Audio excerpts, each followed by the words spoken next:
What I want to get out of the essay, What Are Poets For Today, is a lot, in a certain way, a lot less than I thought I was going to want to get out of it.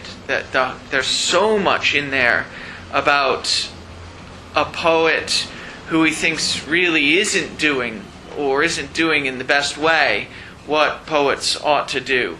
That in some ways it's less satisfying as an essay than I'd hoped it would be. But we'll go through that in a second. The other administrative announcement I want to make is that I want to remind you about and talk briefly about the paper for the seminar. So for those of you who are taking the seminar for credit, the only writing requirement is a term paper. And I haven't said anything really about that yet. It's a term paper. I'm thinking it'll be in the range of 15 to 20 pages. And I'm thinking that part of the project of writing the term paper will be the project of coming up with questions that you think are questions are worth delving into. Really getting a good question is about 70 or 80% of the battle. And so that's a lot of, I expect that'll be a lot of what you work on. So what exactly the question is that you want to be thinking through. I'm very happy to talk with you guys about that and hope really to talk with you about that in office hours or other times. But really working that out is stuff that you should stuff that you should be starting to think about at this point in the semester. The essay will be due as late as it's possible for essays of this sort to be due. I think that's the last day of reading period. It says on the syllabus, I think it's January 12th or something like that. And I'm happy to read rough drafts or anything that you've got. But I'll read full rough drafts. I think I said on the syllabus, if you get them to me and comment on them and give you feedback, if you get them to me by sometime towards the beginning of December, so about a month from now. And what kinds of things are you expected to do in the essay? Well, I hope to be modeling in the discussion here in the seminar the kinds of things that I hope you might be doing in the essays. So that's to say, what I think of myself as doing, and what I hope we're doing in the seminar, is trying to understand what Heidegger's up to by trying to tie the sort of excessive verbiage down to phenomena that we really are familiar with and that we can understand.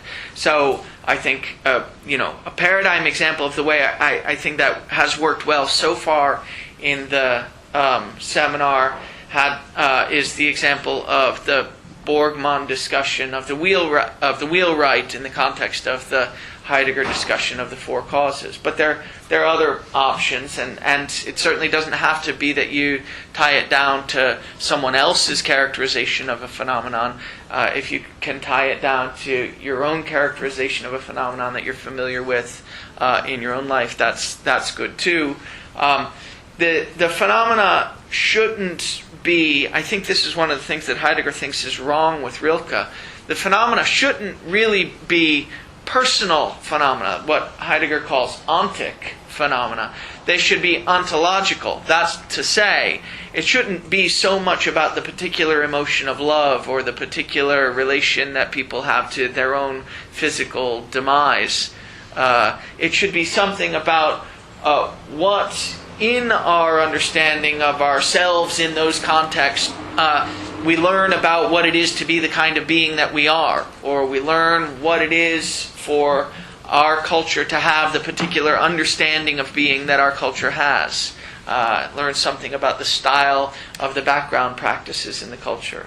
That's the kind of thing. At any rate, I hope to be trying, at any rate, to model this in the seminar, and I'm hoping that this is the way of engaging with the text that you'll try out in the term paper. In particular, that means this may maybe not really, but it may be different from, well, it certainly will be different from other philosophy papers that you're used to reading, but different from history of philosophy papers in a particular way.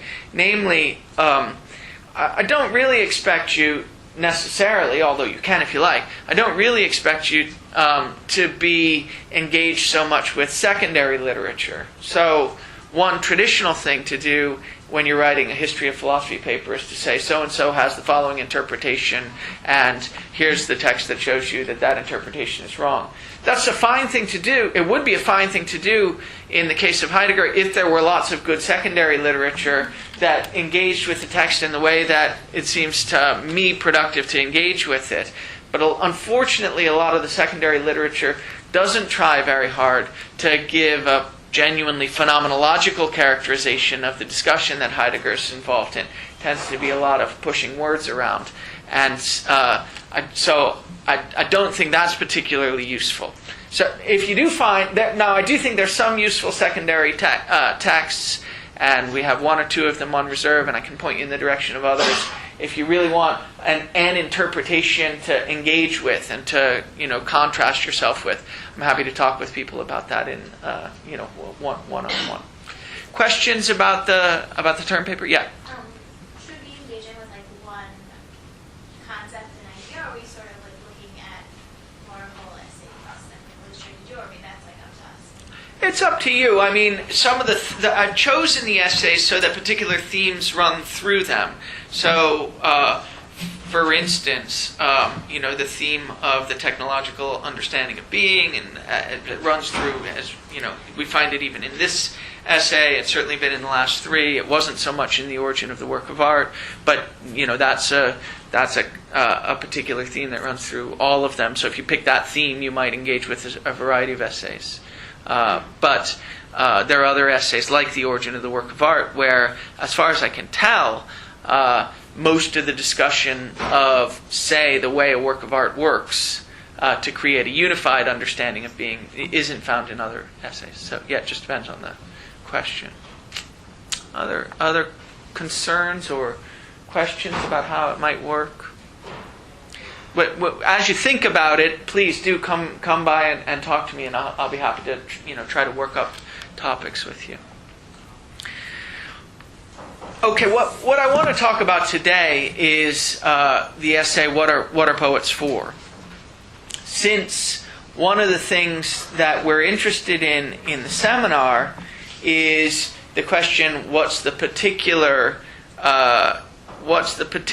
problem that we encounter in the current technological age, and what are the possible ways out of it? And since Heidegger seems to think that poets in general, and Hölderlin in particular, are going to be helpful in finding ways out of the current technological age, it seemed to me reasonable to think that the essay, "What Are Poets For?"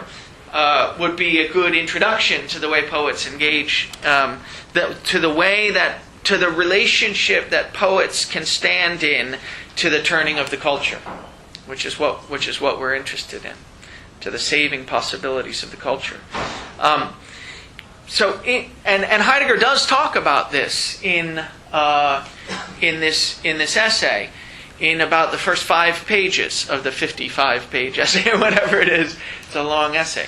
The essay is mostly about Rilke, and what's interesting about Rilke, I don't know this for a fact, but one gets the sense that Heidegger is busy trying to distinguish himself from Rilke, and I think this is because, just from a sort of, it doesn't matter much, but I think it's because at the time, this was written in 1946, I think around this period, there were a lot of people trying to say that Heidegger's poetic thinking was related in some important and interesting way to Rilke's poetry.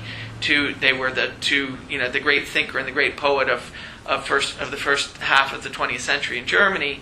And Heidegger was concerned to resist this. He was also concerned to resist the assimilation of his views to Sartre's views, and the famous letter on humanism, which is Heidegger's response to Sartre's essay Existentialism is a Humanism, was published, I think, in the same year, 1946. And so this is the time when I think Heidegger is busy trying to distinguish himself from the other going sort of great thinkers of the age. And it's pretty, this essay reads that way. It's pretty clear that he's found a reason to engage with Rilke. This was given on I can't remember the anniversary of his birth or something like that. And so he's found a reason to engage with Rilke. And really what he's trying to do is distinguish himself from Rilke and distinguish Hölderlin, the person he thinks is really the great poet, from Rilke, because he thinks that Hölderlin has got a real sense for what poets are for in a destitute time. And Rilke is aiming at it and sort of has a sense that you ought to be doing something like what Hölderlin thinks you ought to be doing. But I think in Heidegger's estimation, Rilke falls short. And Rilke falls short in an important and interesting way. Rilke seems to fall short, according to Heidegger, because he's an advocate of the very last stage of metaphysics. He has an understanding of the being of Dasein, of human being, that's quite similar. In fact, Heidegger argues essentially the same as the metaphysical understanding of human being that Rilke has, and that Nietzsche has, and this leads them both to tell a story about the being of beings that fails to, although he doesn't say it in this way, I think this is what he means, fails to account for the ontological difference, fails to account for the fact that being is not an entity. You can see that because ultimately he thinks Nietzsche and Rilke are both committed to the idea that everything gets to be the thing that it is in virtue of a certain kind of willing, and in Nietzsche this is called the will to power. In the poem that Heidegger's reading of Rilke's, it's called a venturing, which Heidegger is happy to characterize as a willing and to assimilate to the kind of willing that you find in Nietzsche. And this willing is ultimately within human beings. So human beings get to will anything that is as the thing that it is, and so become what we saw in an earlier essay in, I think, Nietzschean terminology is called something like the Lord of the Earth, or the Übermensch, the Superman. This idea that the beingist being is ultimately us, and that it's ultimately in virtue of our will to order things in any way that we like, that anything gets to be the thing that it is, Heidegger thinks, the last stage of metaphysics. And the interpretation that Heidegger gives of the Rilke poem seems to me to be an interpretation intended to make clear that Rilke isn't doing what Heidegger's doing. That's to say, he isn't characterizing the essence of man or the essence of human beings in terms of our responsiveness and receptiveness and resonance with being, but rather in terms of ourselves as a being that's the beingist being, that in virtue of our will can make anything intelligible as anything at all. I think that's the beef. So if we want to call it that, that's the way in which he thinks that Rilke falls short. It's not, it's it's a way of falling short, Heidegger thinks, but it's admirable nevertheless. He thought that Nietzsche was, the last great metaphysician, and that made him a great metaphysician. That made him stand at the end of a certain line. He held a place of prominence. He was doing something important, very important. But ultimately, what both Nietzsche and Rilke are doing on Heidegger's account is reflecting a characterization of the being of beings. That's the sort of characterization that you get if you sit within the technological understanding of being. And so it doesn't offer us a way out of the technological understanding of being. It rather reflects the technological understanding of being. Now that seems to me, and there's, I think, long and detailed, and we'll go through some of the details, interpretation of this poem that Rilke seems to have written on a piece of toilet paper somewhere in in a hotel or something. I mean, Heidegger, it's not a canonical text that Heidegger's interpreting, but it is, and there's a sort of interesting reason for that. Heidegger's got a story about the relationship between the thinker and the poet. That's an interesting story. It's a story about what you're doing when you're engaging with as a thinker, when you're engaging with a real poet, a poet who's attempting to tell us something about the, in this case, about the default of the gods. Heidegger has a story about what you're doing as a thinker when you're engaging with the poet that allows us to make sense of the idea that he doesn't want to talk about the Duino elegies or the sonnets to Orpheus or the other, as he calls them, valid texts in the Rilkean canon. He's going to take this very marginal text and he's going to and he thinks that's actually going to give us a way of understanding the more canonical text. Although he doesn't say that he's giving a full account of the canonical text in any way. Still, I think that's what he's up to here. He's really trying to distinguish himself from Rilke by assimilating Rilke to Nietzsche. It's no mean feat to be assimilable to Nietzsche. Nietzsche was the last great metaphysician. That's an important place of prominence to hold in the history of the West. But it's not. And I think in some sense, well, it'd be interesting to think about this. It'd be interesting to think about the relationship that he has to Rilke on the one hand, the relationship he has to Sartre on the other. It's possible that he thinks both of them are assimilable to Nietzsche, and that they're both reflecting the technological understanding of being. And the understanding of us as creatures, us as beings, as the beingest beings, the ones that can make any entity intelligible as the entity it is. It's possible he thinks Sartre and Rilke are both, sort of doing similar things. One possible project would be, for instance, for a term paper to compare his reading of Rilke and his reading of Sartre, which, as I say, come at similar times. In any case, I think he is mostly trying to distinguish himself from Rilke. But what I start off talking about is the way that he thinks is what he thinks Hölderlin tells us about what a poet could really be doing. Yeah, Celine. Would he consider his earlier work as part of metaphysics? Yeah, I think so. It's fundamental ontology in the sense that it's an attempt to give so let me think about it for a second. So fundamental ontology, is that metaphysics? It's, it is and it isn't. It's a good point.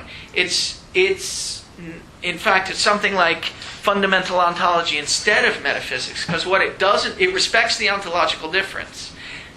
It doesn't try to tell a story about what entity it is in virtue of which anything is intelligible as anything at all. It's got built into it the idea that the beingest being isn't a being; it's the background practices. So you do find that in being in time. So I guess Heidegger will think that even his early work, though it was insufficient, was breaking with the metaphysical tradition.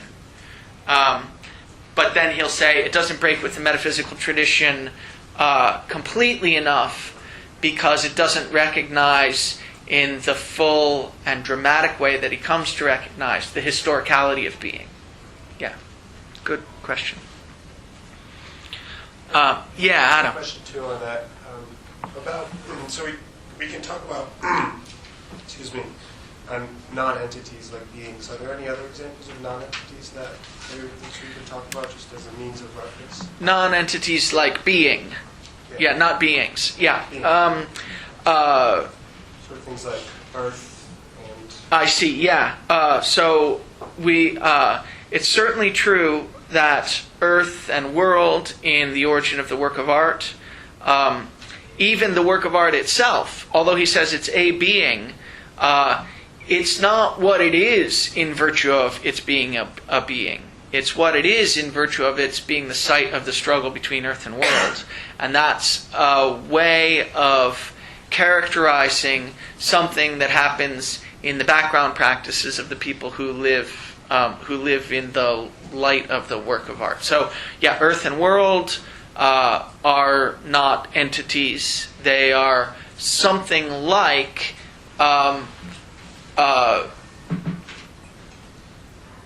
they're something like ways that the background practices operate.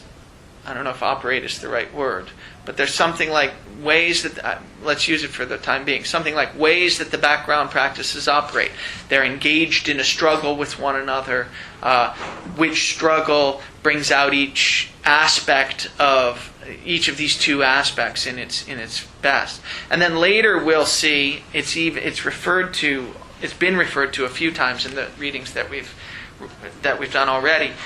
Later we'll see that when Heidegger talks about not works of art but things, there's another kind of structure, not the structure that characterizes the struggle between earth and world, but what he calls the fourfold that involves earth, sky, divinities, and mortals. And that's going to be a marriage rather than a struggle, but it's also not going to be none of those are going to be entities either. And gods, at least the gods that he thinks it's possible could return to the world, are not going to be entities. Gods may have been entities. So the God-man is an entity. So Christ is an entity, and the God of the medieval Christians was a being. And it may be that, though it may not, he has a sort of interesting interpretation. But it may be that the gods, as some of the Greeks understood them, were beings. But if gods return to our world, they're not going to return as beings. So gods are another case. Mortals, that's to say us, insofar as we're characterized. This is a good question. I'm just sort of laying out all the things. Mortals, that's to say us, insofar as we're characterized in our essence as receptive and responsive to and preservers of being, we're not entities, at least not essentially. In our essence, we're something else. We're this capacity, this ability to be receptive to and responsive to and preserve the background practices. So that's another example of something that's not an entity. Yeah, anything that's characterizable in terms of. Let's try it this way. I haven't really thought of this. Anything that's such that you can't get clearer and clearer about it by focusing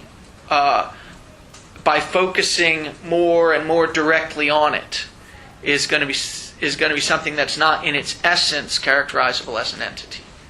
Yeah, and there's lots of those kinds of structures around. So any of the in earlier Heidegger, existential structures of Dasein, death is not an entity, it's not an event, it's not anything characterizable in traditional metaphysics. Yeah, so good question. In fact, in a certain way, you can think of Heidegger as trying to show us all the different phenomena that aren't characterizable in terms of some fundamental universal metaphysical structure. That's good. Yeah. Okay. Other questions so far? Okay. Let's get started on the introduction, because I want to talk about what goes on at the beginning between pages 91 and 96 of What Are Poets For? Do we have the same pages? No, this is where we don't have the same pages. Is that right? It starts on 89. 89. Okay, so the first 5 pages or so, up until the time he starts talking about Rilke. Let's start by talking about that. So the question is, what are poets for? And it's not. I think it's really the question: what are poets for in a destitute time? That's the line from the Hilderlin poem that he's quoting. What are poets for in a destitute time? From this poem called "Bread and Wine." So there's at least 3 kinds of questions. What is a poet? What is a poet for? And what constitutes a destitute time? Those are the 3 things that we want to try to think about.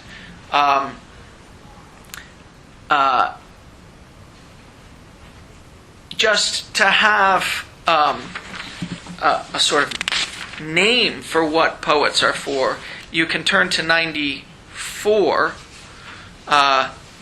This is what we're going to try to spell out. But here's a place where he says what poets are for. At the top of 94, poets are the mortals who, singing earnestly of the wine god. Okay. I don't think it works, but okay. So okay, we're back. Wait, maybe this will be worth recording. Hopefully, maybe not. He says there are 2 different features of the destitution of the world. The first is the default of the gods, and the second is that the divine radiance has become extinguished in the world's history. So those are 2 different things. They're closely related to one another, but they're different phenomena. The first is, like I was saying, that the default of the gods is that there are no meaningful differences left in the culture. Everything is leveled. We have a kind of nihilism according to which nothing is any more important or interesting than anything else. But the second thing is that the divine radiance, not only have the gods and the god fled, but the divine radiance has become extinguished in the world's history. He says, the time of the world's night is the destitute time because it becomes ever more destitute. It has already grown so destitute, it can no longer discern the default of God as a default. Okay. I think you recognize this structure. This is him preparing the story about the essence of technology. So the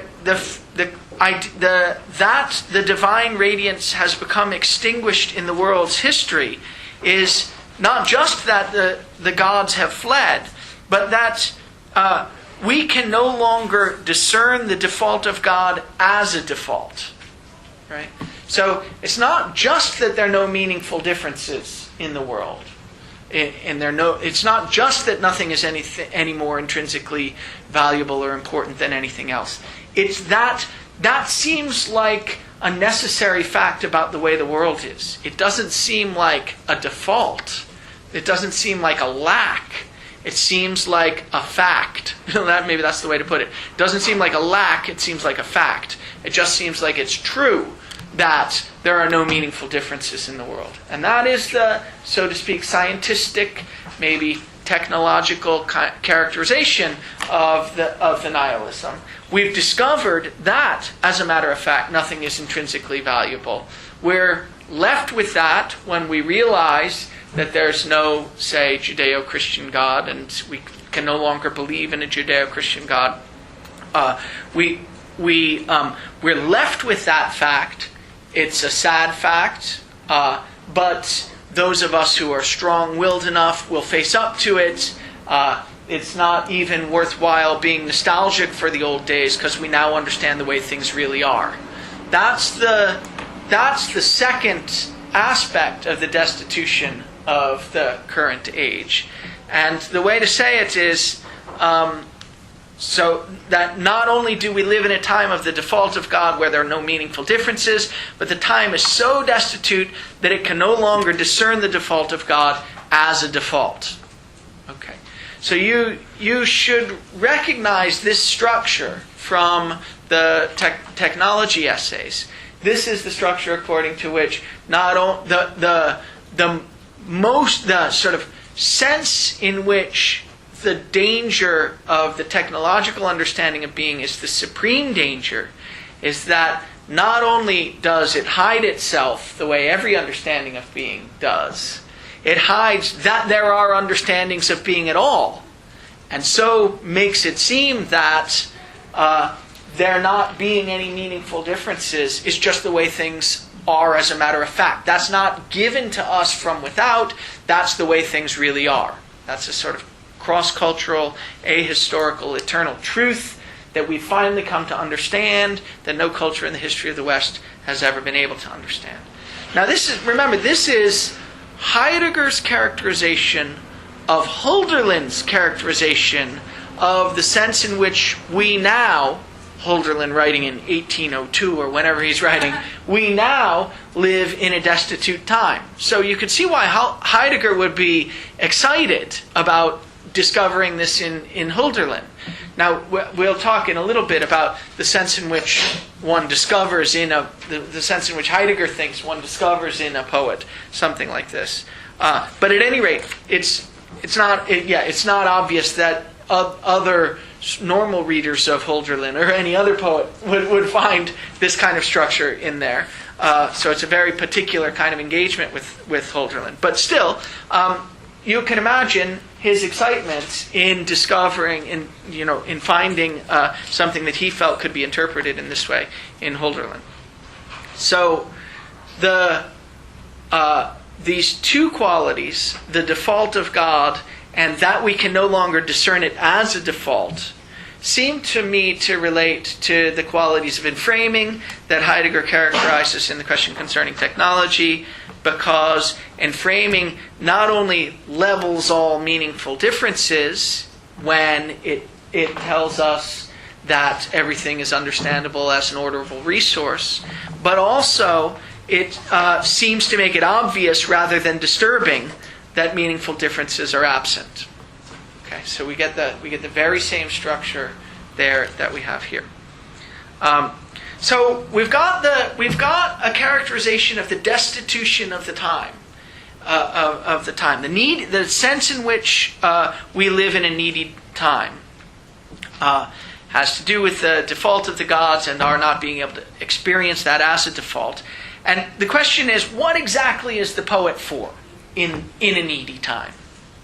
Presumably the poet has something to do with the saving power available to the culture in the time of the default of the gods. But how exactly does that work?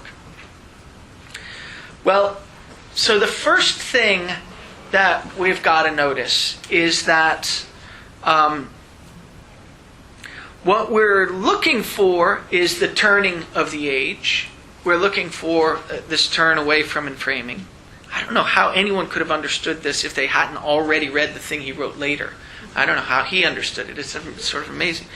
So he probably didn't. I mean, I think that's okay. So the first thing is that we're talking about the turning of the age. We want the turning away from the technological age. And the first thing to notice, he says, is that the turning of the age doesn't take place by some new god or the old one renewed. So look on 92 of my page, the second page of my version, the second page of the essay. The second full paragraph of that page that begins the turning of the age does not. Do you guys see that? He says, the turning of the age does not take place by some new god or the old one renewed, bursting into the world from ambush at some time or another. Right? What would that be like? That would be like it's just all of a sudden being forced upon us that there really are meaningful differences, that certain things really do matter more than other things, that all of a sudden it's obvious to us that things aren't resources but they're something else.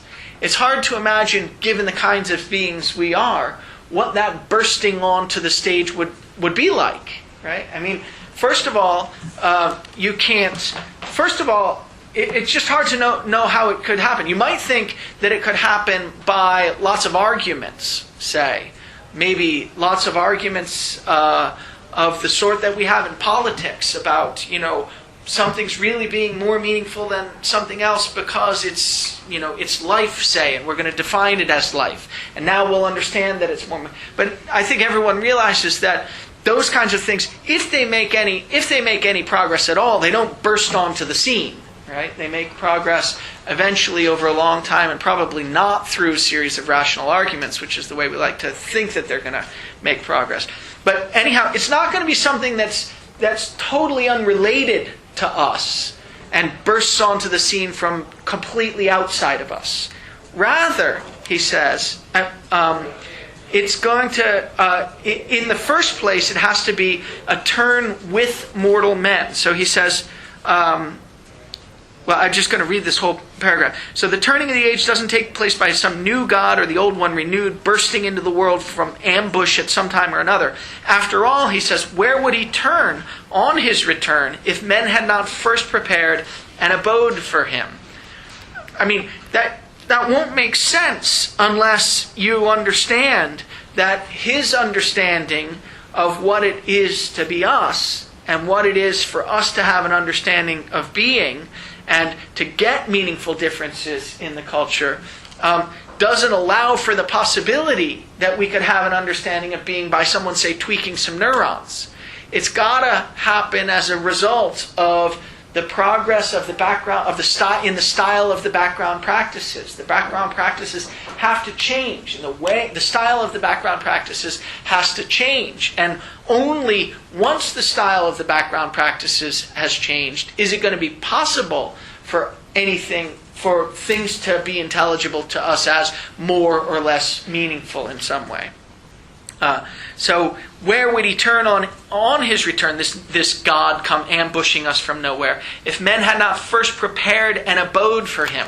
That means if the background practices hadn't changed their style so that it wasn't built into them that it was immediately obvious as true that nothing was any more meaningful than anything else. We would have to start treating in our practices certain things as mattering more and as being more meaningful. That would have to be a way that it becomes intuitively plausible for us to act.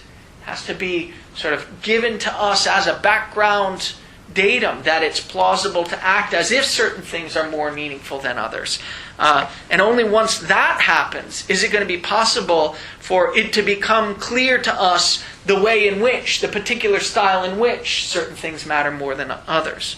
So how could there ever be for the God an abode fit for a God, he asks, if a divine radiance did not first begin to shine in everything that is? So the gods can't return unless they have some place to dwell, he says. And it's man's task, it's our task to prepare an abode for the gods. That means the style of the background practices has to change so that it's possible for us to recognize that it's not obviously true that everything is equally meaningless, that everything is treatable as resources. Only once that's happened is it going to be possible for the gods to return. Because having a sense that some things are more meaningful than others, and having that sense built into the background practices and the way you treat everything is going to allow for the possibility that it will become clear sooner or later which things are the more meaningful ones and which things are the things that aren't worth paying attention to. So we have to prepare an abode fit for a God. And we can't do that if a divine radiance didn't first begin to shine in everything that is. So what does that mean? A divine radiance begins to shine in everything that is. Well, remember, the divine radiance is what's lacking. The divine radiance has become extinguished in the world's history. And that means that we no longer experience the default of gods as a default. We no longer experience the lack of meaningful differences in our lives as a lack. It just seems like it's the way things are. But notice, think about what it would be like for the divine radiance to shine, what does he say? In everything that is. He gives examples of this in other cultures. He thinks, I think a relevant example in other historical cultures, a relevant example is his discussion of the pre-Socratics. He, in fact, I think I've said this before, thinks that the stage that we're at is like the stage that the pre-Socratics were at in the 6th century BC in Greece, for instance. Namely, they were struck with a mood of wonder at the notion that everything seems to, well, in their words, it seems to be phusis. Everything seems to be whooshing up. Although at first they didn't notice that, right? At first the only way they experienced it to begin with was they experienced this wonder at the possibility that it might be right to say that everything is something in virtue of a certain thing, right? That everything has something in common. Eventually they worked it out. They decided what everything had in common was phusis. Then we got started on metaphysics. We got a lot of different stories about what it is in virtue of which everything is everything. But what started the whole thing, he thinks, was this mood of wonder that characterized the pre-Socratic age. They started to... things started to appear to them as worthy of wonder. As worthy of wondering at, as worthy of asking the question about them, what is it in virtue of which they are the things that they are? Okay? That's a mood of divine radiance shining on everything that is. When all of a sudden it's no longer obvious and true and experienced as a fact that everything is leveled resources. That's not the way. That's not the mood of the practices. That's not the style of the practices. Rather, the style of the practices is something else. Not, in the case of the pre-Socratics, it was wonder. I think he thinks, although I'm not sure whether this is just contingent or not, he seems to think, at least here, that the possible mood that's going to strike us, that's going to sort of get us out of our, sort of laziness, I think, or sort of sense that it's already settled what everything is. The possible mood is terror. He said, and you could sort of say, I think this is related to the fact that he thinks in Being in Time that anxiety is the really revealing mood. Terror, he talks about terror on 93. He thinks that it's not by itself going to be sufficient, but he seems to suggest that it might have something to do with it. He says, mine 93. So down below the passage from Bread and Wine, about 10 lines below that, he says, perhaps the world's time is now becoming the completely destitute time. That would be the time in which it's completely hidden from us that the default of God is a lack. But also perhaps not yet, not even yet, despite the immeasurable need, despite all suffering, despite nameless sorrow, despite the growing and spreading peacelessness, despite the mounting confusion. He thinks those all characterize the current age. Long is the time because even terror, which I think he thinks is a kind of existential terror. It's terror at the possibility that there's no ground at the possibility that there's no ground for your being, that there's nothing in virtue of which you are the kind of being that you are. Even terror, taken by itself as a ground for turning, is powerless as long as there's no turn with mortal men. So the mood isn't itself sufficient. The mood has to organize the background practices in a certain way so that it's reflected in the background practices that it's possible that everything that some things matter more than other things, that there really are meaningful differences that are given to you. Okay, so the mood is part of it. The mood by itself isn't sufficient. The mood has to reflect itself in the style of the background practices so that they start to take seriously the possibility that certain things really matter and other things are less worth taking seriously, and there really are meaningful differences. And then the question is, so what are they? And only when the culture is prepared to take seriously in the way that it acts, in the background practices, prepared to take seriously the possibility that there really is a structure of meaningful differences, can a God return? Because then there will be an abode for him. There will be a place for the God. The God can return and organize the practices so that it becomes clear which things really are more meaningful than the others. Okay, so that's the preparing the abode for the return of the God. It's got to be built into the culture that it really is possible that there's a rich structure of meaningful differences that are given to you from without. Now, and that only happens if divine radiance first begins to shine in everything that is. That's to say, the culture in its practices begins to reflect the idea that certain things really must be more meaningful, but I can't figure out which ones. It's not obvious to me, and it must be true that certain things are more meaningful. It can't be that everything is merely leveled resources. If that attitude gets reflected in the background practices, then there'll be room for the return of the gods. So what's the task of the poet in this context? So the task of the poet then is to attend singing to the trace of the fugitive gods. That's what I read on 94. That is, I think, that the poet attends to and sings about and makes it clear to other people in the culture that there is a divine radiance that he can sense, or she can sense, in everything that is. The poet sings this in such a way, if he's working well in the culture, the poet sings this in such a way that built into the background practices there starts to be the possibility that there's something that the people living in the culture could be sensitive to that they're not.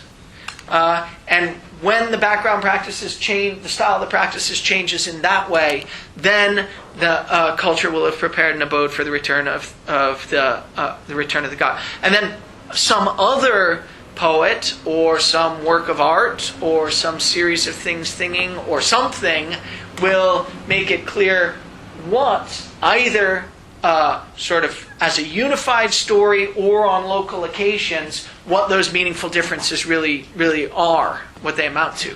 So I'm just related to your characterization of destitution and sort of in two ways, right? Yeah. Both the gods and then it being sort of hidden from us that there is a default. Yes. So this process is the reverse, right? That's exactly right. So you first recognize that there has been a default to the gods, which is sort of positively characterized Good. as the potential for divine radiance, or divine radiance itself. That there has been a default of the gods is that there doesn't seem to be any divine radiance anymore. Okay, Yeah, but there ought to be. And then feeling that as a lack is feeling that there ought to be and starting to look for it and starting And to. that prepares a place for the god, and so that the first aspect of destitution can then be repaired. Yeah, exactly. And notice, just since you're pointing it out, notice how this correlates with what we were talking about in the question concerning technology and the turning. This is seeing the danger as a danger, right? That's seeing the default of the gods as a lack.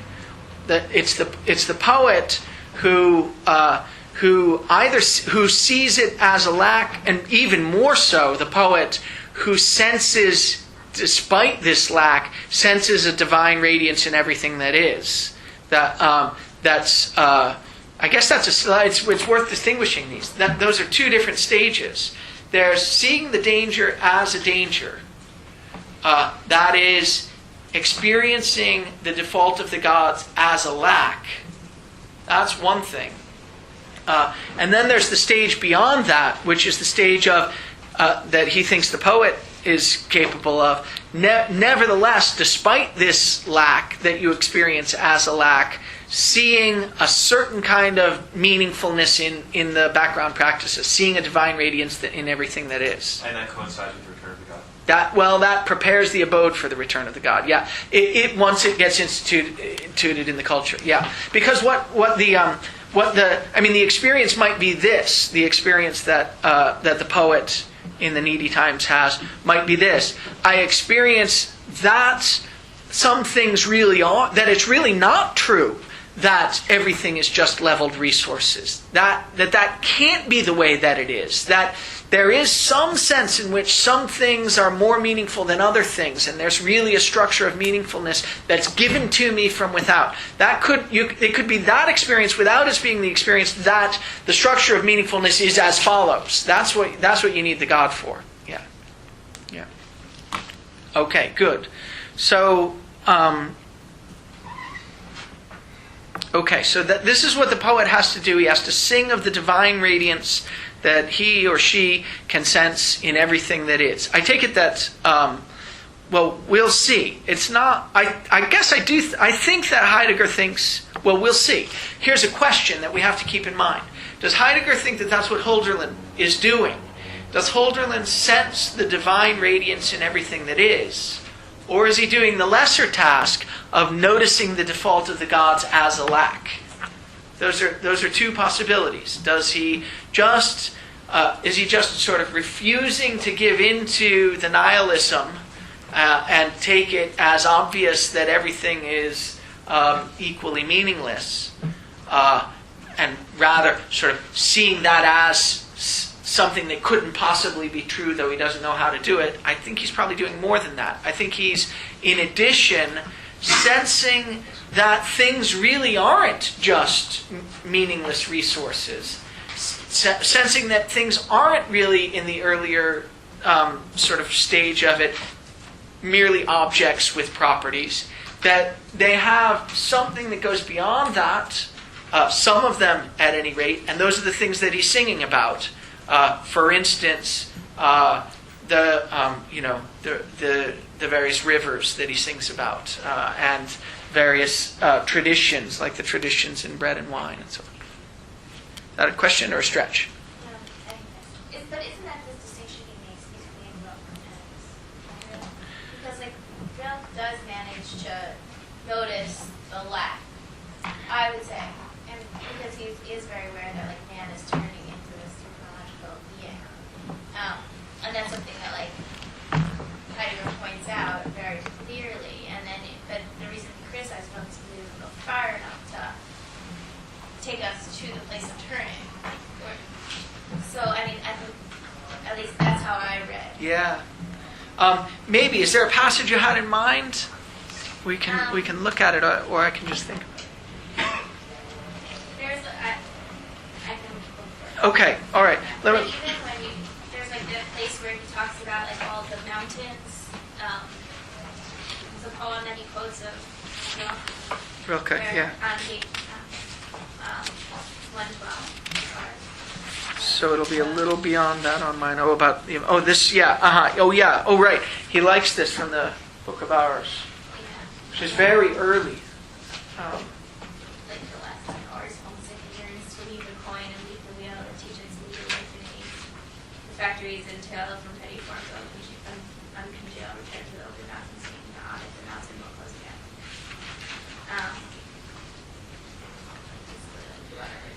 Turn away from that. Good. Okay, good. So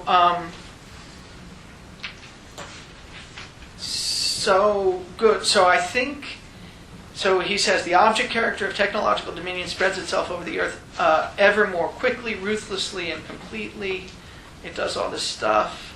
I mean, this is just like basically showing that everything is turned technological and turned into like resources. Yes, but so let's think about it for a second. I mean, his view is that Rilke's response to that is to think of us as the being that can give meaningful differences back to the culture.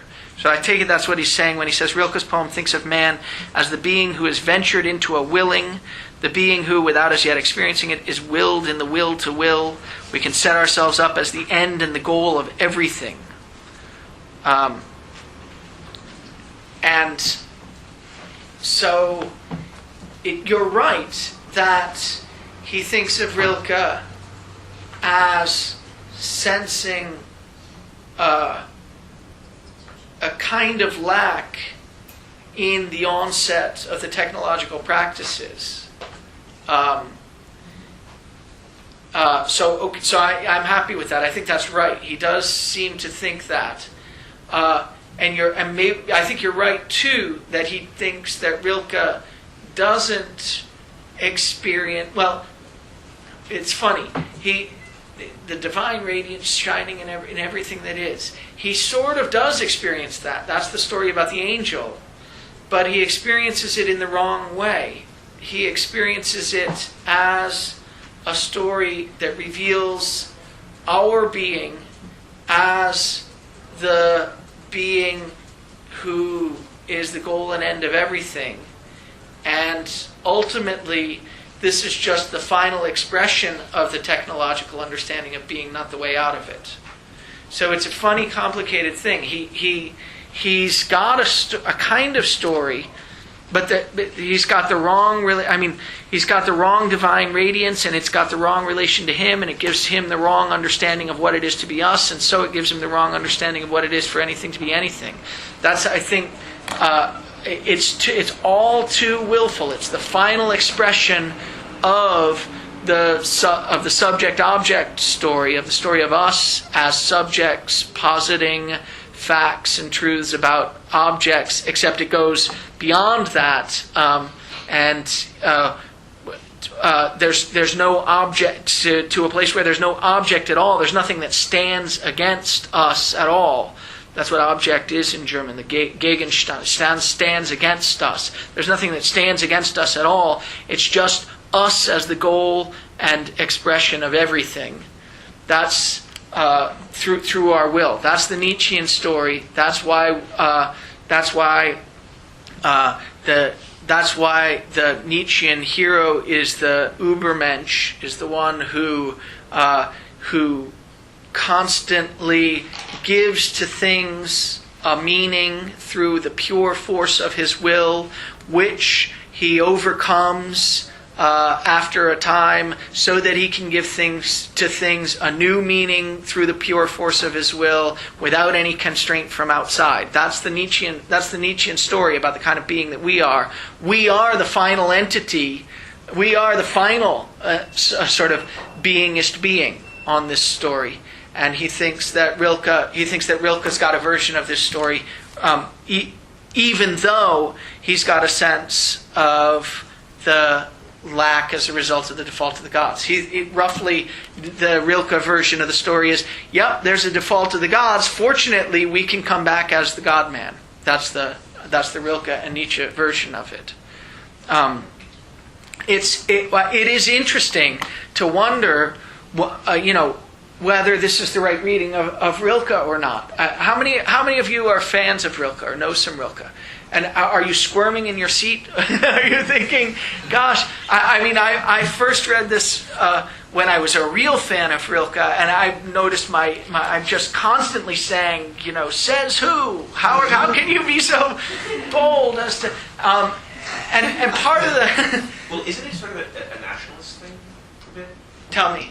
I mean, think the two people you mentioned that he's trying to distinguish himself from in what 46 Yes. are Sartre, a Frenchman, Yeah. and a communist, or like soon to be some variety of, Ah. and Rilke, who's a Okay. German who went to France and studied with. I see. Oh yeah, with the sculptor. Yeah. Yeah, Rodin. Yeah, I see. Oh, okay. I didn't get the Rilke connection. I thought, well, he's German, isn't he? Okay, so yeah, he sort of, defected or something, I suppose. Yeah, and aesthetically and stylistically aligned himself with the French artistic movement. Okay, maybe. Yeah, I think it's also that he just thinks they're not assimilable to him. But yeah, maybe that could be part of it. Well, especially also the way the genealogies were written, as explicitly waiting for some sort of call. Yeah. And like Rilke being, if like one poet is like the poet of attending to something else. Yeah. It seems like a little unfair. I see. Or at least simplistic. Yeah. Well, I don't. It's definitely simplistic. Isn't what I would say after reading the 55 pages on this 12-line poem. So I'm not sure simplistic, but there is an interesting. I mean, it's an interesting engagement with the poem, and maybe it's worth now saying something about what this engagement is. There's more to say about what the poet's job is in a needy time, how he gets to sing the divine radiance that he can sense in everything that is. And I want to do that, but let's just take a time out for a second and talk about what Heidegger's doing when he's engaging with another thinker. Because that's important. It's important to get clear what's going on. It's a fascinating thing. He says at the bottom of 95, in a paragraph that begins, "But this manifestness of being within metaphysics." Do you guys see that one? 93? Okay.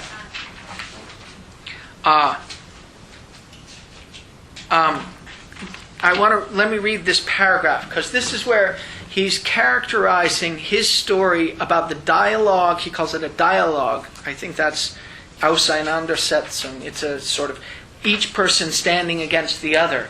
A dialogue between the thinker and the poet. This is really his story about what you're doing when you're engaging with a thinker or a poet who's really worth engaging with. And Heidegger thinks there are lots in the history of the West who are worth engaging with, and he engages with most of them. Here's what he thinks he's doing. He says, "But this manifestness of being within metaphysics as completed may even be at the same time the extreme oblivion of being. Suppose, however, that this oblivion were the hidden nature of the destituteness of what is destitute in the time." So that's the story that it's the extreme oblivion of being. That's the story that the essence of technology blots out the fact that there are understandings of being in the first place. Suppose that this oblivion were the hidden nature of the destituteness of what's destitute in the time. That's what it is, in virtue of which the time is so destitute, that we experience it as an obvious fact, that everything is leveled resources, is what makes this destitute time as destitute in the way that it is.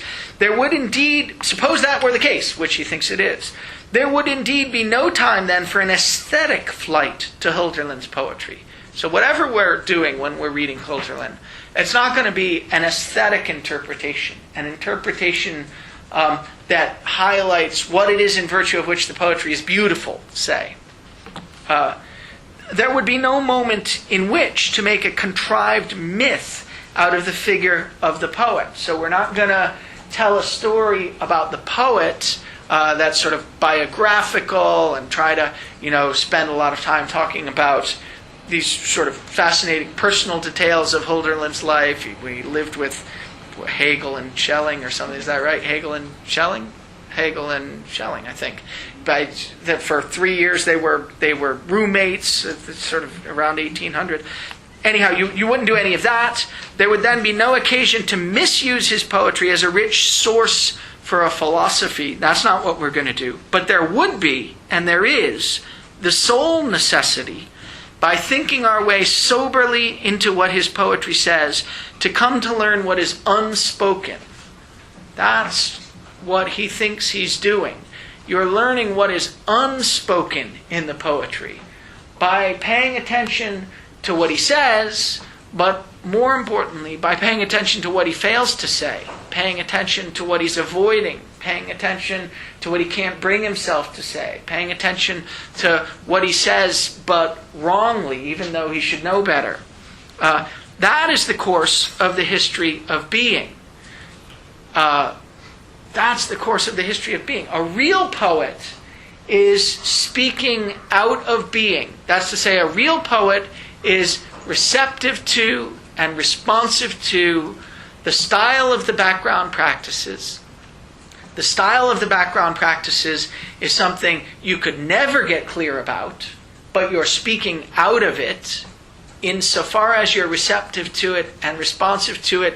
Whatever you write is, in some sense or another, directed by it, even though you could never be clear about the way in which what you're writing is directed by the style of the background practices. And so, you could never be clear about what it is you're saying. In fact, the people who are more likely to be able to be clear about what you're saying are the people who can attend to the style of your poetry and see what it's leaving out, see what it's presupposing without being clear about the fact that it's presupposing it, see what it's avoiding, and so on. These are things that, as the poet, you're doing, but in this sort of background way. You're sensitive to something, responding to it.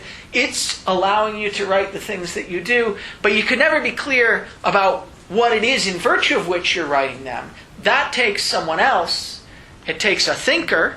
It takes someone like Heidegger, who's going to engage in a dialogue with you, not by giving an aesthetic interpretation of your poem and saying what it is in virtue of which it's beautiful, and not by telling a long story about this cool night that you spent with Hegel, and not by doing anything like that, making a myth out of you as a person or anything, but by attending to the style of the poetry of the poems, and especially to the style of the phenomena to which the poems are responsive. That's what you're doing when you're spelling out the unthought of the unspoken of the poem.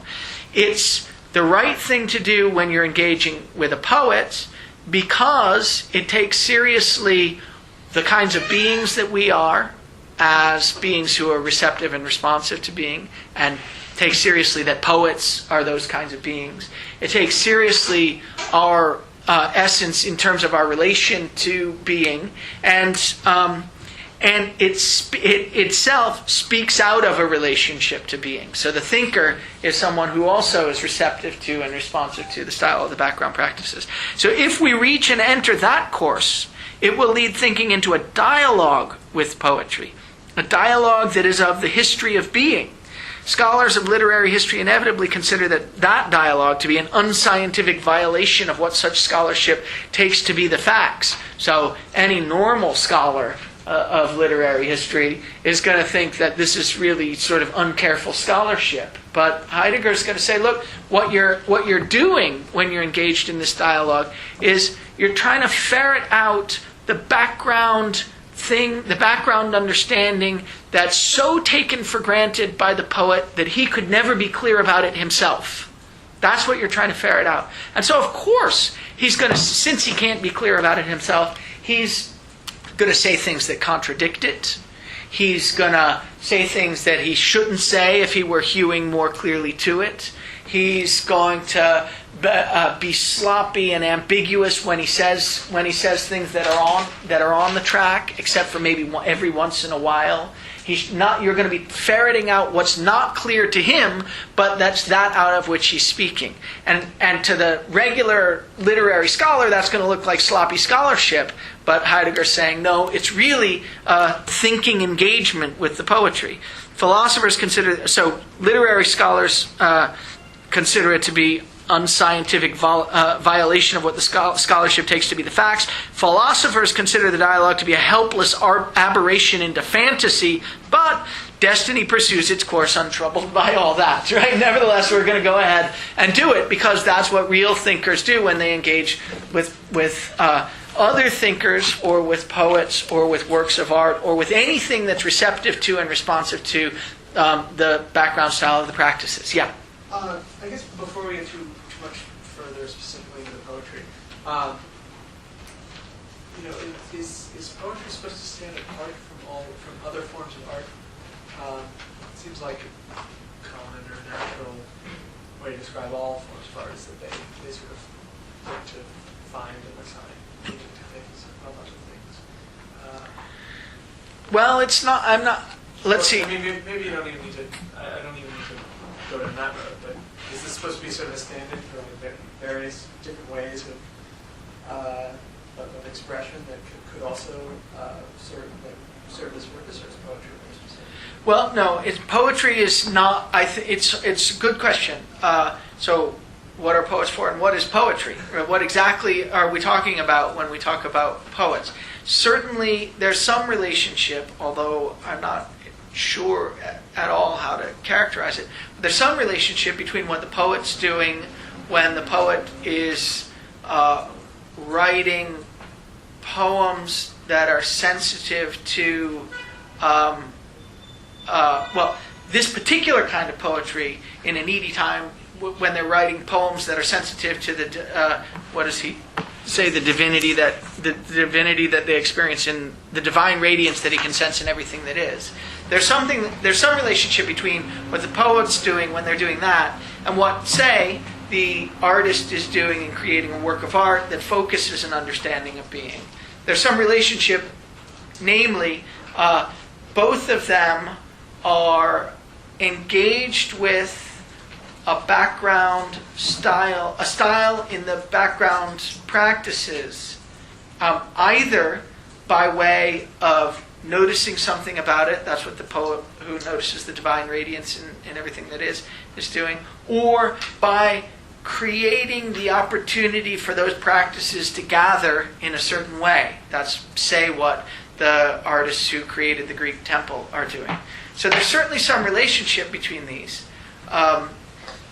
What's important about anything Heidegger thinks that's worth thinking about is that it takes seriously an understanding of us in terms of our relationship to the style of the background practices. So takes seriously the idea, whether explicitly or not. Maybe it's just doing that, in fact, necessarily until Heidegger, anyone who did it was doing it just intuitively, right? I mean, they never could have said anything about it.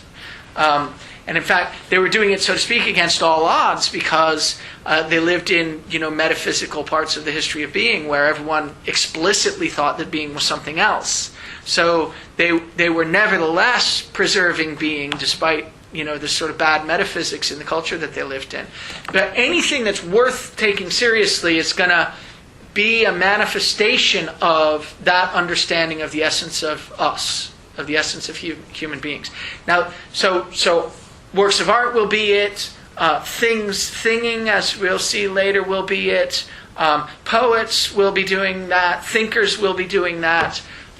So they're all doing that. They're all taking seriously the essential understanding of us in our relationship to being. They're manifesting an understanding of our essence in terms of our relationship to being.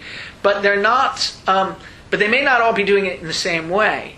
And Heidegger does have very difficult and hard to understand things to say around this period and later about the special role that language plays. So when you ask, is poetry different from, say, other works of art, I'm not entirely sure, but in considering the answer to that question, we have to take seriously that Heidegger says these very strong things about language, even in this essay.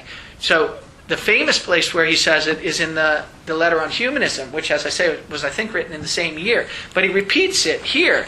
He says language is the house of being. That's the famous catchphrase that comes up in this essay on my page 132. In a paragraph that begins, when we think on this, we experience within being itself that there lies in it something more. 129, and about 8 lines into that paragraph, he says, language is the precinct, the templum, that is the house of being. The nature of language doesn't exhaust itself in signifying, nor is it merely pointing things out, nor is it merely something that has the character of sign or cipher. It is because language is the house of being that we reach what is by constantly going through this house. There's a very special story here about the role that language has to play in making it intelligible to us that anything is as the kind of thing that it is, as the thing that it is. What that story is very hard to say. What's clear about it is that it's a reversal of a story that he told in Being in Time. In Being in Time, language is derivative of the practices.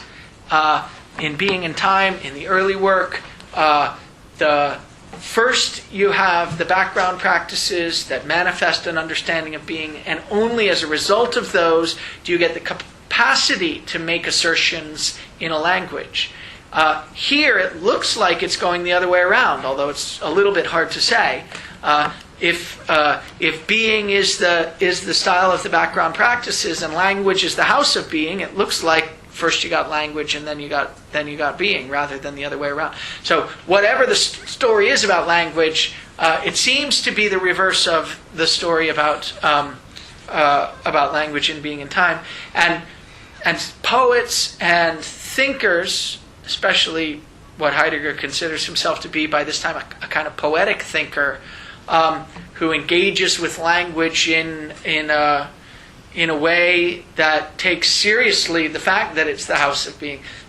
Poets and thinkers have a special relation to language that presumably artists of other sorts don't. So it's a deep and difficult question what the relation between the poet and the artist is. But I'll basically punt it by saying that. Whatever the answer is, it has to take seriously this claim that language has a special relation to being. I just want to read you one. So I've been telling you about the dialogue between the thinker and the poet. I want to read one other passage where Heidegger talks about this. It's in a lecture that's later, from 1955. It's a lecture on Leibniz, where he talks about what you're doing when you're engaging with a thinker. Leibniz is a thinker, Hölderlin is a poet. It's not clear that there's a sharp distinction between these, but Heidegger says here something that I think is sort of revealing. He says, and that I think justifies some of what he's doing with Rilke, or explains at any rate some of what he's doing with Rilke. The greater the work of a thinker, which in no way coincides with the breadth and number of writings, but the greater the work of a thinker, the richer is what is unthought in this work. Which means that which emerges in and through this work as having not yet been thought.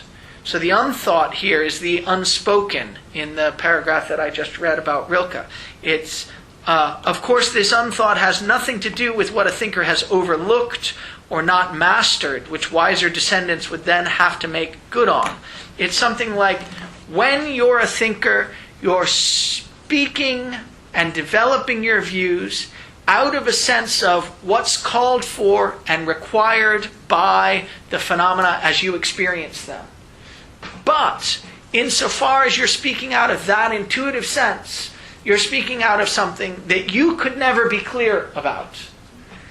The greater the work of the thinker, the greater that phenomenon to which you're sensitive, but which you could never be clear about, out of which you're speaking. That's to say, the greater the unthought. And so, the more reasonable and justifiable it is to try to pay attention not to what the person explicitly says, but to what you find in the interstices, what you find in the... And so you find Heidegger, say, writing 55 pages on a poem that Rilke never published, right? And wrote, in an improvisatory moment, and so on. But anyhow, that's the story about the dialogue between the thinker and the poet. It's not. I used to be very worried about this because it seemed to me that it was just licensed to read anything into anyone. You wonder what the constraints are if you adopt this interpretive model. But then, sort of by accident, I came to think that actually, in some cases, it's a really good model.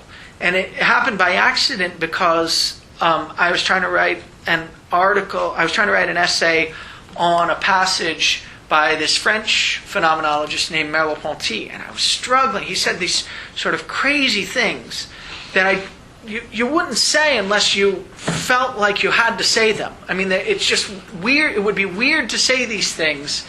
They seem evidently false. It would be weird, and he's not a kind of provocative writer. So it would be weird to say these things unless you felt like you had to say them. So I thought, well, this is really odd. I better try to figure out what's making him feel like he's got to say these things.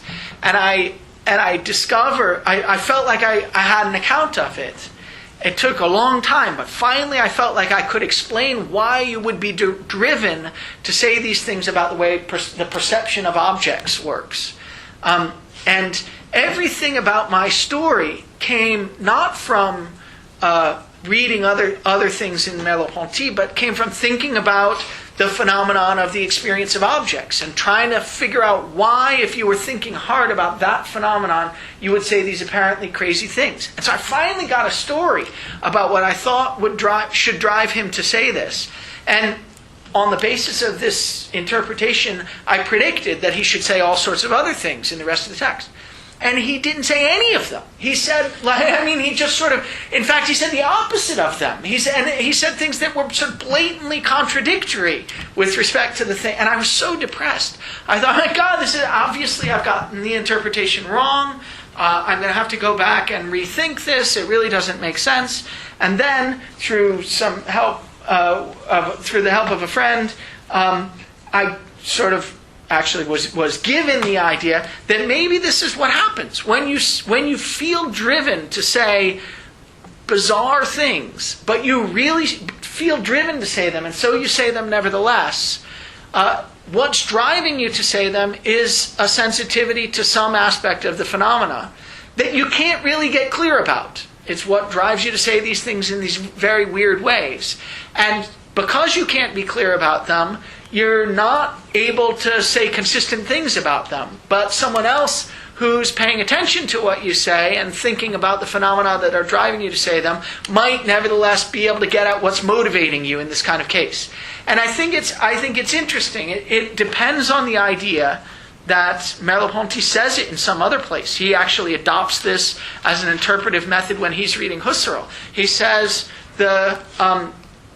quoting this passage in Heidegger, he says, look, the style of a thinker's thought isn't something that can be clear to the thinker, any more than the style of an artist's painting can be clear to the painter. The painter, if he's a really good painter, paints in a certain style. The style's recognized, or good composers say, composes in a good style. The style's recognizable to anyone who's, at all familiar with the area. So, it's sort of interesting and obvious fact that you can say, hear a piece to be a piece that was composed by Bach, even if you don't recognize the piece. It just sounds like a Bach piece, or it sounds like, a piece in the style of your favorite composer, your favorite musician, or something like that. There is a style to the work. The style isn't recognizable to the person producing it, because what's giving the work the style is the the composer or the artist's sensitivity and response to something outside of them that isn't just a matter of them sort of saying, I'm going to create things with the following style. And so it's not crazy that someone looking at the artist's work would be able to get a sense for what it is that's motivating the artist to do the things that he's doing. That's it would be easier for someone from outside to get that sense than it would be for the artist or the writer himself. And I think that's what Heidegger's counting on here, right? I think he's counting on that in sort of developing this interpretive method. It's dicey, and it's not obvious that it always works. So somebody had a question. Stretching. Okay. So it's dicey, and it's not always obvious that it works, and it's not at all clear. In fact, I'm sure it's false that there are general principles for how to do this kind of interpretation, and so there are no general principles for how to determine whether it's been done well or whether it's been done well or poorly. It makes it all in the domain of the sort of hermeneutic circle. You can't give a grounded story about whether the interpretation has been done right or not. You can just go ahead and give another interpretation if you think this one is the wrong one. Yeah, Anton, now you're ready. Okay. No, I was wondering, to what extent does it really matter whether he's interpreting Rilke correctly or not? Insofar as we could simply say, well, here's a reading of Rilke, and we want to separate ourselves from that, and then if we're really interested in the history of Rilke, we can say, then, well, even if we conclude that Rilke is in fact the same as Heidegger, would that really matter to this argument? Well, that would matter to his argument. That would matter to Heidegger's argument. I mean, if we could give an interpretation of the Rilkean oeuvre that made it clear that the way he uses these technical terms, like the open, which are terms that Heidegger uses also, and which is no doubt part of the reason that people thought that they were engaged in similar projects. If we could give an interpretation according to which he's using these terms in the way that Heidegger is using these terms, that would be, I think, Heidegger, and an interpretation that was convincing even to Heidegger, I think that would count as a mark against his interpretation of Rilke. Now, does it matter in the context of this essay? I mean, not necessarily.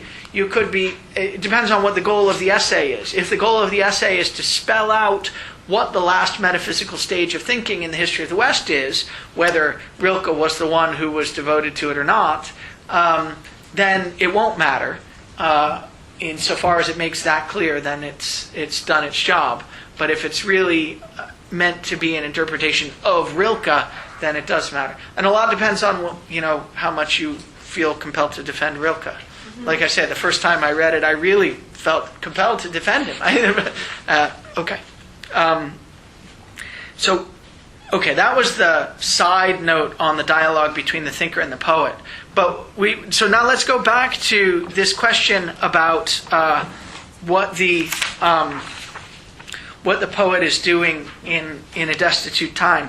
We saw that he's attending to and singing the divine radiance that he can sense in everything that is. That prepares the culture, if it does, by changing the style of the background practices so that the way people act is sensitive to the possibility that certain things might be more meaningful than others. And it might even be sensitive to that possibility just in the form of a question. Is this the more meaningful thing? I mean, if you wouldn't be treating things as resources that are all completely interchangeable with one another, if it was part of the way that you were dealing with them, that it was built into your way of dealing with them, that you wondered whether they were that way or not, right? That would be, so I'm not exactly sure how that could manifest it. It would be, I'm not exactly sure how that would manifest itself or could manifest itself in the practices. But that's a good thing to think about. That's the kind of thing one might think about. If it were built into the background practices that there was some hesitation about whether it was really right to treat things as all equally meaningless and valueless and flexible resources, how would that manifest itself? How would that manifest itself? if you could answer that question, that's a good question for a paper topic. What would the practices look like if they weren't taking it for granted that everything is equally meaningless and flexible resources? Okay, but so that's what the poet prepares us for if he does. And then Heidegger says these weird things. I'll say them and then I'll try to give the whole story. Heidegger says that the poet in a needy time does this, that's to say, attends to and sings of the divine radiance that he can sense in everything that is, by reaching into the abyss where he finds the trace of the fugitive gods. Reaching into the abyss where he finds the trace of the fugitive gods. What on earth does that mean? What is the abyss? Well, the abyss, I take it comes up on the top of 92 in my book, the second full paragraph of the essay. Because of this default, there fails to appear for the world the ground that grounds it. That's to say, when there are no gods, there's no ground for meaningful differences in our lives or in the world. There's no reason or ground of any type that anything should be more meaningful or more important than anything else. That's what the default of the gods is. It's a lack of ground. The word for abyss, Abgrund, originally means all this stuff, but what we're going to think of it as, he says, is the complete absence of a ground. That's what the abyss is. It's the complete absence of any ground for any meaningful differences whatsoever. And originally the way we experience this complete absence of any ground for any meaningful differences whatsoever is as the absence of an ultimate being that gives meaning to anything. The absence of, say, the Judeo-Christian God. That's why the abyss, the complete lack of ground, comes in the default of the gods. But what Heidegger wants us to make room for is what he sometimes calls a groundless ground. The background practices are not themselves an entity that grounds meaningful differences, but they nevertheless ground meaningful differences. So they're a ground that's itself not a thing, not an entity, a groundless ground. And so when we look into the abyss, when the poet looks into the abyss, reaches into the abyss in order to find traces of the fugitive gods, what he's doing is attending to the style of the background practices. He's attending to being, the style of the background practices, and attending to being in such a way as to find places in the background practices where it's not obvious that, in this case, that everything is resources, that everything is equally flexible and meaningless resources. So that's what the poet's doing, paying attention to the style of the background practices as you are sensitive to them in your everyday existence, to try to find places where it's not obvious already that everything is equally meaningless resources. And that was the example we're asking for. We're still asking for an example. I guess parenting practices are one example that we talked about briefly last time. Maybe that's a case where it's not obvious at any rate. Maybe there's some conflict in the way people feel drawn to act in that kind of situation. It's not obvious at any rate that everything's experienced as resources. Okay, yeah. I was wondering what you thought of the example. I think we've all perhaps experienced this of a kind of frenzied fever towards like a technological gizmo, like where it seems like we have to have this or that, or like go to this concert or something. Where it seems like we're just drawn to this. It has some special meaning. Are you? Okay, good. I have a different version of it. Especially in the last, month or so. But the drawing that I experience is is sort of completely empty. It's a very weird thing. Tell me if you're thinking of a different phenomenon. I have a sort of addiction to the political blogs, and my addiction takes this form. I have this long list of bookmarks, and I'll start at the top and I'll read, what's on one of them, then I'll go to the next, I'll go to the next, I'll go to the next, I'll get to the bottom and I'll think, hey, it's been 20 minutes, maybe they've done something else at the top. And if I'm not careful, it can go on for a long time like this. And that is a kind of being drawn, but it's a kind of totally empty being drawn. I hate myself when I'm engaged in this. And I think... it seems to me like there's something interesting about this. It's got the feel of a kind of the facade of meaningfulness. It sort of feels like it's got the face of meaningfulness without any substance behind it. It's clear to me in my experience of doing it that there's nothing meaningful in it. And yet I continue to feel drawn to do it. Now maybe you're thinking of something different, but your use of the word frenzy made me think of it. It's very similar. What struck me about it is that it seems particularly unique to the technological age, in that, say we go to a cathedral, it seems parasitic on another understanding of being, or if we're drawn towards a natural wonder, like a canyon or something, or a big mountain, and we have the sense of meaning. Whereas this kind of frenzy seems absolutely unique to our age. It's interesting. I mean, I don't know how unique it is to our age. There are sort of crowd frenzies in other ages, witch hunts, say, or something like that, where a whole group of people just sort of goes crazy. I think, and there's lots written by people about the way crowds can induce it. But what you're talking about, what I'm talking about, are sort of independent of the actual presence of crowds. Those things happen when the crowd gathers. This seems to happen prior to the crowd gathering. The crowd has decided to gather at 9 o'clock on a Thursday night or whatever. It'd be interesting to think about that, the distinction. What strikes me is the sort of meaningfulness of this experience. It really feels like it's got the facade of meaningfulness without any real meaningfulness to it. And I think that's probably the way it ought to feel if Heidegger's right about where true meaningful differences come from. They come from sort of background social practices where people are taking on a role. There's no role that you're playing when you're going through these bookmarks, or at least not a role on the basis of which you could have an identity. It's not a social context. It may well be that the concerts are better. They may, concerts, if they work, one might well count as things thinging. We'll see. I think Bert Dreyfus sometimes talks as if Woodstock is the sort of the best example of a thing thinging for his age, anyhow.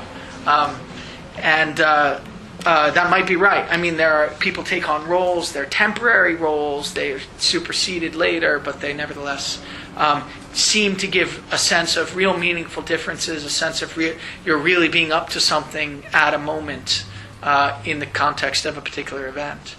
But the difference between that and the sort of meaninglessness of the sort of addiction of this kind of addictive behavior is interesting.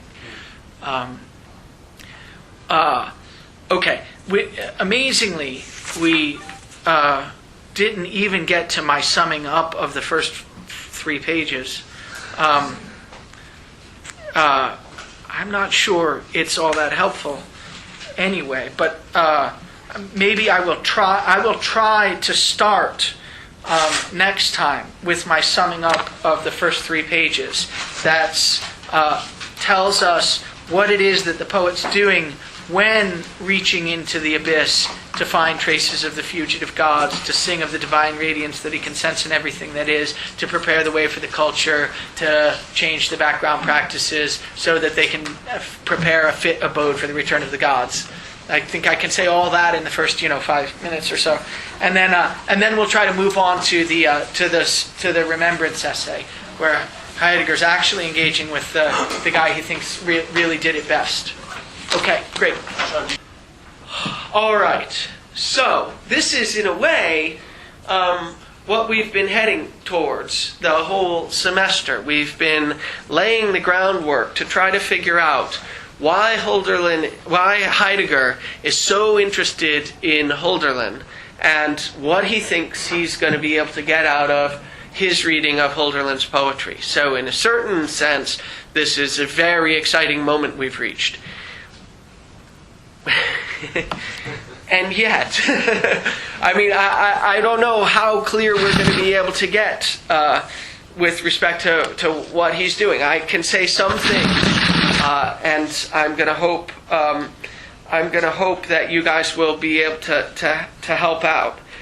Here are the questions that I want to think about for today. I want to think about what the essence of poetry is, according to Heidegger's reading of Hölderlin, and what the poet's doing when he's writing poetry, and what he has to go through in order to do it.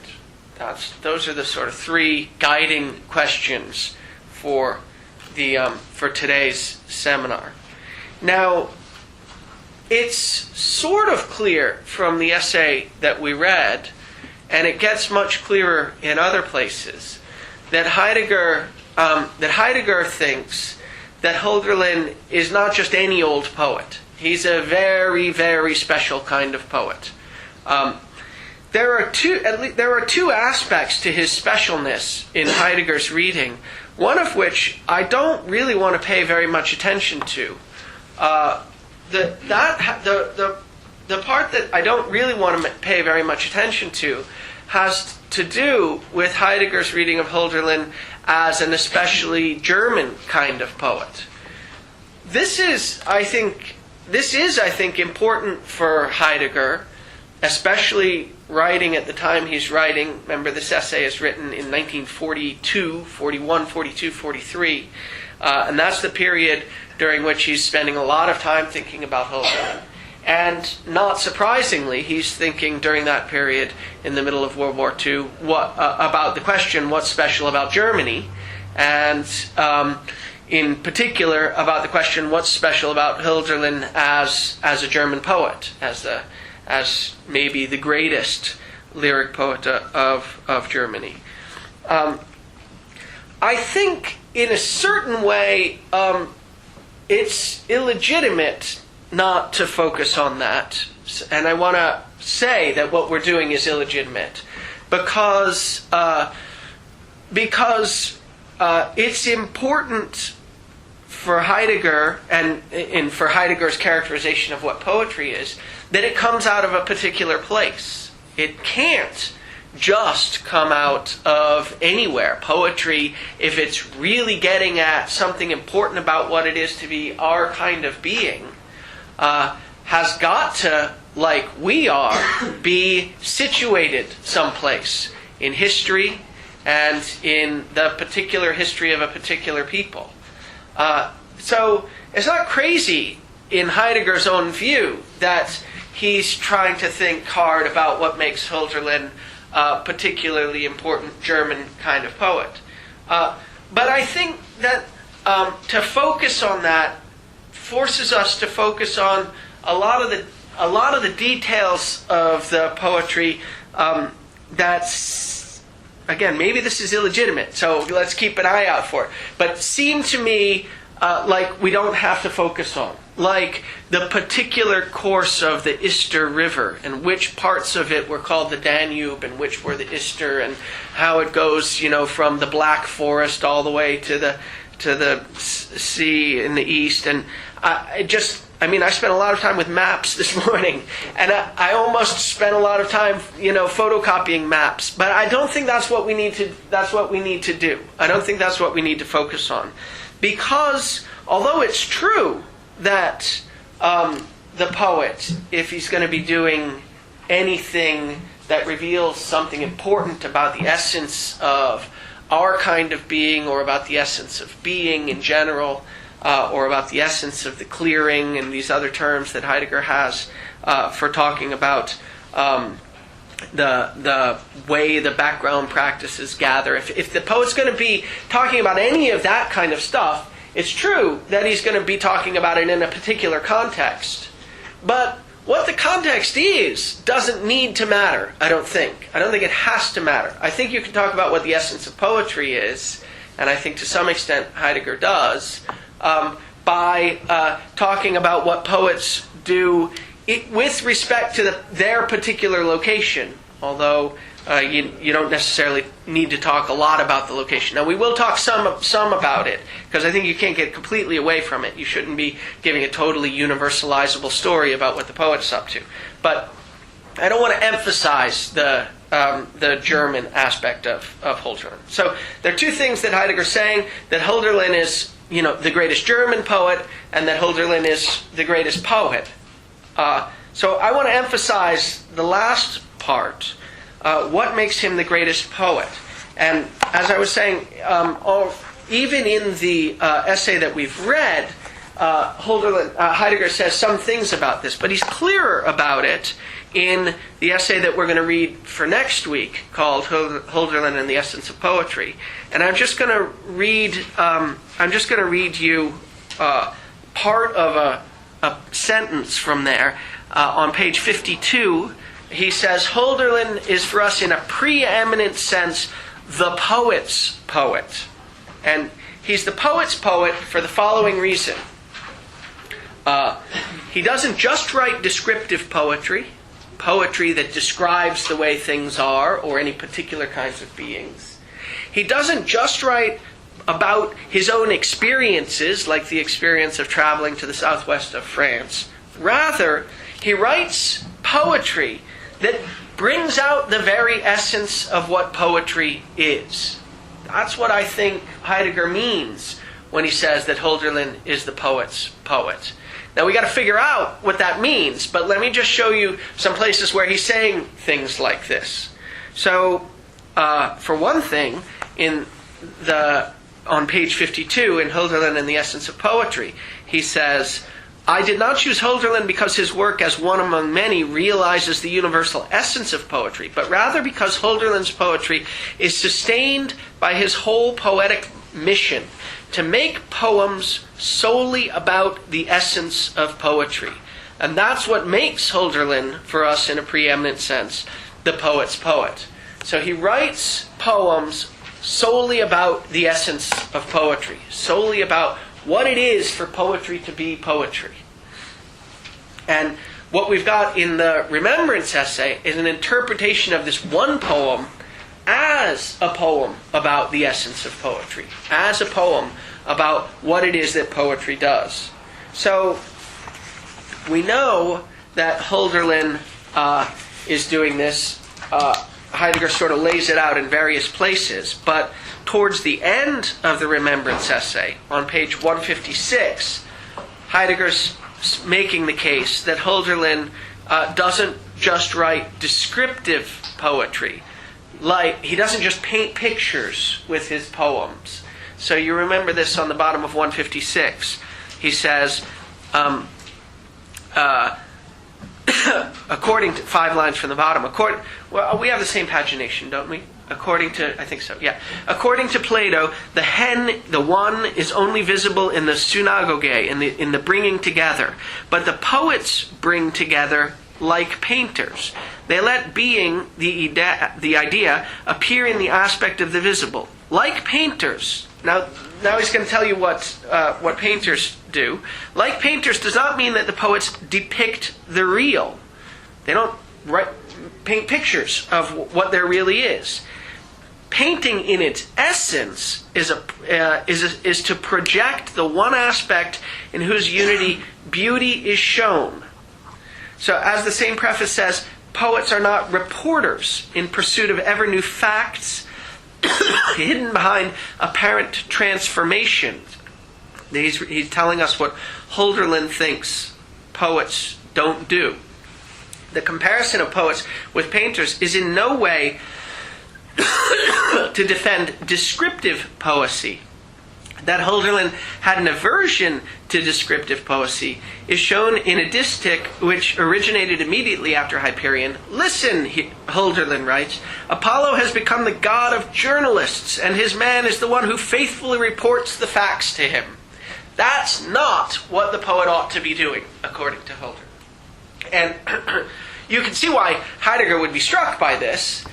From what we've talked about already, we know that Heidegger thinks that the way the history of metaphysics in the West went wrong was in its interpretation of truth as the correspondence of sort of mental states or pictures or propositions with the way things are in the world, the adequatio intellectus et re. And that's a typical story about what makes good painting good.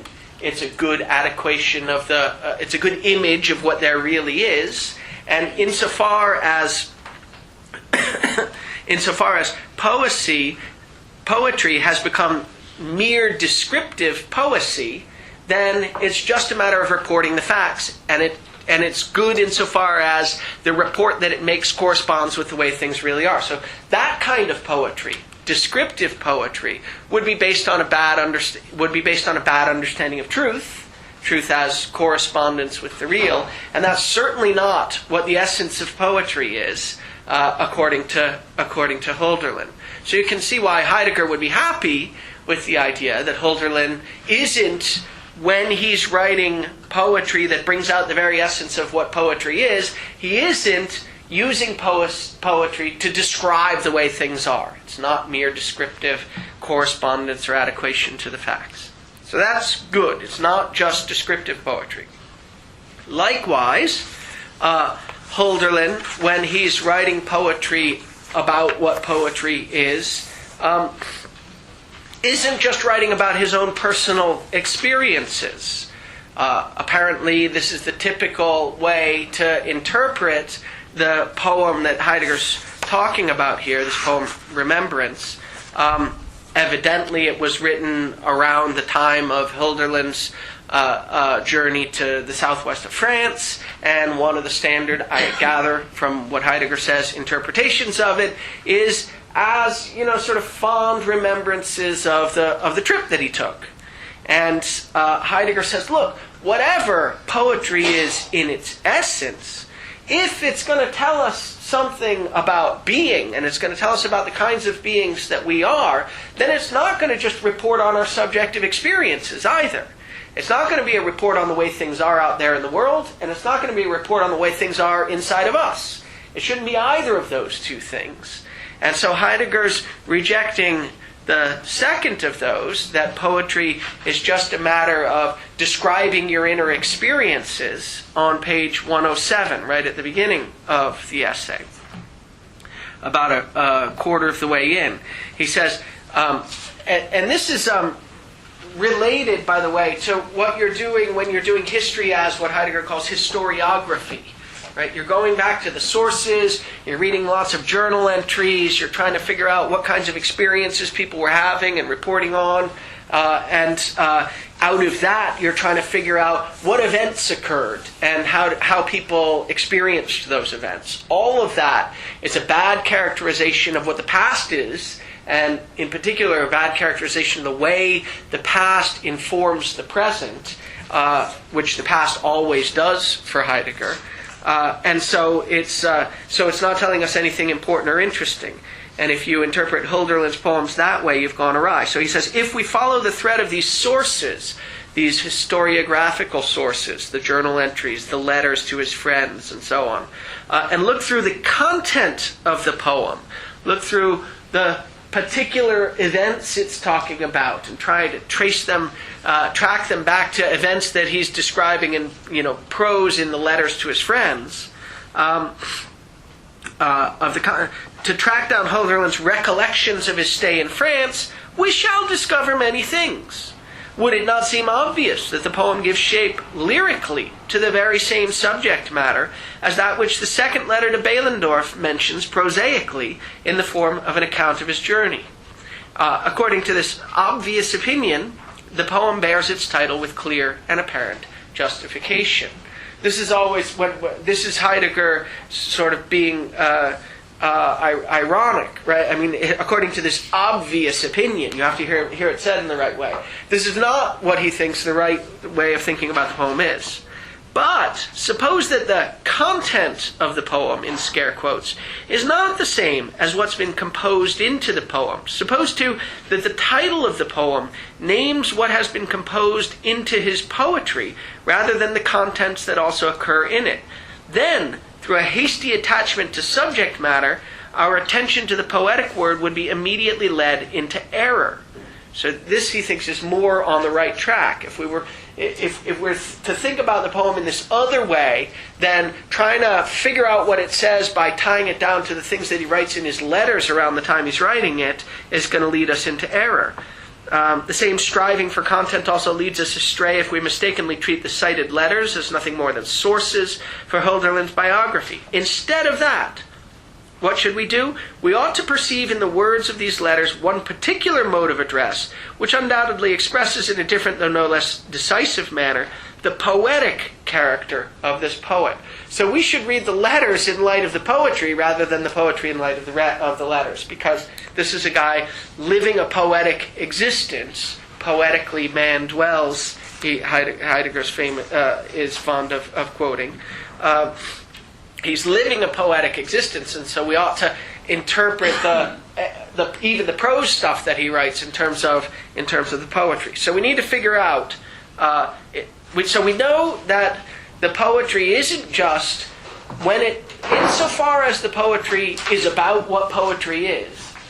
It's not just poetry that describes the way things are. And it's not just poetry that describes a set of subjective experiences of events. It's got to be something else. And the question for us is, what is the something else? Well, Heidegger says Hölderlin is writing poetry that brings out the very essence of what poetry is, and it's neither of those two things. Here's Heidegger saying again. I read you the passage on 52. His whole poetic mission is to make poems solely about the essence of poetry. And on 109 in our essay, Heidegger's saying another version of this, I think. He says, about 12 lines down, the poet answers our question by composing into a poem the very essence of this kind of thinking of. We'll talk about this notion of thinking of in just a moment. The poetic truth of this essence is what's been forged into this poem, Remembrance. Its title says that here, the essence of the poetic thinking of future poets is put into the poem. Okay, so this poem is going to tell you about the essence of the poetic thinking of all the poets to come. That's what it's going to tell us about. So that's our clue. We got to figure out what that is. We don't know yet what that is, but we got to figure out what that is. So our particular question is, what is the essence of poetry, and how does the poet reveal the essence of poetry in his poetry? I think I have a passage that tells us something like the answer to the first question, though it's not as clear as one would like. So the first question was, what is the essence of poetry? If we turn all the way to the end, 163, the bottom two lines, I'm going to read from the middle of the sentence. Heidegger says, I think, that the essence of poetry is, now quoting, the appropriation of what is one's own, that is accomplished. The appropriation of what is one's own, that is accomplished and presented. Skipping a little bit. So poetry, in its essence, is to appropriate and present what is one's own. Okay, still just words, but at least we know which words we're supposed to be thinking about.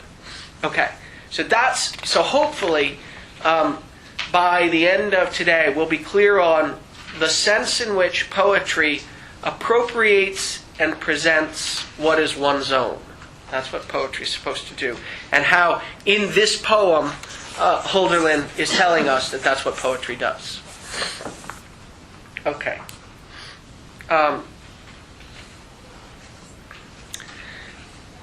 Heidegger starts off, and I think we'll start off too, with a discussion of the title of the poem. The title of the poem is Remembrance. In German, it's Andenken, and literally, this is thinking of. Andenken. Now, Heidegger's. So typically, you'd think that it's thinking of some events that occurred in the south of France when Hölderlin was traveling there. But of course, Heidegger doesn't want to characterize it that way. If you were to characterize it that way, then you'd be thinking of these events in the past as events that are in the past, that are over and done with, that are, as Heidegger says, irrevocable, and that haven't got any relation to what's going on in the present. So he's saying something like this. Let me see. I say on 109 to 110. Let me see if I can find it.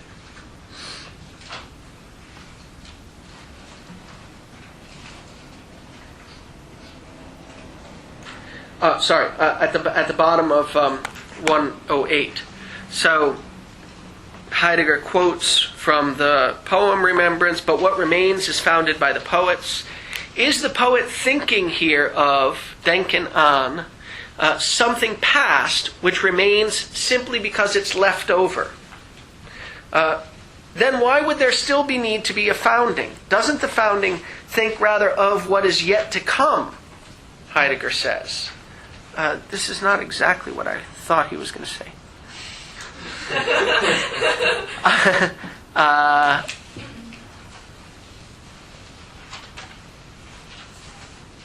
It's further up on 108 that I was interested in. Right after the first passage from the poem about the Indus. If remembrance is already a thinking back, then it thinks of the rivers of the Indians and the Greeks. To remember, to reflect, to recollect, to be mindful of something, andenken. Do these all imply only a thinking back? The recollection of the past encounters something irrevocable, which allows no further questioning. If that's what Hölderlin were doing, then that kind of remembrance would preserve the past without questioning it. But the poem Remembrance questions. And then there's this one important question: where are the friends? Okay. But so what Heidegger says is this is an indication that the poem isn't simply reporting on events that happened in the past. If remembrance is a thinking back to things, it's not only a thinking back to things, because the way in which the past relates to the present on Heidegger's account of temporality isn't simply in the course of a linear progression. The past relates to the present by informing our understanding of everything that goes on now, and by telling us something about the way to prepare for what's about to happen. So in the present moment, there's always a sense of what's past and an anticipation of what's about to become. This is Heidegger's story about temporality, although it comes in different forms. He's already got a version of this story about temporality in Being and Time. So the way in which we experience the past is in terms of the way it affects how we understand what's going on in the present, and in terms of the way in which it allows us to anticipate what's about to happen in the future. So at the present moment, the past and the future are all rolled into it. So remembrance, if it's anything, is not just a thinking back to past events that are irrevocable and now gone. It's somehow bringing out of the past in a way that allows you to understand what's going on, something in a way that allows you to understand what's going on in the present and anticipate what's going to be happening in the future. That's what remembrance has got to be. So Heidegger's way of saying this, although I don't find it very perspicuous, it's the part that I was just about to read and stopped. At the top of 109, he says, "Does not the founding think rather of what is yet to come?" That's the future. "Then remembrance would indeed be a thinking of, but in such a way that it thinks of what is yet to come. Supposing that this remembrance thinks ahead, then even a thinking back cannot think of a past of which there's nothing more to be said except that it's irrevocable. This thinking of what is yet to come can only be thinking of what has been, which, in distinction to what's simply past, we understand as what is still coming into presence from afar." Okay, so the idea here is that if this is a story about the past, then it's going to be a story about the past that prepares us to be presented with the present in a different way and prepares us to anticipate the future that's to come. That's the story about the past. That's the sense in which this is a remembrance, a thinking of. Right? In the background here, we have, although even at this relatively late date, we have Heidegger sort of engaging with traditional philosophers of mind, like Husserl. Here he is giving a characterization of a typical intentional state, thinking of something. And the typical sort of characterization of intentionality in philosophy of mind would find some event in the past that this thinking of is directed towards. And Heidegger says, look, the poetic engagement with the past can't be anything like that. Because that event in the past, if you really think of it historiographically and in terms of the timeline, is irrevocable and done and no longer irrelevant to us. And that's just not the way in which we experience the past. Certainly not the way in which the poet experiences the past. Okay. I think the way to read this, in more particularly, is to think of it in terms of the destining of being. Now, Heidegger never says this here. And you have to remember the dates. Where we get the most focused talk about the destining of being is in the Question Concerning Technology, which is in 1949. And this is 7 years before that. I think he hasn't yet really got a fully worked out sense of the way in which an understanding of being is a destining. That's to say, remember, he hasn't got a full sense of the way in which the background practices that are manifest in a culture of their own accord gather and direct themselves in a certain way. Right? Now, with the help of the people living in the culture, no doubt, that's true. But nevertheless, there's a sense in which the background practices in the culture have an organization. They gather in a certain way, and that gathering, that process of the background practices moving towards a certain telos is the destining of being. That's something that's given to us from the past. In fact, as Heidegger says in the Question Concerning Technology, it's given to us at the earliest moment. That's the thing that you first get. And then you get the development of it that allows you to be to resonate with the presence in a certain way, and that allows you to anticipate the telos, the end towards which it's going, also. So just remember, just to point you to a passage in the Question Concerning Technology where he's talking about this, where he's saying that the destining of being is what is the earliest but still coming into presence. You can look on page 22. He says, all coming to presence, not only modern technology, every understanding of being, keeps itself everywhere concealed to the last. Nevertheless, it remains with respect to its holding sway that which precedes all, the earliest. That's all coming to presence, every mode of revealing. The Greek thinkers already knew of this when they said that which is earlier with regard to the arising that holds sway becomes manifest to us men only later. That's to say, these background practices that have already got a certain kind of organizational structure, a certain kind of style, have already been given to us as having that style. Those background practices come first, and they're only made manifest to us later. Right? That's a sense in which the past is something that the poet could be directed towards, while the past is nevertheless something that helps them to experience the way things are now. That which is primally earlier shows itself only ultimately to men. Therefore, in the realm of thinking, as opposed to the realm of poetry, but they share a certain resemblance to one another, in the realm of thinking, a painstaking effort to think through still more primally what was primally thought is not the absurd wish to revive what is past. It's not the absurd wish to give this description of some event that's irrevocably gone. It's not that, but rather the sober readiness to be astounded before the coming of what is early. And that readiness to be astounded is something like what the poet has to develop in himself.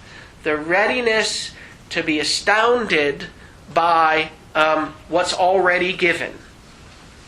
And I think it's fair to say, I'm glad I read all the way to the end of that passage. I hadn't intended to.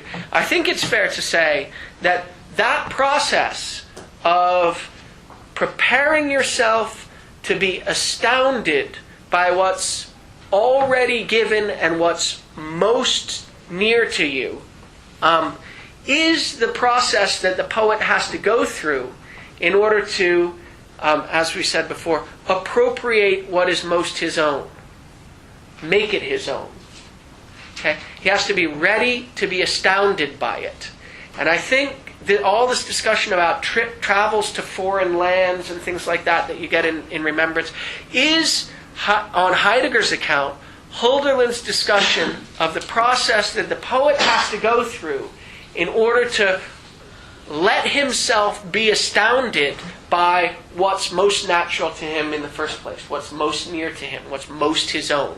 And only once you can be astounded by it can you appropriate it as your own and then present it. Okay, I think that's really important. If I had to say in a nutshell what I'm hoping to get across today, that would be it. So I'll just say it once more, and we'll go through it in a bunch of different ways. But this sober readiness to be astounded before the coming of what is early, as Heidegger talks about it in the question concerning technology, is something maybe identical with, maybe very close to, what the poet has to prepare himself for in preparing himself to dwell poetically and to, as a poet, appropriate what is most his own. Okay. A question is sort of formulating itself in my mind, and I have no idea what the answer is to it. Maybe this is a good paper topic for somebody. I wonder what exactly the difference is between the thinker and the poet. It looks to me like just reading this sentence that the thinker and the poet are preparing themselves to respond they are preparing themselves to respond to very similar things. The preparation that goes into their getting ready to respond to these very similar things seems to be very similar. And so what exactly is the difference? Especially when you think about Heidegger, the later Heidegger, whose philosophy is quite poetic.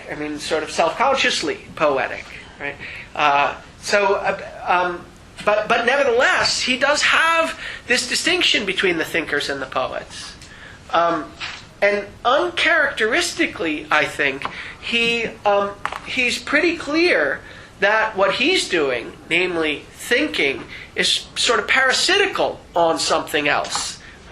He's not usually modest, but I think in this instance he's modest. he does seem to be pretty clear that the thinker is parasitical on the poet, that the poet has the primary relation to being, and that's so through his reading of Heidegger, of Hölderlin, he's going to do what the thinker can, and the other poet. I guess I haven't quite worked those through yet, but it seems like in some ways this sort of essence of what the poet needs to do, or is doing, doesn't, you could do that without publishing a single poem. Is the poet then have an additional responsibility to prepare anyone else? Well, yeah, so I tried to say it, although I haven't focused on it because I don't really have that much to say about it, but I said that what the poet needs to do is to appropriate and present what is one's own, what is most one's own. So there's the presenting part also, which is what. So here's I think the way to think about it. You can merely dwell poetically. You can do that, and the poet has to do that. But you could be a non-poet and dwell poetically. It's the essence, I think, of human being to dwell poetically. That is to say, it's the essence of human being to appropriate what is most one's own, so that you can dwell in it, so that you can live in it. But the poet does something else. The poet's poet, at any rate, writes poetry about what it is to appropriate what is most one's own. So you've got to not only do it, but present it as something that's done by people who are essentially like us. So that's what the poet really does. Is that, and now this I just really popped into my head, is that maybe the basis of the distinction between the poet? Well, the thinker also names. So what the thinker's version of that is naming instead of presenting. I don't know if these terms make a difference, but they are, and I don't know if he uses them systematically. But Heidegger does say that the thinker names. Well, for instance, he named in framing. That Gestalt. That was a big event. He was pretty proud of himself for that one, right? But what he was doing there was naming it, not presenting it. Now I'm not entirely sure what the difference is. And of course, there's a sense in which he was presenting it. He wrote a whole essay on it, more than one. So I'm not exactly sure what the difference is, but it does seem, at least some of the time, to use those two different terms. So that might be a clue. That's where I would start worrying about it if I were going to write a paper like this. Yeah. Oh, I mean, he also sees himself as sort of like restoring us to that origin, right, in which we have the sort of a mentality in which we can even approach the poem. So, like, while he's that... He being Heidegger or Hölderlin? Being Heidegger. Uh-huh. Like, I mean, he goes both ways, right? He's also, like, into sort of preserving and permanencing the poetic word in the word of the thinker, in thought, and into, I don't know, I think into like trying to make that language more common, maybe, because he talks about how like it has to become common language. So what has to become common language? The holy and things like that. I don't know. I think I'm not sure what needs to be common is a sort of scare word, because common often means banal, and it means sort of deconsecrated and non-holy. So it would be bad if the holy became unholy. Or non-holy or something like that. But there is a sense in which you're right. I mean, there's a sense in which, for instance, and this, I think, a version of this will come back today, there is a sense in which only when the culture not only lives in the context of the most supreme danger, but sees it as a danger, will there be a turning. And so there's got to be, and the whole culture's got to do that. The whole culture, and the thinker, and maybe the poet, prepare the culture for that by naming the danger as a danger, and by presenting in an appropriated way what is most their own. So they do those things, and that should make it more common, but not in this banalized, desacralized way. Max, yeah. I found it interesting that maybe this sheds light on the difference between the poet and the historiographer. On page 163 in the Hölderlin passage, he says, you know, that the appropriation of what is most one's own is an accomplishment. Yes. And then on page 118 in What a Poet's For, I don't have that one. there's a discussion of accomplishment in distinction from production. Yes. Where he says, only a daring that becomes more daring by being willing can accomplish in receiving. Say that again. Only a daring that becomes more daring by being willing. I think he's describing Rilke's metaphysics. Can accomplish in receiving. Well, he may be describing Rilke's metaphysics, or he may be doing something that I puzzled over for a lot of this morning, and that we're going to get to in a little bit. Namely, using willing in a funny way, in a non-Nietzschean way, where willing is what the true poet does. But the kind of willing that's at stake there is the willing that is allowing yourself to be open to the call of being. That's all there is. That's all that's left to willing. It's not egotistical or autonomous or spontaneous. It doesn't come from the inside. It really is an accomplishment because you go through the process of preparing yourself to be open to being astounded by what's usual. So accomplishment, you think, is used in the same sense? I think it may be. Yeah, I think it may be. It's an accomplishment because, and this is related to a few things. Think of the wheelwright again. The wheelwright recognizes his whole mode of existence as a matter of preparing himself to be struck by, when he's walking through the sunny woodland hills, what the particular curve of that timber calls out to be developed into. It's that kind of accomplishment. It's the accomplishment of developing in yourself the skills and sensitivities to being struck by what's being called out to be nurtured forth. I think the wheelwright is a very good thing to keep in mind here. I think the poet is doing with respect to being what the wheelwright is doing with respect to the timber, right? That's what ultimately what I think is going on. So it's an accomplishment because the poet has to prepare himself to be struck by, that's to say, astounded in the terminology of this essay, astounded by what's calling out to be nurtured forth and appropriated as his own. That's the thing. That's it. And his name for that at one point is willing, but you don't get confused. It's not the willing of will to power in Nietzsche. It's something very different. And he says, albeit only in one sentence, that it's very different. Let's see. It's almost the more common use of the word willing, right? As being willing. Being open. Interesting. That's terrific. I haven't thought about that. Yeah, the will in philosophy is this sort of totally inner, totally sort of belonging to the subject and the ego, spontaneous and autonomous force by means of which you can will something out of nowhere. And that's so. It maybe my sort of thinking about it is corrupted by my philosophical background. But I think you're absolutely right. Being willing to do something is being open to it, and that's the sense of willing that I think he wants. That's a great. Does it work in German?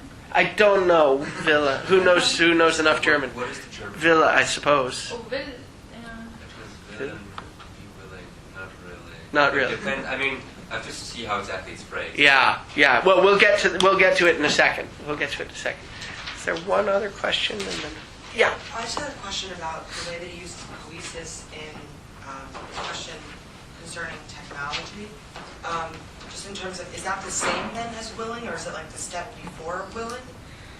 Do you have a place where you're looking? No, I guess just when we talked about poesis as like the bringing forth and in relationship to the wheelwright's role of being open to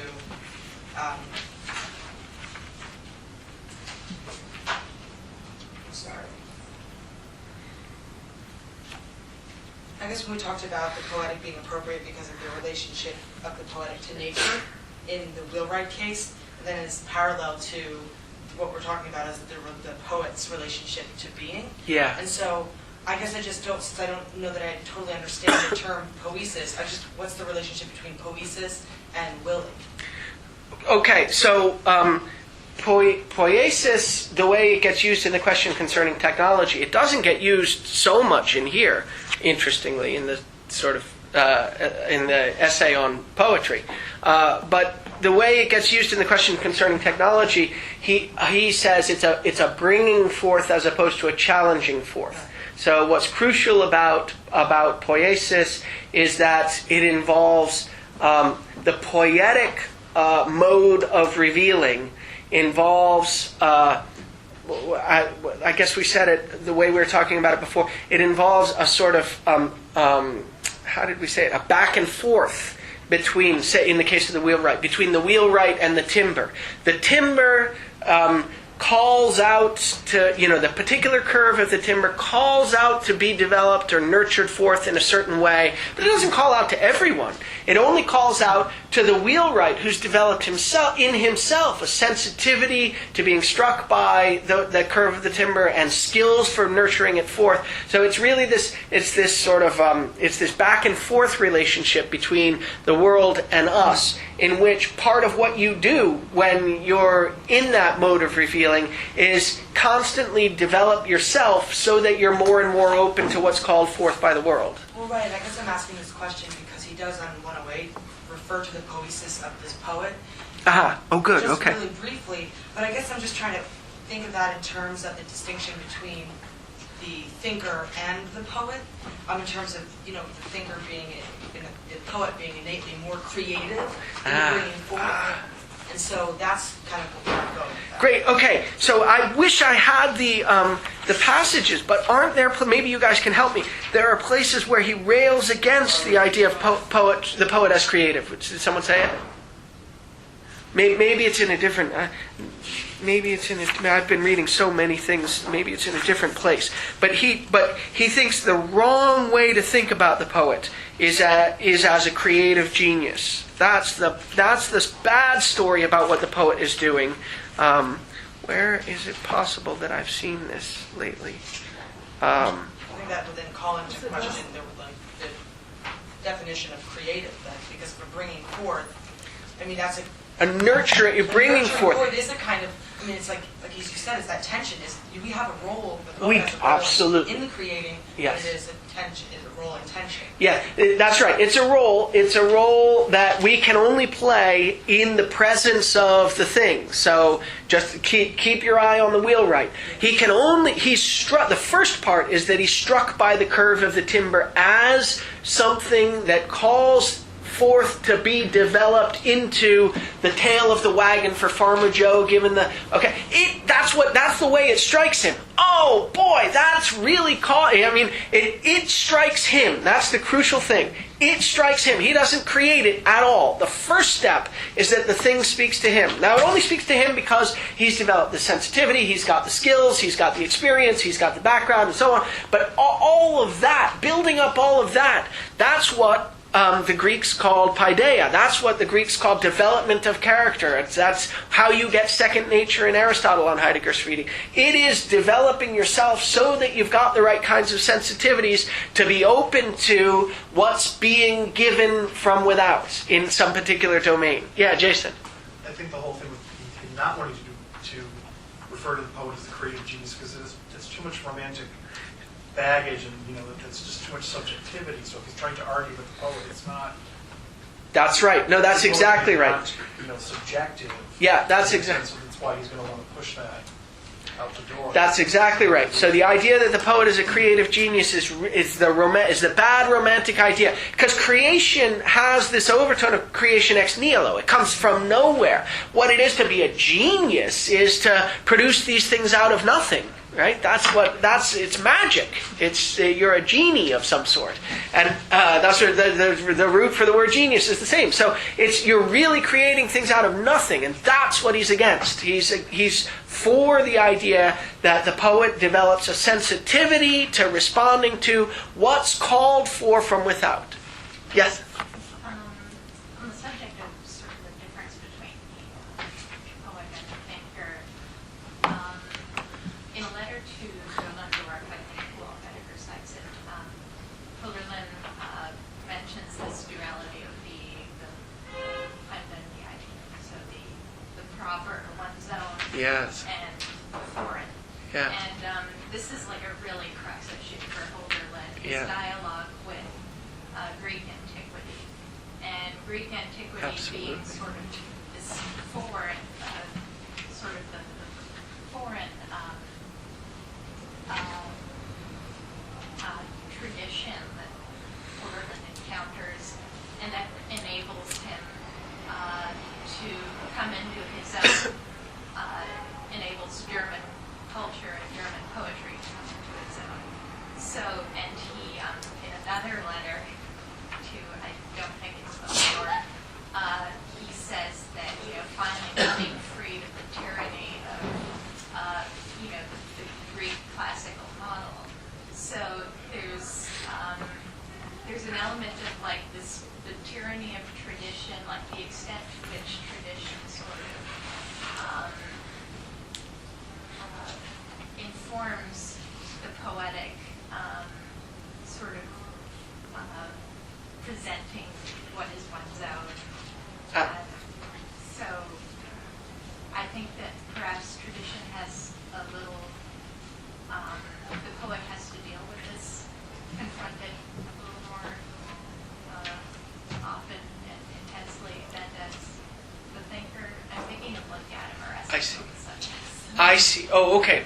Well, maybe. Although, okay. So what you're talking about, of course, is what we're supposed to be talking about for the rest of today's session. This, the way in which the particular process that the poet has to go through in order to prepare himself to appropriate as his own what is closest to him is this process of going into foreign lands so that he can be struck by, astonished by the things that are closest to him for the first time. So that's the process. That's for the poet, the process that's akin to the process for the wheelwright of apprenticing to the master and developing the skills and having the experience, and so that he can see in his domain, the domain of the sunny woodland hills, what's called for. But the poet has the job of the vocation, really, the calling of responding not just to a particular domain, the domain of the forest, say, or the curve of the timber, but the domain of being, the domain of the whole style of the culture. That's what the tension between the foreign and the domestic is supposed to prepare the poet for in Heidegger's reading of this poem of Holderlin. So that's certainly right. But that said, I'm not sure it's a difference between the thinker and the poet, because of course that's exactly what Heidegger does. I mean, he doesn't travel to foreign lands, but he's totally engaged with the history of the West. And he thinks that only by being totally engaged with the history of the West can you come to, say, understand the current danger as a danger. Yeah, I was thinking of Heidegger's essay on the Anaximander fragment. Yeah. And his role as translator. And I don't know exactly how Heidegger views himself when he's playing a slightly different role. He's translating this ancient Greek fragment, and translation has this dynamic of encountering the foreign and sort of in return sort of enriching his own language, Right. his German tradition. So as thinker, he is doing the exact same thing as the poet. Yeah. It's very complicated. It is. So, it remains a question then what the difference is or the relationship is between the thinker and the poet. But yeah, that seems to be something more that they have more or less in common, though maybe there are particular differences. Okay, one last thing, and then we got to keep going. That's From the, when you went to page 163 to sort of condense the essence of poetry, Yeah. one thing that kind of got elided was exactly that point, which is that sort of it seems like, I guess, like a subtask of the poet is to transform and bring back beforehand. Yes, well, I elided it because I didn't want to give away the the punchline. But yeah, that's right. I mean, that's exactly right. I mean, that's what he's talking about there.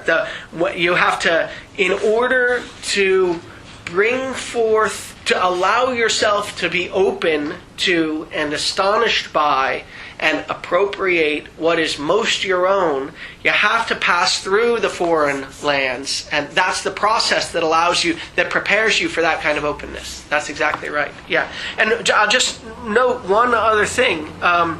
There are places where the word free, I don't think I will be able to pick one out, but there are places in this essay that we've just read where Heidegger describes the poet as having a free relation, for the first time a free relation to what's given. And I won't be able to find one, but if anyone can find one, let me know. Because the freedom of the relation, it isn't the freedom that comes from being able to create out of it anything you want. The freedom is related to the freedom he talks about in the question concerning technology. Now on page 25, he says, always the unconcealment of that which is goes upon a way of revealing. Always the destining of revealing holds complete sway over man. But that destining is never a fate that compels. We have some opportunity to affect the way in which the practices gather by being sensitive to them and open to them and appropriating them in a certain way or another, right? For man becomes truly free, he says, only insofar as he belongs to the realm of destining. That's what the poet's got to do. He's got to open himself up to the way in which the background practices are gathering, and so becomes one who listens and hears, and not one who is simply constrained to obey. And if you got to the end of the essay, you know this bit about listening and hearing is, now this I might be able to turn to, let's see, all over the discussion of, here it is on around 145 and 6, of the conversation. Holderlin is missing this conversation among friends, and there's a question about what a conversation is. And at the bottom, on 146, about halfway down, he says, that is why in good conversation what is said and what is heard are the same. That's in question concerning technology. In the realm of destiny, one becomes one who listens and hears. What is said and what is heard are the same in his poetic naming of good conversation. Oh, I guess the poet does name. That's a naming, not just a presenting. So I don't know, they become more and more the same. In his poetic naming of good conversation, Hölderlin thinks of that saying and hearing which spring from the original conversation. A good conversation says the heart's intention. So this is a story about what conversation is between friends, but it's also a story about the relationship between the poet and the gathering of the background practices, or the clearing, or the opened, or being. It's a story about how you develop in yourself a sensitivity to what in the case of the background practices are calling you to name, or what they're calling you to name. You develop that sensitivity by allowing yourself to be struck by in this with amazement and astonishment by these background practices, which are what's closest to you. Okay, so here's my hypothesis. We've gotten to the hypothesis. I think that this discussion of remembrance as a thinking ahead, that's also a thinking back, a thinking of what's been, which is a thinking of what is still coming into presence from afar. I think all that talk is a reference to the poets being open to the destining of being. That's why he thinks it's interesting to... So far we've talked about the title, right? That's why he thinks it's interesting to call this poem Remembrance, because it's got a particular story about the way in which the past, that's to say the destining of being, what is earliest, what's already given, and what's coming into presence, the way the past is what you're open to in the present. So the poet keeps himself open to the destining of being, which is what is most his own. The destining of being. That's to say, the style of the background practices, the way the background practices are gathering, is what's most your own. Well, that's because it's the closest to you like water to the fish. It's so close to you that it withdraws. It's so close to you that you can't see it. It's so close to you that it governs and maintains all your activities, but you never come to focus on it. The poet keeps himself open to the destining of being, to the way the style of the practices is changing, which is what is most his own. The poet appropriates that destining of being and presents it or names it. That's the hypothesis. So more particular questions to keep an eye out for. How does the poet keep himself open to the destining of being? How does he do that? I've already suggested that I think what's going on here is that the poet has to develop in himself or herself a sensitivity to being an openness to being astonished by what's so close to you that you've never even noticed it, namely the background practices, and that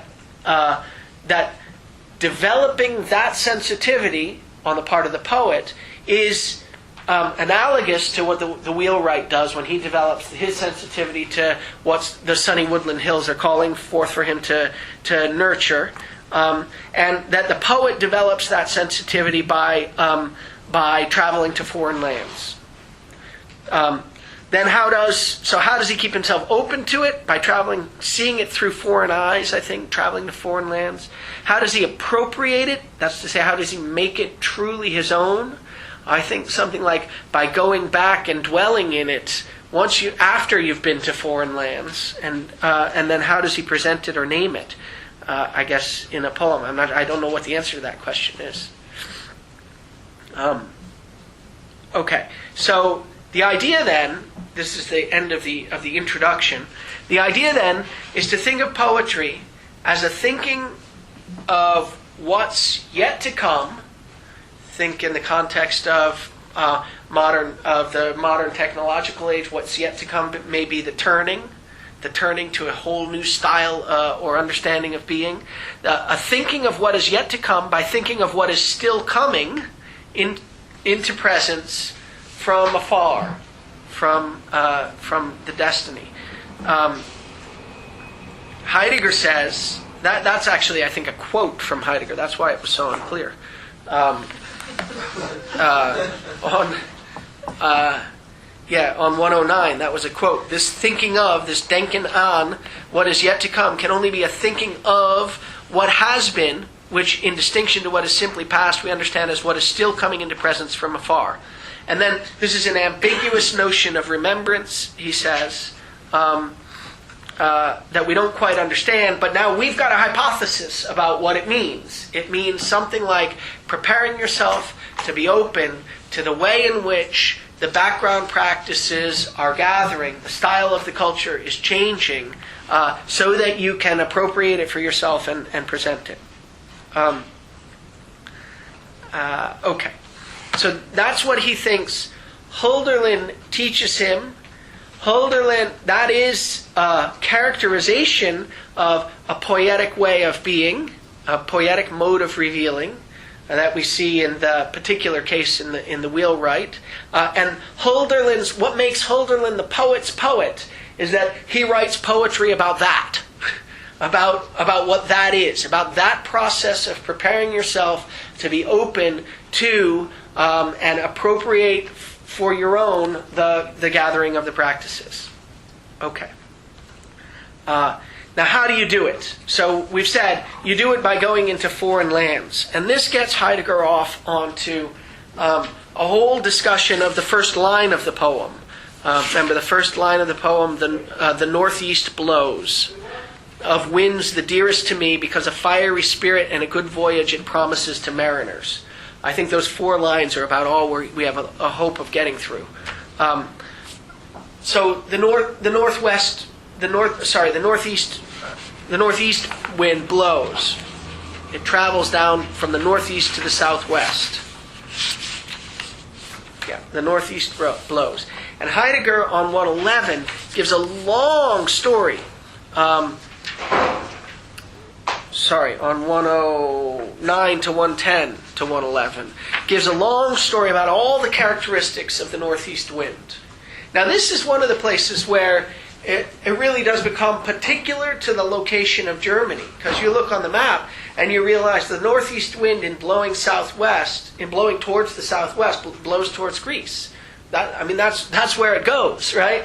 And so the northeast wind does all these things. I made a huge long list of them, and some of them are really particular to the locale. It brightens up the air. It extends gaiety into the distance. It clears the sky. It gives a free, cool path to the rays and lights of the sun. It brings a sharp clarity that makes the transparency of all things quite incorruptible, and so on and so forth. That's the wind. Not just the wind. That's the way it feels, what it feels like to be in its presence, and so on. But it does all of these metaphorical things too. It, for instance, points the way out of the native land.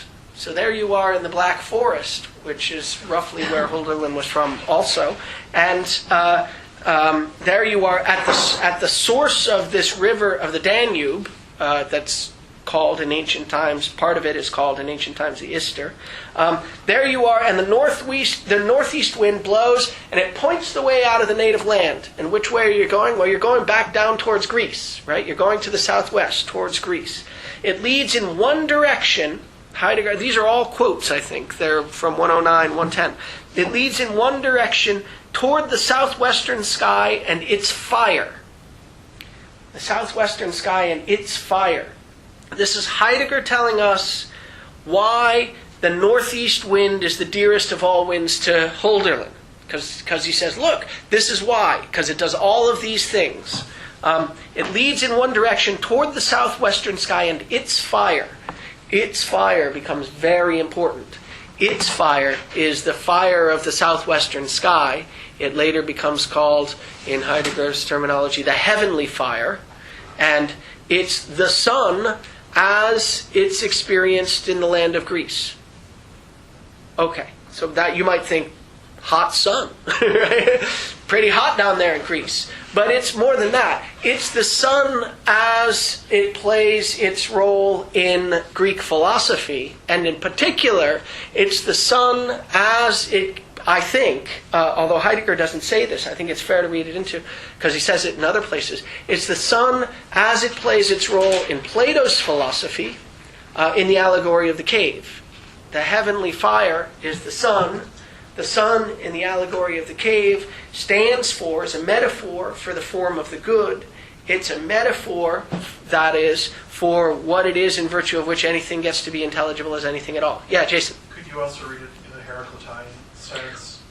You know, Heraclitus says that everything is fire, and the fire is, depending on how you read fragments, Yeah.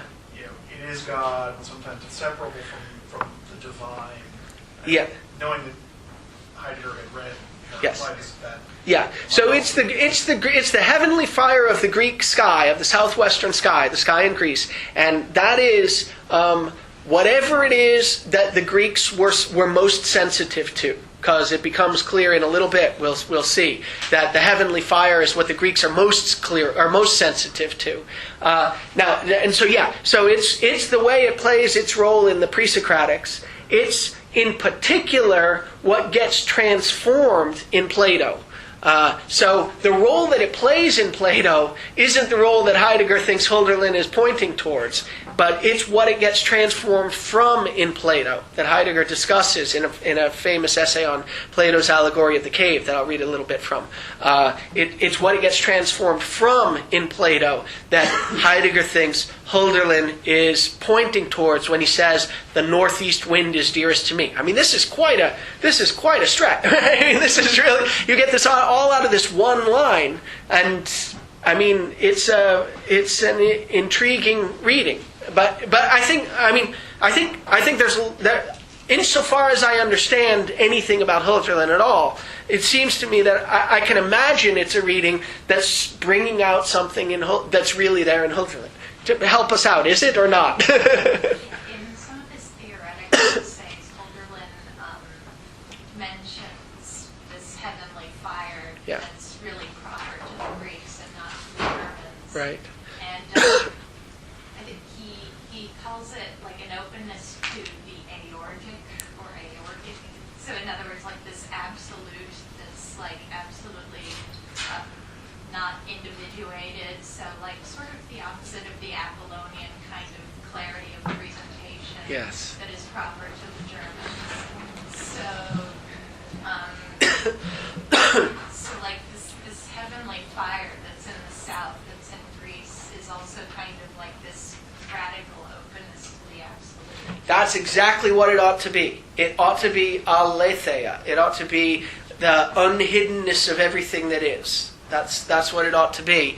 And that's what gets transformed in Plato's rendering in the allegory of the cave. That gets transformed from, well, we'll read about it in just a second. But I think that sounds right. I'm glad to hear that Holderlin's really onto that. Yeah. Yeah, Adam. Not to remain on this interpretation, but Greece is to the southeast of Germany? No. To the southwest? Southwest South. is France. And Oh, wow, how funny. Let's see. To the south. Good. That's why my sense of direction is so bad. So, southeast. So the north. Wait, that's okay. Good. So, I see. So it's not pointing to Greece, it's just pointing to foreign lands. It's pointing to France. Is that right? It's pointing to the south of But France. his experience of But the sun exactly. as the Greek sun takes place. Takes place in the south of France. Okay, good. So that's very, it's important to be good about the details. Yeah, good. My sense of direction is terrible. And so even when I'm looking at maps, I don't get it right. So I have Greece with a question mark here, but I've made more out of it than I should. France would be part of Magna Graecia anyway, because Marseille, that whole area was part of Greece and Greek culture anyway. Marseille is Yeah, no, you're right. No. I mean, it's true. It's true. We can fix it in all sorts of ways, but it's important to keep. Yeah, no, it's important to No, you're absolutely right. So let me just make sure I understand how the map goes. I actually did spend a lot of time looking at maps. So south, but east is that way. That's the problem. Okay, so east is that way. West is that way. Yeah, okay. So the northeast goes. I saw someone else doing that. Okay, yeah, the northeast goes down there, and. No. Sorry, the north. I see. Oh, the northeast. I see. Good. So the northeast comes from up here and goes down there to the southwest of France. Wow. Okay. Good. All right. I have to turn the whole thing around. draw a map. No, it's not going to help me, as you can tell. I'm looking at a map. It's just not doing anything. No. Okay. Good. So it's. I saw this too, by the way. What's that? And Tom noticed this. Oh, good. No, I think someone else noticed it before. Okay, good. No. I mean, like I said, I don't think it's devastating because the point is that it's pointing to foreign lands, and it's pointing, now we have to say, to this particular foreign land where Holderlin traveled when he had this insight about Greece. But it's not pointing to Greece in particular. Good. Very important. Thank you. There's a lot of talk about this that makes it very clear with maps in the introduction to Holderlin's Hymns and Fragments. Aha! Oh, okay. Not the. I have the big hamburger collection. I don't remember if I did. Okay. All right. Great. Okay. So I have to say, so let me just be clear about how I'm going to fix this awful mistake. So what I have to say is that what's important is that it leads in one direction toward the southwestern sky and its fire. That's to say, it leads toward what he experienced about Greece when he was in the southwest, when he was in France. And so it brings, so that's what it does. It points the way out of the native land. That's still good. It leads in one direction toward the southwestern sky and its fire, which he later calls the hot richness of the heavenly fire. And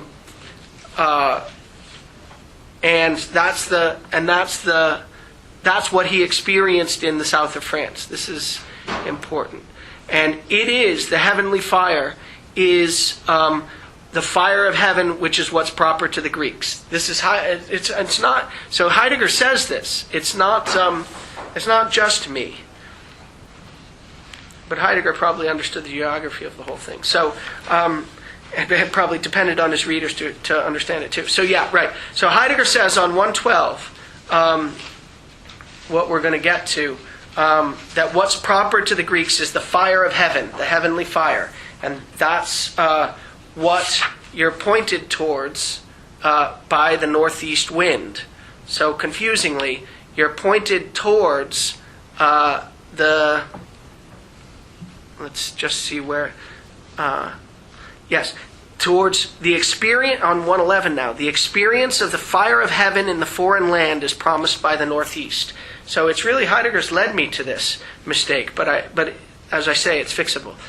So the experience of the fire of heaven in the foreign land is promised by the northeast. That's what Hölderlin had when he was in the southwest of France. He had the fire of heaven in the foreign land, and the fire of heaven is what's proper to the Greeks. So he experienced in this foreign land what's proper to the Greeks. That's what we need out of it. So it's not essentially wrong. It's just wrong in this contingent way. Okay, good. And that's what I say here. It promises the experience of the fire of heaven in the foreign land. And one other thing that it does is that he says the northeast wind calls the migratory birds home from foreign lands, quote, so that in the homeland they can cast their wide open eyes on what is their own and tend to it. That's what the poet is supposed to do, right? He's supposed to go to this foreign land, experience the fire of heaven that's most appropriate to the Greeks, and then, called by the northeast wind from home, he's supposed to return so that in his homeland he can cast his wide open eyes on what's his own, on his own practices, and the gathering of the style of his own background practices, and tend to it. That's to say, appropriate it, bring it out in its own most, nurture it. The tending language is the poetic language. That's what you do after you've gone to foreign lands, adjusted your sight so that you can be amazed by what it's like to be back at home, so that you can appropriate it, nurture it, tend it, and bring it out in its own most and present it to everyone. So that's what that's all about the northeast wind. I think it comes from having lived for 10 years in California. I just get east and west mixed up. It's so funny. Okay, so now I say we have a question here. Oh, and this is the question that gets us back to this issue of willing. Question. Heidegger says, right here on 111, what is thus taken up into the essential willing of a self is what is dearest. So the northeast wind is dearest of all winds to him, to Hölderlin. And Heidegger says in the middle of 111, everywhere in the poem where Hölderlin says I and me, he speaks as this poet. Personal pronouns such as these don't only signify the poet who composed the poem, and this remembrance doesn't look back to his personal experiences. We've said that. It thinks ahead toward the essential destiny of the poet. The poet's preference for the northeast greets within this wind the opening up of the epoch of time in which the will to the essence will be the will of the one who is to come. That's hard to understand. The poet's preference for the northeast greets within this wind the opening up of the epoch of time in which the will to the essence will be the will of the one who is to come. That's to say, he's preparing the way for future poets who will be open to the past in such a way as to appropriate what's most their own and nurture it forth. Here, he says, will does not at all mean, now this is the crucial thing, will does not at all mean the egotistically driven compulsion of a selfishly calculated desire. Will isn't what you're doing. So this is the poet, this is the way the poet prepares himself to be open to the destining of being, to the way the background practices are gathering. And he has to, here comes that which I will, he quotes Hölderlin. Here, will doesn't at all mean the egotistically driven compulsion of a selfishly calculated desire. It's not this internal spontaneous, autonomous, subjective, propulsive force. As we think about it in philosophy when we say, I will to raise my arm. There we go. Okay, right? That sort of feeling of being motivated to raise your arm, that internal will, that's not what he's talking about. It's nothing that you could create by force of will. Will is rather, and this is the crucial thing, the knowing readiness for belonging to one's destiny. The knowing readiness for belonging to one's destiny. And that's why I think the talk of being open to the destining of being is the right talk. That's what the poet is preparing himself to do. He calls it will, but he doesn't mean what we normally mean by will. He means maybe being willing, being open to, in this other sense. I like that. Being open to having a knowing readiness for and developing, sort of preparing a knowing readiness for belonging to one's destiny. Just as at the individual level, the wheelwright has an individual destiny to become a wheelwright, and what he does is to willfully, that's to say, prepare himself for belonging to that destiny. He appropriates the right kinds of skills and gets the right kind of experiences and apprentices himself to the right kind of master so that he'll develop in himself the right kinds of sensitivities. So will is this will. Never mind. I'll read the rest. Will is the knowing readiness for belonging to one's destiny. This will wills only what is coming. It's open to only what is coming. For what is coming has already addressed this will. You've already heard the call of it. It struck you from without. You've prepared yourself to be astonished by it, and you are. So, for what is coming has already addressed this will, summoning it to know. So the experience is that you feel called to get clearer about what it is in the practices that are that they're sort of moving towards. Summoning it to know and to stand in the wind of the promise.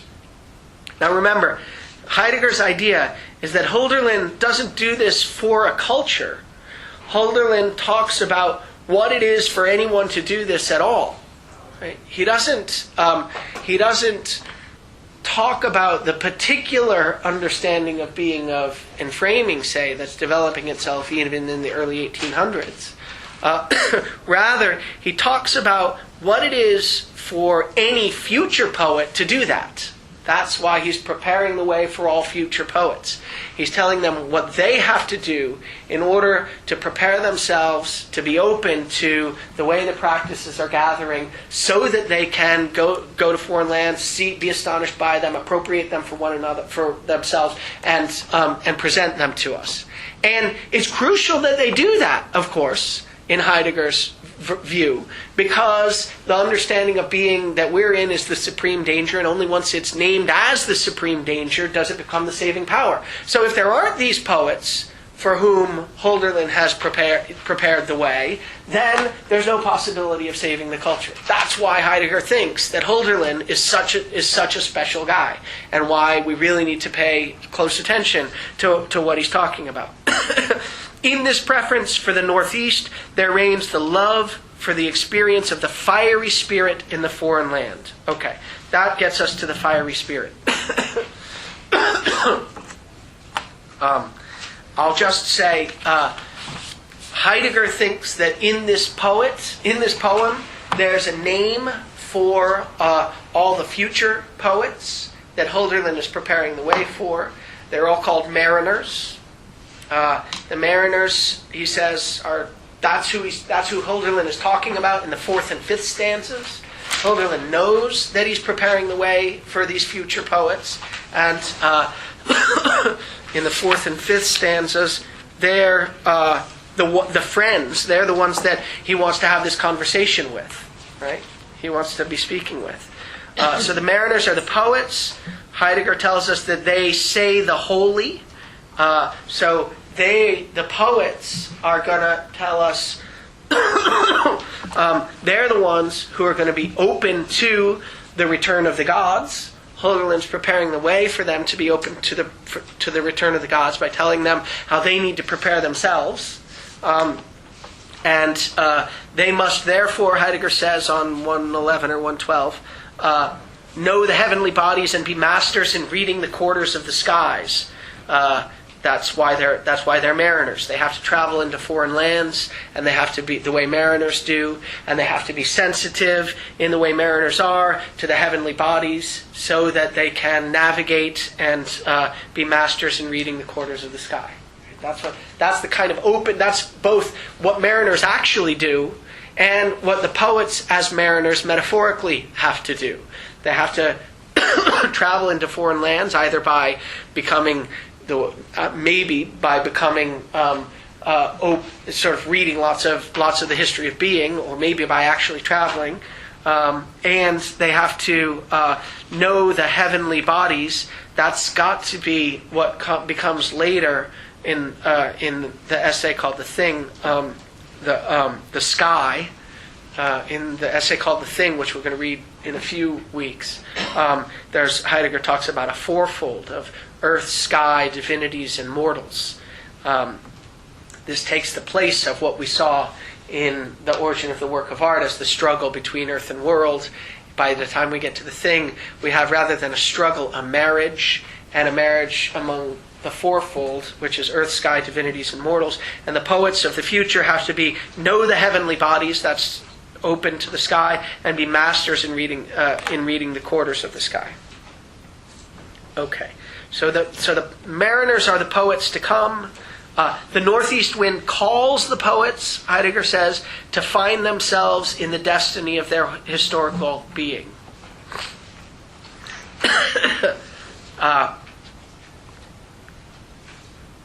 Okay, so lots of things about what's special about the mariners, but I'm not going to say much about them except to emphasize that, as he says on either 111 or 112, the mariners have a love for the experience of the fiery spirit in the foreign land, and they have a love for what is not like home, purely for the sake of becoming at home in what is one's own.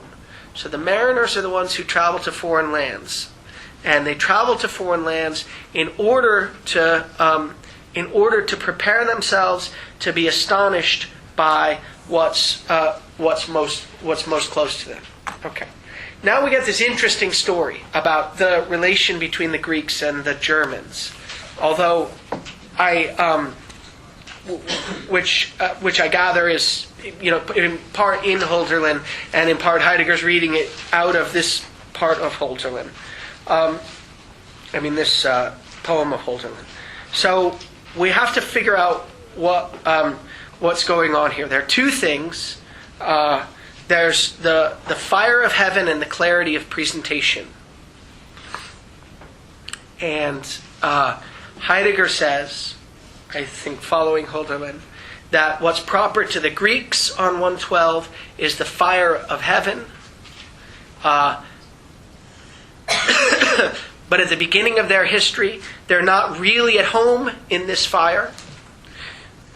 In order to appropriate this proper character, they have to pass through what's foreign to them. That's clarity of presentation. They must first be astonished and seized by it in order to enlist its aid in bringing the fire into the serene splendor of its ordained brightness. By passing through what's foreign to them, the cool capacity to collect oneself, they first come into possession of their proper element. Okay, so we've got the fire of heaven and we've got clarity of presentation.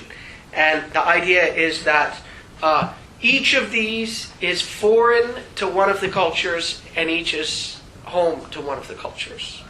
So for the Greeks, the fire of heaven is what's most proper, and clarity of presentation is what's most foreign. And for the Germans, it's the other way around. clarity of presentation is what's most proper, and the fire of heaven is what's most foreign. So, and the proposal is that for the future German poets, what they need to do is expose themselves to the fire of the heaven in order to be able to appropriate and make their own clarity of presentation. For the Greeks, Heidegger thinks, it already happened in the other direction. So let's look at how it worked in the case of the Greeks so that we can get some sense for how it's supposed to work for the future German poets or the future poets of the modern age, contemporary age. Okay. So to do that, we need to go to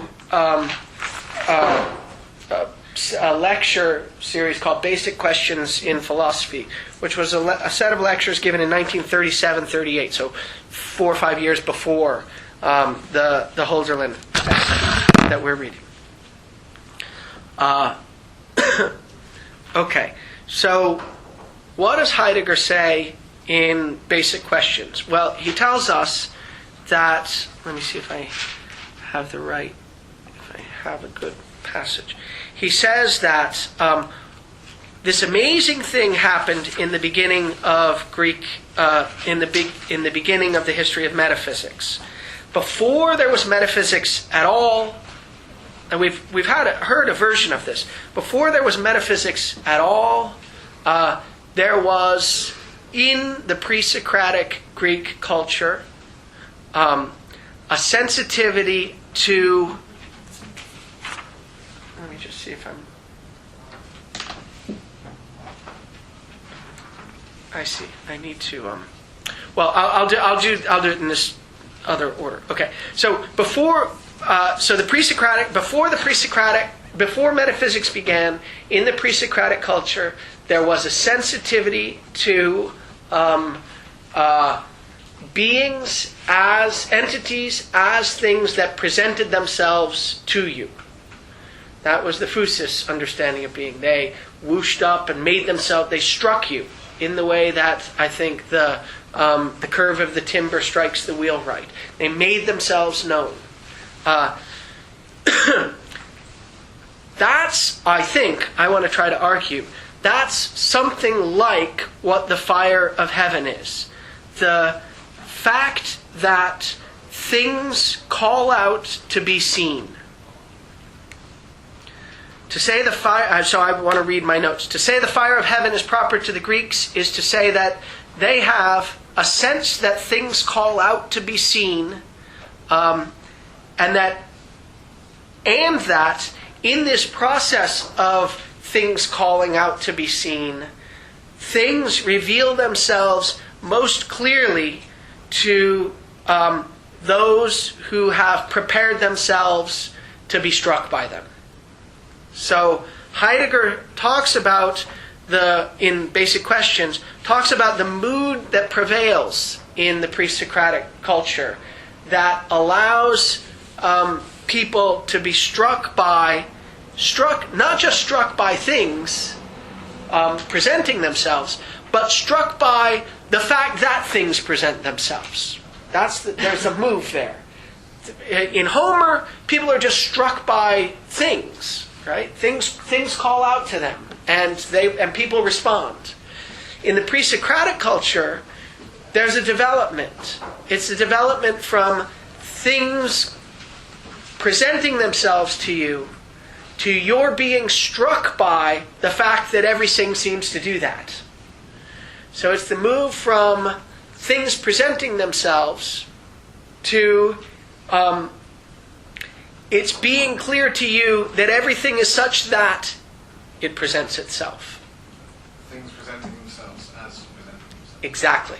Right. That's exactly the way I want to say it. I was trying to do it. I was trying to get the as in there. Because, of course, the analog is supposed to be, in the contemporary technological age, the move from the supreme danger to the supreme danger seen as a danger. Right? That's the move. So in the pre-Socratic culture, there is this move from things presenting themselves to things being seen so as things that present themselves. And that move happens in the mood of wonder. It's in the mood of wonder that things present themselves as things presenting themselves. All of a sudden it becomes clear, my goodness, look at that. And that thing whooshes up too. And so does that one. And so does that one. And Heidegger's interested in basic questions about the mood of wonder. And it's not because he thinks the mood of wonder is the mood that pervades the Greek culture in the pre-Socratic age. And he's not making it up. In the Theaetetus, in Plato's Theaetetus, Plato says that I won't remember it exactly, but thaumazein is the Greek word that Heidegger's translating wonder, or that our translator is translating as wonder. Thaumazein is the Greek word, and thaumazein is what it is the start of philosophy, according to Plato in the Theaetetus. Right? Plato says philosophy begins in wonder. And in this book, Heidegger is busy trying to figure out what the mood of wonder is and what Plato could mean when he says that philosophy begins in wonder. And this is Heidegger's interpretation. He says philosophy begins in wonder because wonder is the mood in which, and then he gives 13 characteristics of the mood of wonder. I won't go through all of them, but here's the first one. In wonder, what is most usual itself becomes the most unusual. That's the crucial one. When you wonder at something, you're no longer just being struck by how it is. It seems amazing to you that it presents itself to you as that, right? And that's what gets metaphysics started, according to Heidegger. So it's right to say, Plato was right to say that philosophy begins in wonder. The typical interpretation of this is that, philosophy, it begins in curiosity. It's a kind of just questioning about, whatever. And it's the beginning of philosophy is the same as the beginning of science. And it's just sort of asking about stuff. But Heidegger's got a particular interpretation of what it's like really to be struck by, in the mood of wonder, by the fact that everything seems to present itself as something. And that's the mood of wonder. In the mood of wonder, you have the Greeks. The Greeks have a sense that things call out to be seen, and that they don't call out just to anyone, but that you've got to prepare yourself properly in order to be the person to whom they call out. And that's what Heidegger says traditional Greek paideia is. Traditional Greek paideia is the Greek word that is just, if it's translated at all, it's translated as education. But Heidegger has a very interesting and strong interpretation of it. In the 19th century German context, it's understood as something like character development. And the 19th century Germans had a version of it that they called Bildung, which was something like moral development. And Heidegger says, look, that's nothing like what paideia was. Paideia was a development of the whole character so that you could prepare yourself to be open to, in the mood of wonder, being struck by the fact that things present themselves as things. That's what paideia was. It was preparing yourself in the way the wheelwright prepares itself. So the fire of heaven has a very particular interpretation. To say that it's what the Greeks were open to, it's what was most proper to the Greeks, has a very particular interpretation in Heidegger. And in particular, he has, it means, it gets this very particular interpretation in the context of Heidegger's story about Plato's allegory of the cave. So you remember in the allegory of the cave, in Book 7 of the Republic, Plato tells a story that's traditionally interpreted as the story about the form of the good, about what it is for anything to be anything at all. And you remember very briefly, the story is at the beginning of paideia, at the beginning of education. There you are chained in the bottom of a cave, looking only at shadow puppets that are reflected onto the wall from a fire behind you. And you don't even see the fire behind you. And then eventually through paideia, you develop an ability to stand up and turn around. This is the turning.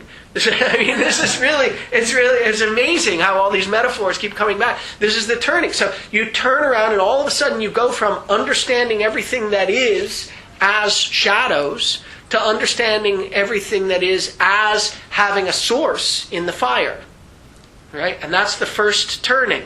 And then eventually through more and more education you find your way out of the cave and you look at real things, and that's another kind of turning. And then you turn your head up to the sun and you see the sun, which is the fire, the fire of heaven. And the sun, the fire of heaven, is traditionally interpreted in Plato as the form of the good. That's what Plato says it is, and that means it's that entity in virtue of which anything gets to be intelligible as anything at all. Now, in the essay Plato's Doctrine of Truth, Heidegger has an interpretation of what the fire of heaven was before it got transformed by Plato. So, and this is this is the one that you were talking about, that Holderlin talks about. So before it gets transformed, Heidegger has an interpretation of what transformation Plato effects. And here's the transformation that Plato effects. Plato sort of turns the culture. This is another turn. Plato turns the culture from what was most natural to them, that truth is in things in that they call out to be seen, so that truth is out there in things. Aletheia, the Greek word for truth, is just originally, according to Heidegger, the fact that things present themselves to you in this phusis way. They whoosh up, right? They're unhidden. They unconceal themselves. All of a sudden they show themselves. Things make their presence known. And that's what truth was. Truth resided in things. Truth was out there in the world. It was a feature of things in virtue of which they could make themselves known to you. After Plato's transformation, truth is no longer out there in things. Truth is in the images and ideas that the subject can take into himself. So, I don't know if there's yeah. So, so I'll just read a short passage.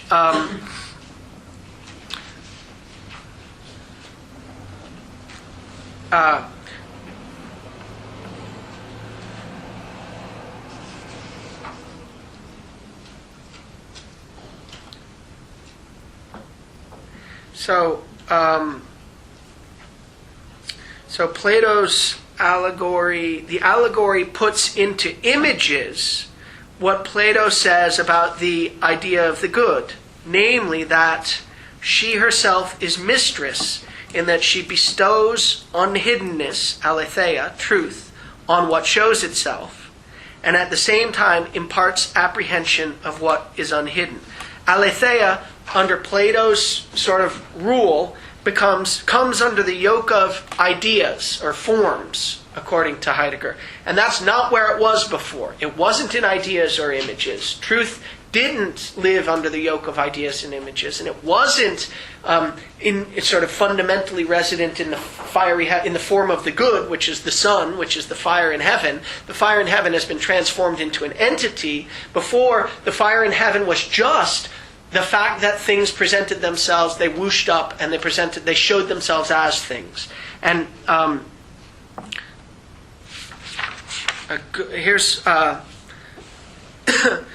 here's Heidegger, I think, describing what the fire in heaven is.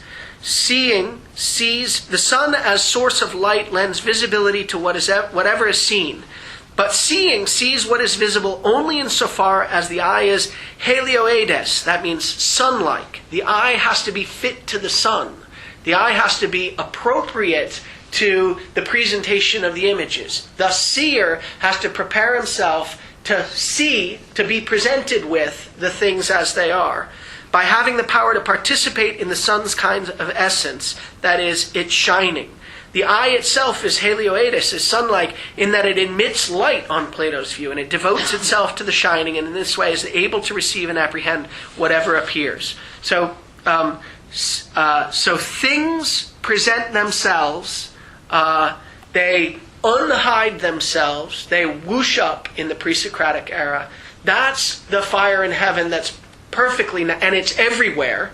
That's the fire in heaven that's perfectly proper to the Greeks. It gets transformed in Plato into a particular entity that's the source of all intelligibility. And that transformation is the result, on Heidegger's view, of Plato bringing clarity of presentation, which is foreign to the Greeks, to the fire of heaven, to the fact that things present themselves. Right? Bringing this clarity of presentation, appropriating it in a certain way, so that so bringing it out in its own most, except it doesn't quite work. So why doesn't it quite work? Okay, and of course, just to highlight, of course, there's supposed to be this analogy, as Max was noticing, this analogy between the movement in the pre-Socratic era from things presenting themselves to it being clear that things are as such as to present themselves. There's supposed to be an analogy between that and the movement that we need to effect in the current technological age. I think Heidegger hasn't quite got it worked out, but since we're at the end, I won't say why. But here's a question. Here's a question that we'll end with. And maybe we'll say another word or two at the beginning of this next time. Heidegger says that the weakness of the Greeks lies in that, now we're on, I think, 112 still. The Greeks' weakness at the bottom of 112 lies in that in the face of the excess of destiny and its dispensations, they couldn't hold on to it. Well, one question is what the it is. I'm not sure what they couldn't hold on to. I think their destiny. But I'm not sure. It is their greatness to have learned what was foreign to them, clarity of presentation, the ability to be self-collected, that's the coolness that goes along with clarity of presentation. And Plato, although Heidegger doesn't say it in this essay, he says it elsewhere, Plato was the one who brought clarity of presentation to the fire of heaven, but that had a kind of weakness in it. They couldn't hold on to, I think, their destiny. And I'm not sure what that means. I'm not entirely sure what that means. I think it might mean that the pre-Socratic Greeks couldn't hold on to their destiny. That's to say, they couldn't hold in equilibrium this sense of wonder, having a sense that they should get somewhat clear about it, but not forcing themselves to get totally clear about it the way Plato seems to have, and brought it all into a single entity. That's, I think, what he thinks the pre-Socratics weren't able to do. Had they been able to do that, hold in equilibrium the sense of wonder that allowed themselves to see things as presenting themselves, and get clear about it, write poems about it, sort of sense how magnificent it is, stay in the state of wonder, but not be driven to get totally clear about it, then they'd have been a completely successful, they'd still be around, we'd still be in that state.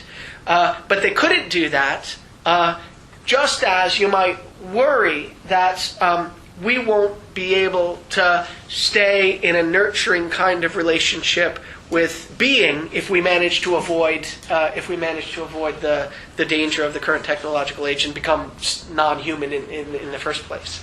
Okay, Adam, you had a comment about that. Do you feel like clarity of presentation of fire in the sun is just another guise for Earth on the one hand and the world on the other? I worried about that a lot, and I don't know.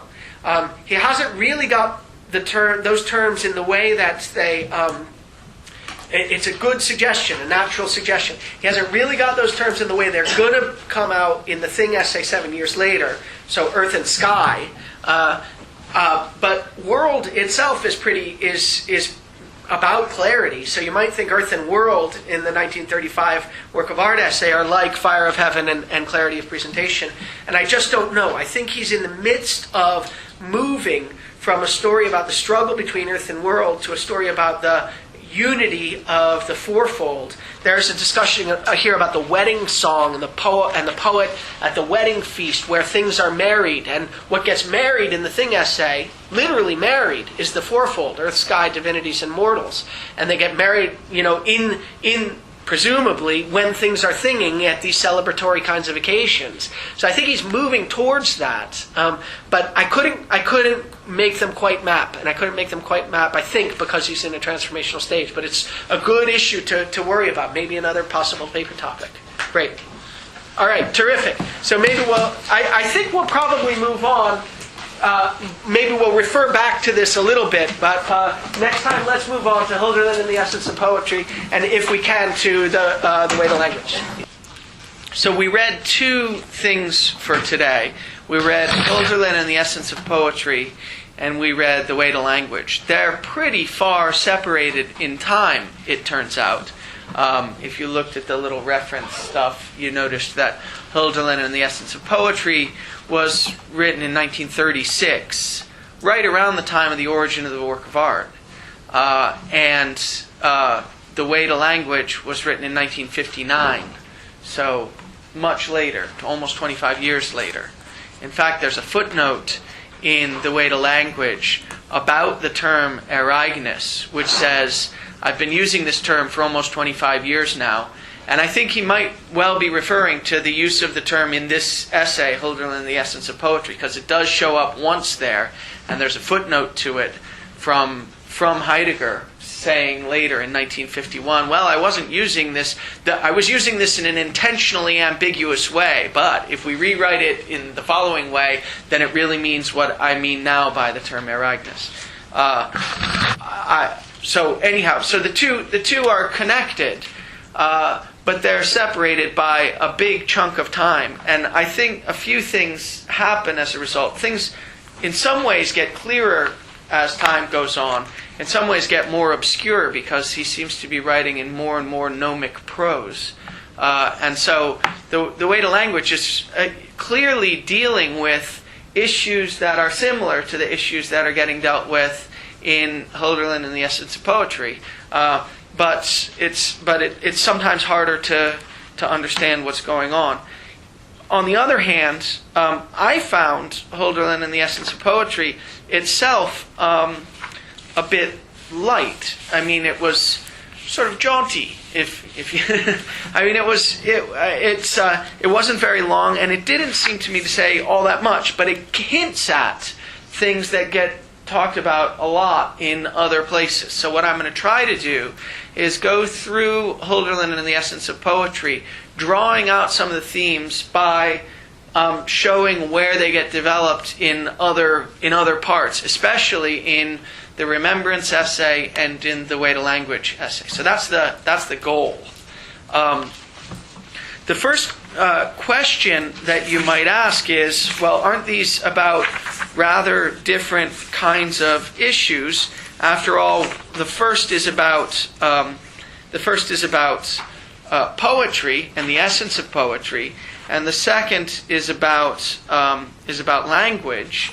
And of course, poetry and language must be related in some way, but it's not given the sort of way that Heidegger redefines all his terms. You don't know exactly whether you even have a right to say that. So it's good to notice on 56 that Heidegger's drawing a specific connection between language and the essence of language on the one hand, and poetry and the essence of poetry on the other. And that's on 56, about 6 lines before section 3. He says, language is not a tool at man's disposal. He's asking the question, in what sense is language a good? Hölderlin says that language is the most dangerous good. And he's asking the question here, in what sense is language a good at all? And he says, well, it's not a tool. It's not the kind of thing that you use in order to do something else. it might be if you have a different conception of language, but he says that's not the right thing to think about it. Rather, language is that primal event which disposes the highest possibility of man's being. I'll just note, primal event here is the translation of the term ereignis that gets translated in the other essay as appropriateness. It's a mess to keep track of all these things. And in any case, Heidegger says in the footnote that he's not quite using it in the way that he ought to be using it. Since we don't have any idea what he means when he says it, it's hard to figure out what he means when he says he's not using it in the way he intends to, but maybe we'll get a sense for that. But at any rate, the important thing is the next sentence. We must first of all assure ourselves of this essence of language in order truly to comprehend the domain of poetry, and thus poetry itself. So we thought we were going to learn about the essence of poetry. We thought in the Remembrance essay that we learned something about what Hölderlin was telling us about the essence of poetry. It had, because Hölderlin was writing poetry about what the poet does and what the poet's vocation is. And we had a long story there, you'll recall, about how the poet needs to go into foreign lands in order to reappropriate, to make his own, the style of the background practices in his own home. That was the idea. That was what the poet needed to do. And now we know that the story about the essence of poetry, whatever it is going to be tied to the story about the essence of language. So that's a start. At least we're reading two articles that are on similar topics. So we're doing okay so far. Now, so let's start now. So Heidegger says, look, in order to understand what the essence of poetry is, we've got to understand what the essence of language is. So let's start there. That's the first place to start. And Heidegger quote in these sort of 5 key verses that he takes from Hölderlin. The second one is about language. And it says, that is why language, the most dangerous of goods, has been given to man, so that he may bear witness to what he is. So somehow, language is supposed to play a role in helping us to bear witness to the kind of being that we are. And you might think, well, I mean, maybe it does that by, sort of allowing us to describe the kind of being that we are.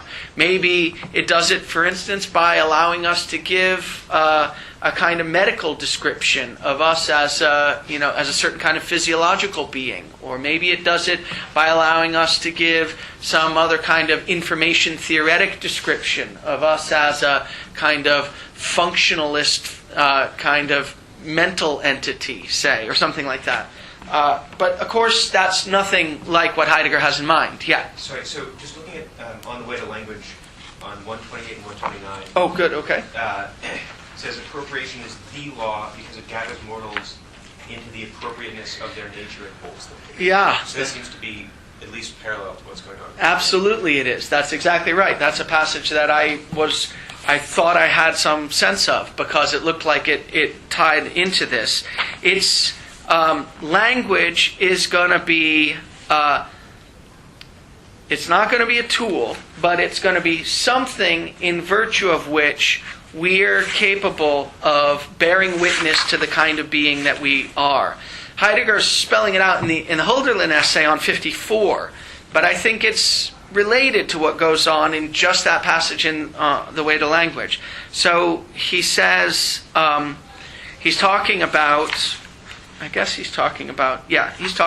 second key passage, key verse.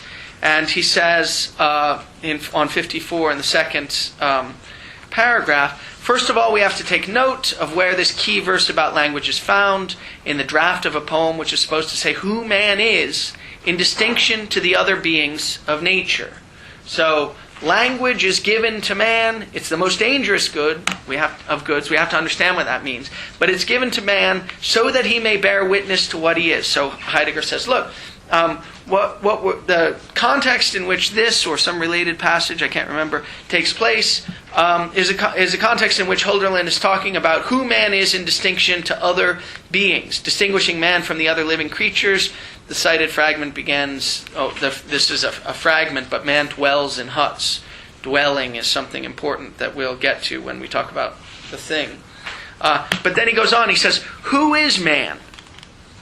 That's the question. That's the question. So what kind of being are we? Who is man? And all the way back in Being and Time, Heidegger said about what he then called Dasein, that Dasein is the being whose being is an issue for it. Right? Dasein is the being that takes a stand on its own being, takes a stand on the kind of being that it is. So who is man? Here he's saying in 1936, just 9 years after Being in Time, something not totally unrelated to what he said in Being in Time. Man is the one who must bear witness to what he is. Other animals don't have to do that. Right? The dog just gets to be a dog. It doesn't have to take a stand on what it is to be a dog. The dog just is a dog. But Dasein, us, part of what it is, in fact, an essential part of what it is to be the kind of being that we are, is that we take a stand on what kind of being that is. And we're always doing that, whether we recognize it or not. The most authentic, or one of the authentic kinds of existence, is the kind of existence that recognizes it's an existence that's taking a stand on the kind of being that it is. Right? The most authentic way of living a life is a way of living a life that recognizes that in living a life as a human being, what you're doing is taking a stand on the kind of being that you are through your actions and through the way that you comport yourself in everything that you do. So Dasein is special because he has to bear witness to what he is. To bear witness can signify, he says, to testify. He said, so that could mean, you're constantly saying what kind of being you are. I'm brave and courageous. Well, maybe. But you're not going to be brave and courageous just by testifying to the fact that you're brave and courageous. You're going to be brave and courageous by acting in a brave and courageous way. And that's what Dasein constantly has to do. Dasein constantly has to take a stand on the kind of being that he or she is by acting in various ways. So to bear witness can signify to testify, but that's not what we're talking about. It also means to be answerable for what one has testified in one's testimony. So to be answerable to the claim that you're brave and courageous is actually to act in a brave and courageous way. Right? Actually to take that stand on yourself in your activity. But now the kind of thing that we're talking about in the end here isn't brave and courageous or sly or witty or laid back or these other kinds of beings. The thing that we're most interested in is the fact that Dasein has to bear witness to what he is, in the sense that he has to bear witness to the fact that Dasein is the kind of being that takes a stand on his own being. Right? That's the way it works in Being in Time. But now language has to get into this somehow, and that's what we're waiting for. Man is he who he is, precisely in the attestation of his own existence. This attestation doesn't mean a subsequent and additional expression of the kind of being that you are. Rather, it forms a part of man's existence. But then this is the question we asked already, what should man testify to? To his belonging to the earth? I'm not sure what earth means there. I guess it means something like what it means in The Origin of the Work of Art. It means that sort of mysterious component of our culture and our background practices that we can never get clear about, but that puts constraints on the kinds of things that we can aspire to. I guess it means something like that. This belonging consists in the fact that man is the inheritor and the learner of all things. Inheritor is really important. Learner is in some ways important. But inheritor, I think, means that man is the kind of being to whom a set of background practices is given. A set of background practices that's gathered into a style, and the style might well be, as it is in our current postmodern sort of technological age, the style of being challenged forth to order everything into resources. Skipping a little bit, the attestation of man's being, and thus his authentic fulfillment, what it is most to be the kind of being that you are, comes from freedom of decision. This is a very confusing and sort of bizarre thing, because if we're paying attention to the kinds of things that we've been saying, we've been sort of throughout the semester, we've been emphasizing the fact that the kind of being that we are that gets covered up all the time is that we're a receptive being. We're open to being compelled from without or being drawn from without to do a variety of different kinds of things in different circumstances. And the poet in particular is open to being compelled or drawn from without to name the style of the background practices. That's the kind of story that we're waiting for, right? But now all of a sudden we've got the attestation of man's being, and thus his authentic fulfillment comes from freedom of decision. Freedom and decision sound very much like, they don't sound at all like receptive, being attuned, being open to kind of things. Freedom, if you hear it in the Kantian sort of way, is the autonomous, spontaneous choice of the will to hold yourself up to a moral law that you decide upon. And decision is something that you will from within. It doesn't have anything to do with being given anything from without. So it should be very surprising when you get to that sentence and you discover that the most authentic kind of being that we can be, our most authentic fulfillment, we're gathered most into our own nature, in the terminology of the later essay, comes from freedom of decision.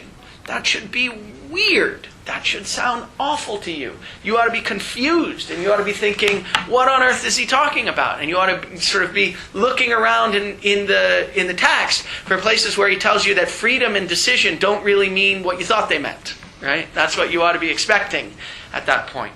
And fortunately, that's exactly what we get. I'll just read the last bit of this paragraph. Decision takes hold of what is necessary and places itself in the bond of a highest claim. Well, that doesn't sound much like decision as a spontaneous sort of result of an autonomous act of the will. Placing yourself in the bond of a highest claim. That sounds like allowing yourself to, for allowing something else to have a claim on you. That's what it sounds like. Placing yourself in the bond of a highest claim sounds something like allowing yourself to be called by something from outside of yourself.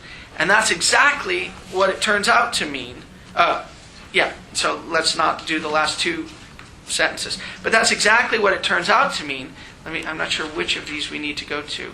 I think 59. No, not 59. We need to go to 63.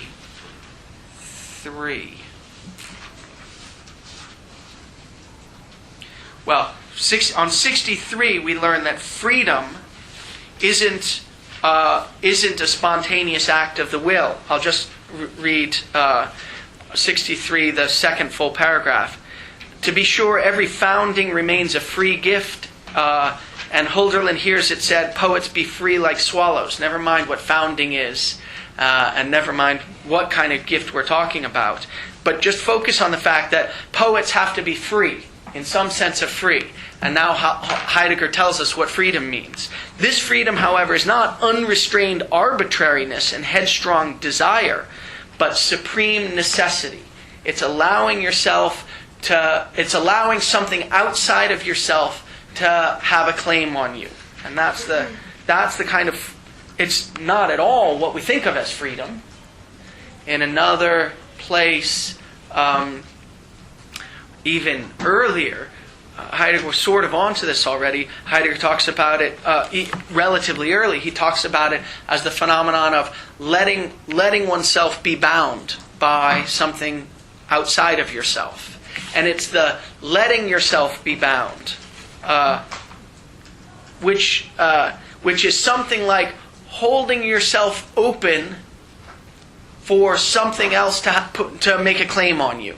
That's the phenomenon that we've got in mind. And remember, just keep in mind this great Wheelwright, whatever he is.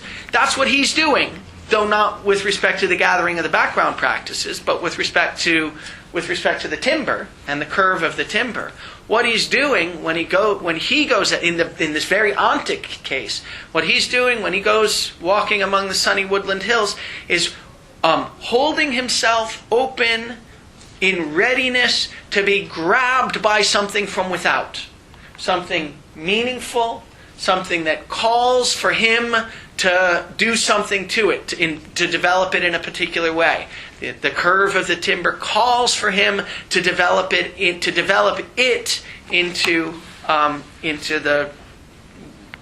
tail of the wagon, or whatever it does. And that's the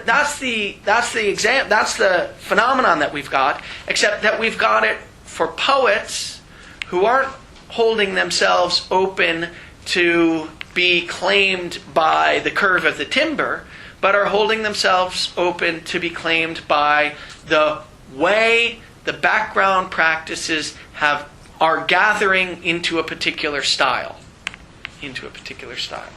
And the poet holds himself open to be claimed by that, so that the poet can name it.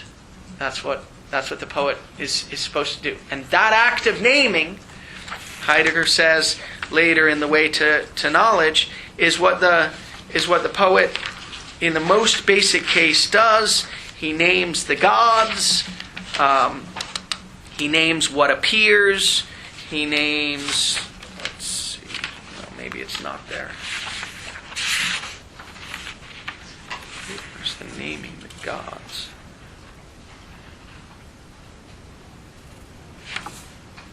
What else? I've read so many things in the last 3 days. I gotta keep in mind what's where. This is God's name. Oh, it's in the. I think it's in something that we don't have with us. The lecture on Der Ister. Okay. Oh, no. See, here it is on 58. Look at that. Amazing. It just gave itself to me. Great. I did. Yes, there I was, and there it grabbed me. So 58, the top. But the gods can come to expression only if they themselves address us and place us under their claim. A word which names the gods is always an answer to such a claim. So here's the poet holding himself open to name in the most fundamental and basic sense, to do this absolutely fundamental thing that naming can do. He's got a word for it. Genuine utterance, he calls it on 55. At the bottom of 55, at the end of the last full paragraph, it's what's in danger. We'll talk about that in a second. But these genuine utterances, these utterances that the poet finds himself drawn to make, and in making, he names some essential and basic aspect of the style of the background practices. When the poet does that, when he finds himself drawn to name some basic and essential aspect of the style of the background practices, he makes a genuine utterance. And Heidegger says, when you do that, when you say name a god, a word which names gods, it's always in answer to a claim from without. That's the necessity, the claim from without. It's something that's given to you. It's something that you don't come up with, but you feel yourself called to do. That's the phenomenon that Heidegger thinks genuine poets like Hölderlin are in touch with, and that's the phenomenon about which Hölderlin is writing when he's writing all of his poetry. Okay, so that's we have this, and when you're doing that again, you are being the best, most authentically fulfilled version of the kind of being that we are. You're being most what it is to be us when you're holding yourself open to be for some aspect of the way the background practices have gathered to put a claim on you and call you to name it. That's what you're doing one version of the most authentic thing that we can do, because you're attesting, witnessing, and testifying to in that moment what it is to be the kind of being that you are. That's the view. Okay. And so language plays this very funny role now. Language is what allows us to do that. Language makes it that we may bear witness to what we are. Where bear witness again to what we are is this act of the poet of holding himself open to let himself be called to name something. Okay. How does language do that? How on earth does language do that? And the first thing you gotta say, I think we probably won't do it, but I mean, the sort of pedagogically natural thing to do, what we're not going to do, is to go that Heidegger does do, is to go through and sort of get rid of all the old views of language. Right? I mean, language couldn't do that if language were, for instance, information, which is one of the accounts of language that Heidegger sort of mentions in order to throw away in The Way to Language. He mentions it in two places. At the end,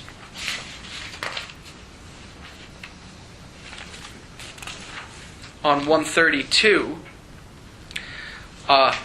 language is understood as information when you're in the enframing mode of revealing. That Heidegger says. So, here's a possible paper topic. I mean, why should the enframing understanding of being, which here gets called framing instead of enframing, but it's the same thing, Gestell, why should that turn language into information processing? It does. You can sort of see a connection. It has something to do with turning language into communication, which is just information transfer, and so that every act of communication, that's to say every manifestation of language, is leveled down. Each communicative act is sort of equal to every other communicative act because they're measured just in terms of their information content, say, or something like that. Heidegger thinks that the enframing mode of revealing makes us think of language as information. He's talking about it there, and he mentions it at the beginning on 113. This paper, The Way to Language, was given as a lecture in a series of lectures on language. And Heidegger just gave one of the lectures. And apparently someone else had the misfortune to give von Weizsäcker had the misfortune to give a paper called Language as Information. And Heidegger doesn't think that's a particularly good account of what language is. So one of the things you could do is you could go through and say, look, if language were this, that, or the next thing, of course it wouldn't be able to do what it does. In the Way to Language, there's an almost good view of language that Heidegger finds in von Humboldt. So I don't think we'll go through either what's almost good about that, but it doesn't quite get it. And I think at least one reason it doesn't quite get it is because it has language. Although language opens a world, according to von Humboldt, it does it as a matter of the intellectual force of the speaker. I think intellectual force is the phrase that Humboldt uses. And of course, that shouldn't be it. It should be somehow a matter of the receptivity of the poet or the receptivity of the speaker. So, okay, so one thing you could do is go through and try to figure out what all these bad notions of language are and why they don't work. But we're not going to do that. We're going to try to focus on what the good notion of language is. Because even the good notion of language is whatever it is that allows us to most authentically, to be ourselves in the most authentic way. So we need to get clearer about that. Even understood in that way, language is conflicted because Hölderlin says, and Heidegger thinks it's right to say, that language is the most dangerous good. So we've seen that language is tied up with in some way our being most authentically the kind of being that we are. But it's dangerous too. It's a dangerous good. So we have to understand what it means for it to be a good and what it means for it to be dangerous.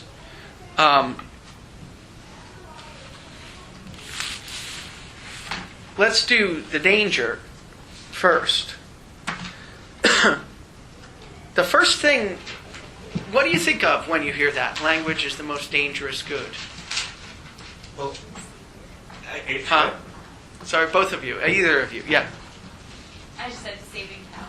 Yeah, that's what you were going to say too. I was going to say the danger that's involved in the technological. In framing, yeah, that's what one thinks. Now remember, this is written in 1936, which is 13 years before the question concerning technology and the turning, which were in 1949. So we're not. It's not obvious that they're going to map onto one another. And interestingly, I don't think they map entirely onto one another. I'll do what I can with it, but I think this is a natural paper topic also. What's the relation between the sense in which language is the most dangerous good and the sense in which framing is the supreme danger? Yeah. I was going to say, there's a passage in The Way to Language, which I think is very helpful here. Good. It's on 131. Okay. In the second full paragraph at the end of it. It says, as saying the nature of language is the appropriating showing, which disregards precisely itself in order to free that which is shown to its authentic appearance. Interesting. I don't even have that one underlined. That's a good one, though. You're interested in the fact that it disregards precisely itself. Oh, that's what I was going to say. Yeah. And I think appropriating is really important here, because he says toward the end of this essay that framing and appropriating are related. Yeah. And that appropriating, sort of in the right sense, is the way that we gather. I don't think he ever says beings, but it seems to me that it's very close to the act of naming, right? When we sort of name some phenomenon like, say, gravity, suddenly we understand it sort of in its entirety in some sense. Yeah. But so in framing, sort of as information, sort of moves those names around. Whereas it seems that the proper use of language is to reveal the thing that's being named, not sort of for its own sake. Say that last part again. Sorry, so the proper nature of language here, which is described, right? Yeah. The nature of language is appropriating showing, so it does appropriate in some sense, but which disregards the appropriating, precisely itself, right? In order to free that which is shown.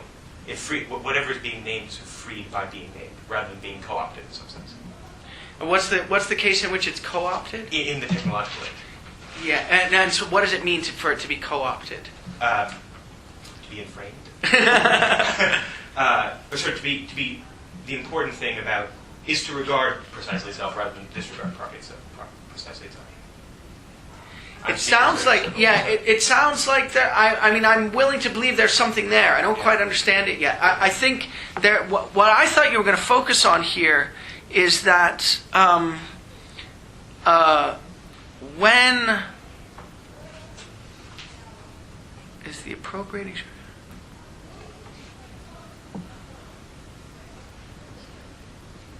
Disregards precisely itself. So that's got to be genuine expression. That's got to be the good case. The bad case is when it regards precisely itself. But now, so when saying regards precisely itself, is that right? The appropriating showing. The nature of language is the appropriating showing.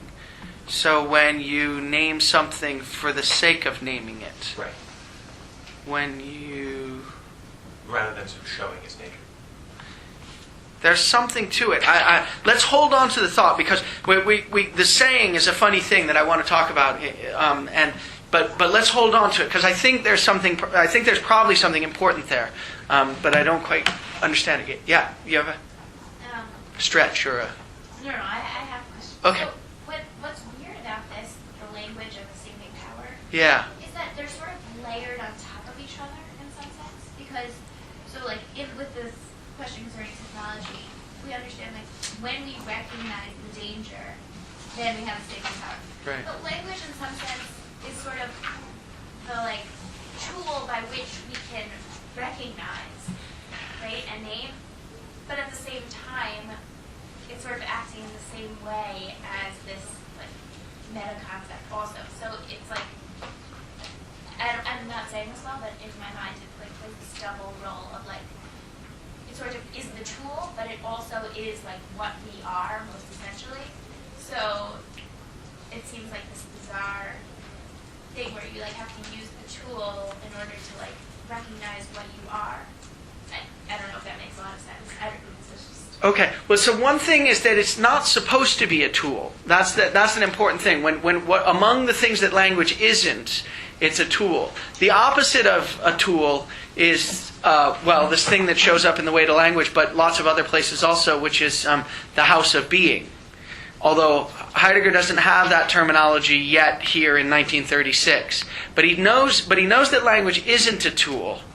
But nevertheless, it's something that uses us, and it's something that we're open to. So it's not a tool. Tool has a special technical sense. That you probably didn't mean to. Rejects that. Yeah. But it still has that sort of, I don't know what else to name it as. It still has that capacity for giving us the ability to name. Yes, that's right. It has the capacity. It is what it is in virtue of which we can most be ourselves, most be the kind of being that we are. So it's that. That's definitely right. Oh, well, okay, let's hold on. Yeah, go ahead, help out. I mean, I think I may have like sort of understand where you're saying, and I share the same intuition, which is that there seem to be sort of nested problems here. Yeah. You know, by I know we can't say using language, but by being open to language in the right way, that might be one sort of way to help turn the danger of the same power. But at the same time, within our use of language, to get to that, to get to being open to language in exactly the right way, you sort of need to go through the same kind of battle to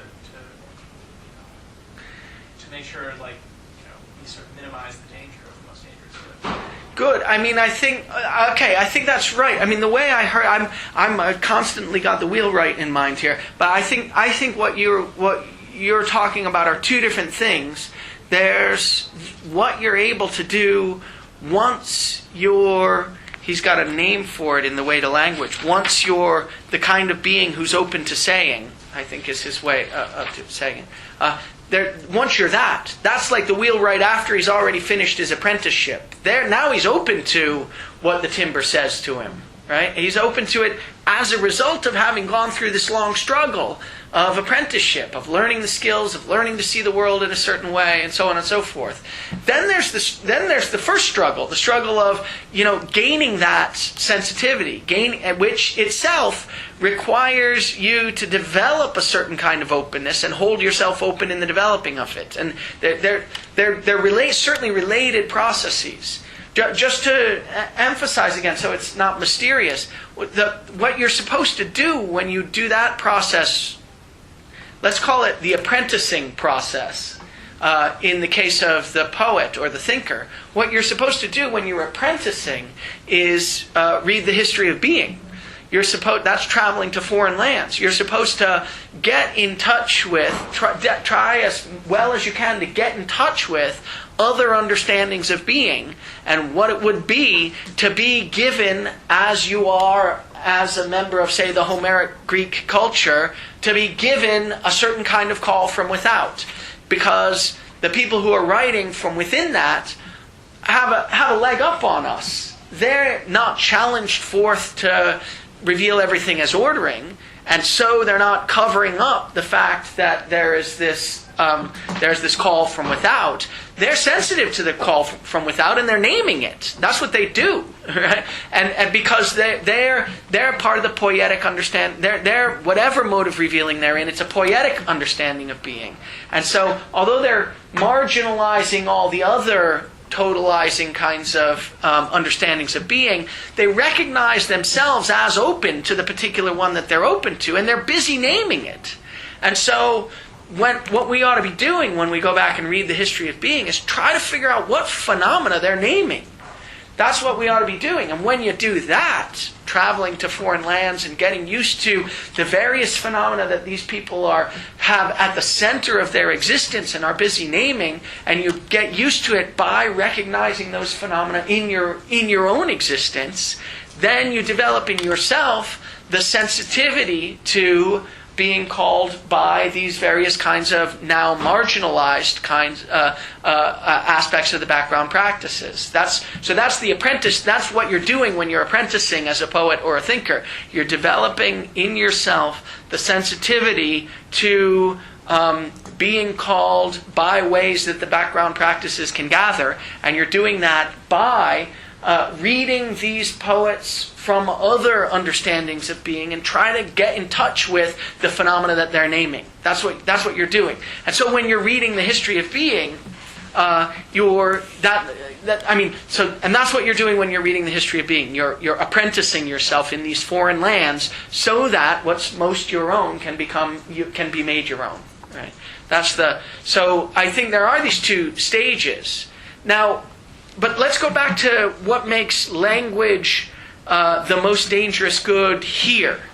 It is something funny. I think you're right that it's related to what makes in framing the supreme danger in the later essay.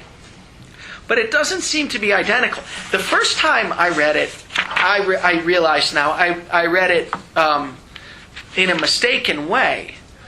I thought it was really trivial. I thought that later he talks about whether poetry is the most dangerous work on 61. Remember, Hölderlin, the poet of poets, the poet's poet, the guy who you most want to learn from and most want to emulate, went crazy. I mean that just as a part of his. I forget how old was he when he went crazy? Do you know? 37. Yeah, 37. Yeah, what's that? He died when he was 73. Yeah, he had a long convalescence.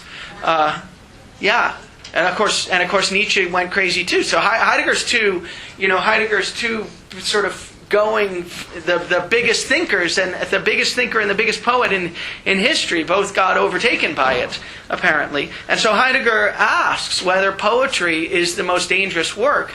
And he says, look, what is the poet exposed to? What is it to be a poet? Well, on 61 he says, the poet is exposed to God's lightning flashes. He got burned, right? And then he quotes Hölderlin saying, "This is what you're supposed to do as a poet: to stand bareheaded beneath God's thunderstorms, to grasp the Father's ray itself." I suppose that's something like Zeus's thunderbolt that you're grasping with our own hands, and to offer to the people the heavenly gift wrapped in song. So Hölderlin's idea of what the poet is. Heidegger, in another work, says is a demigod. The poet stands between gods and mortals, and is given these hints of the gods. The gods call him. They say, "Hey, why don't you look over here? There's something to name over here." And then they have to wrap it up in this heavenly gift. They have to wrap up in song so that the people. So that the voice of the people can understand it, and so that they can name it for the culture. So they stand between the gifts that are given by the gods and the people to whom they sing these gifts, so that the culture can understand what's getting named. And that's a dangerous place to be. Heidegger concludes on 62, excessive brightness drove the poet into darkness. All this, right? All this being open just burned him, and all of a sudden he had one eye too many. He says, as he says, what Hölderlin said of Oedipus could be said of himself. Perhaps King Oedipus has one eye too many. Right? He saw too much. That's the idea. He was, and seeing this much somehow drove him crazy. That seems to me like a trivializing story about what the most dangerous, of why poetry is the most dangerous thing, or why language is the most dangerous thing.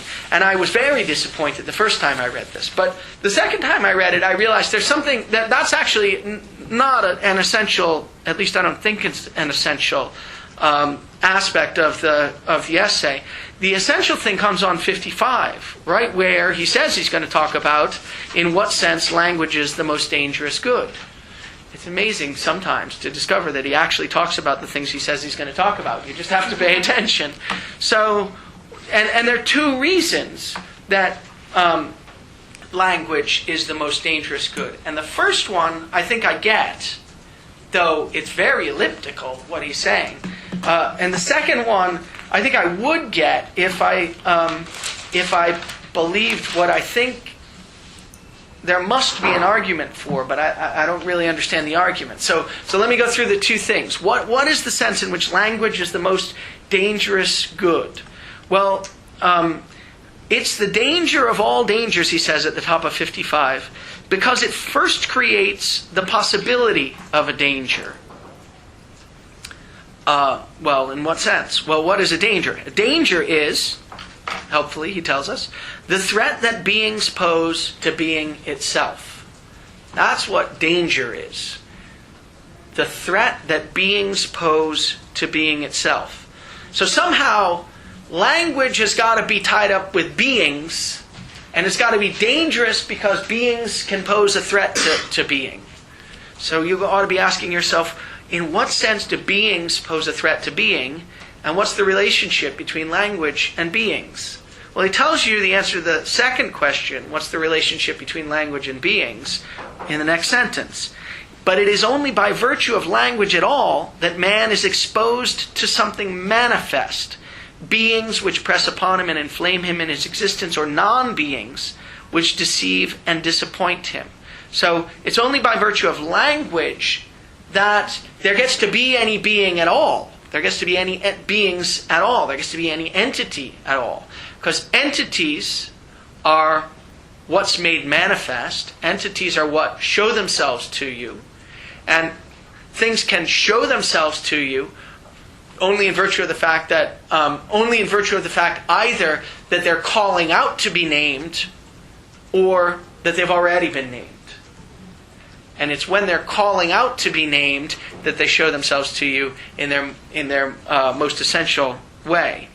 So language is that in virtue of which anything can stand out as a being, as an entity at all, as something manifest, as something pointed out, as something that strikes you as something to pay attention to. And notice I will come back to this, but again, there are two different phases of this. And the first one is the phase in which there's really language. That's the phase in which there's something calling out to you to be named. Right? Okay. But now, so language is dangerous because it allows the possibility of entities. And entities pose a threat to being. Well, but he doesn't tell us in what way entities pose a threat to being. So language, he says, first creates the manifest place of this threat to being, and the confusion and thus the possibility even of the loss of being. That is danger. The loss of being, that's what's threatening us now. That's what's threatening us under enframing. We've lost the sense that there's something that's given to us, and that's what being is. He says, he goes through a phase where he says being es gibt, it gives to us. That's what being does. And so So language first creates the manifest place of this threat to being and the confusion and thus the possibility even of the loss of being. So language somehow makes it possible that we might lose track of the fact that we're given things from without. We're given, that there's this phenomena of givenness. So how on earth is that supposed to work? That's all he says about it. He says that beings pose this threat to being, and language makes beings manifest. So language is the place of the threat to being. So therefore, it's a danger. But he leaves out the most crucial thing. Sort of, in what sense do beings pose a threat to being? So I had to worry about that. I think I have an answer, but think about it for yourself for a second. In what sense do beings pose a threat to being? In what sense do beings pose a threat to being? Being, again, is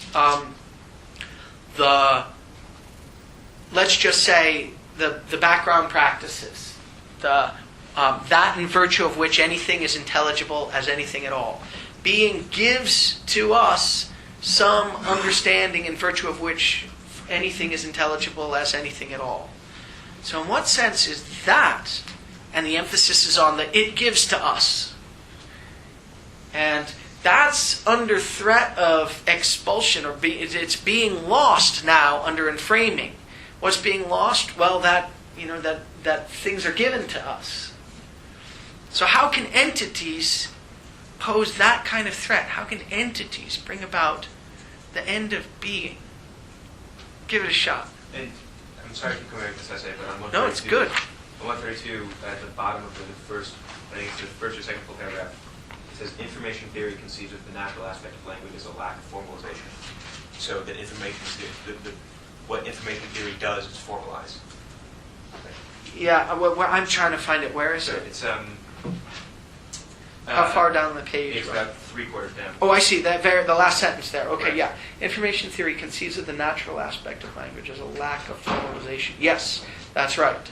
That's the bad account of language. Right. Language as information, and natural language as a sort of poor version of a language because it's not formalizable, or it's hard to formalize. Right, and so if the goal is to formalize a language, or if the goal of language is conceived as a sort of formalization, you cease to attend to things, use the language to attend to things outside, and rather use it sort of to attend to itself in some sense, or just setting up rules of usage. Good. Okay, so what you're doing is you're saying if you understood language in this bad way, then that understanding would go along with something like the leveled understanding of entities as all equal to one another. And I think that's right. But I don't think that's what he's saying here. I think he's saying even if you understand language in the right way, somehow it's the most dangerous thing. And it's the most dangerous thing because it gives us beings, it gives us entities, which you want, presumably, right? But the presence of entities itself poses a threat to being. Can you imagine? Yeah, give it a shot. Maybe it's just too simplistic, and maybe it's clear in my head and it'll be in words. But you just said language makes it possible to lose the track of the fact that language is given to us in some ways because it becomes such a constitutive part of ourselves. And so I'm drawn back to the idea of the subject in the technological age who is disposed to seeing everything as workable resources. And is there a sense in which using language to describe things can give you the sense that you can basically create entities by virtue of using language without attending to the fact that there's inbuilt structures and limitations of language that carry themselves certain notions of the way things relate to each other. So you think somehow it covers up what entities really are? Perhaps, but then I don't know because that would make language kind of parasitic on background practices, and I'm not sure that you could make a direct link. Maybe. I mean, again, I think what's going to. I think this is. I think that what you're doing is you're thinking about language not in its most fundamental sense. Part of the problem is we haven't said yet what the most fundamental sense is. But I'll give you a hint. The language is whatever it is that speaks to us and calls us to name things. I mean, language itself is, he says in the Way to Language, language speaks. Language speaks to us. Language is the phenomenon of our being called to name things. So we'll go through it in more detail. But somehow language calls us to name things. And it's only in virtue of our being called to name things that things can be made manifest. And so there can be entities at all. And yet once they're entities, that poses a threat to being. Okay, give it a shot. So this is not quite fully thought through, but there's something about the way that, language, even if you're thinking about it in the right way, is something that calls us to anything, can be seen, and especially in that it disguises itself. And it's, when it's working, it sort of, hides itself, or it's formal. That can feel very empowering in a way that, I think might, or can be seen as like an enabler of a training, right? It seems to give us the power to name things and puts us at the center of organizing our world rather than, and so in a way, this sort of ultimate act of calling us to name something can sort of be inverted and make it seem like we're not, sort of close us off to being open to these backgrounds. Well, I think in this case, although you say that you're talking about language as speaking to us, I think you're thinking of some other phenomenon. Let me try to give some other examples of it, because my impression is that Heidegger thinks that the phenomenon he's talking about is a phenomenon that if you were familiar with it, you couldn't mistake it in the way that you're suggesting language sort of wants us to mistake it. So I think you hear about these these stories of this is sometimes called the Poincaré phenomenon. So mathematicians who worry about a problem over and over and over again and forever and ever, and then someone says, I forget who says it, maybe Adam knows, the three most important sort of things for the mathematician are the 3 B's: the bed, the bath, and the bus. And it's because this is where the answer finally strikes you. As you're not thinking about it at all. There you are stepping onto the bus, and all of a sudden the clue comes to you, the proof comes to you, the sort of crucial mechanism in the proof sort of makes itself known. That's a phenomenon, I think, that you couldn't mistake as for the phenomenon of your creating it out of nowhere. It feels like it's given to you.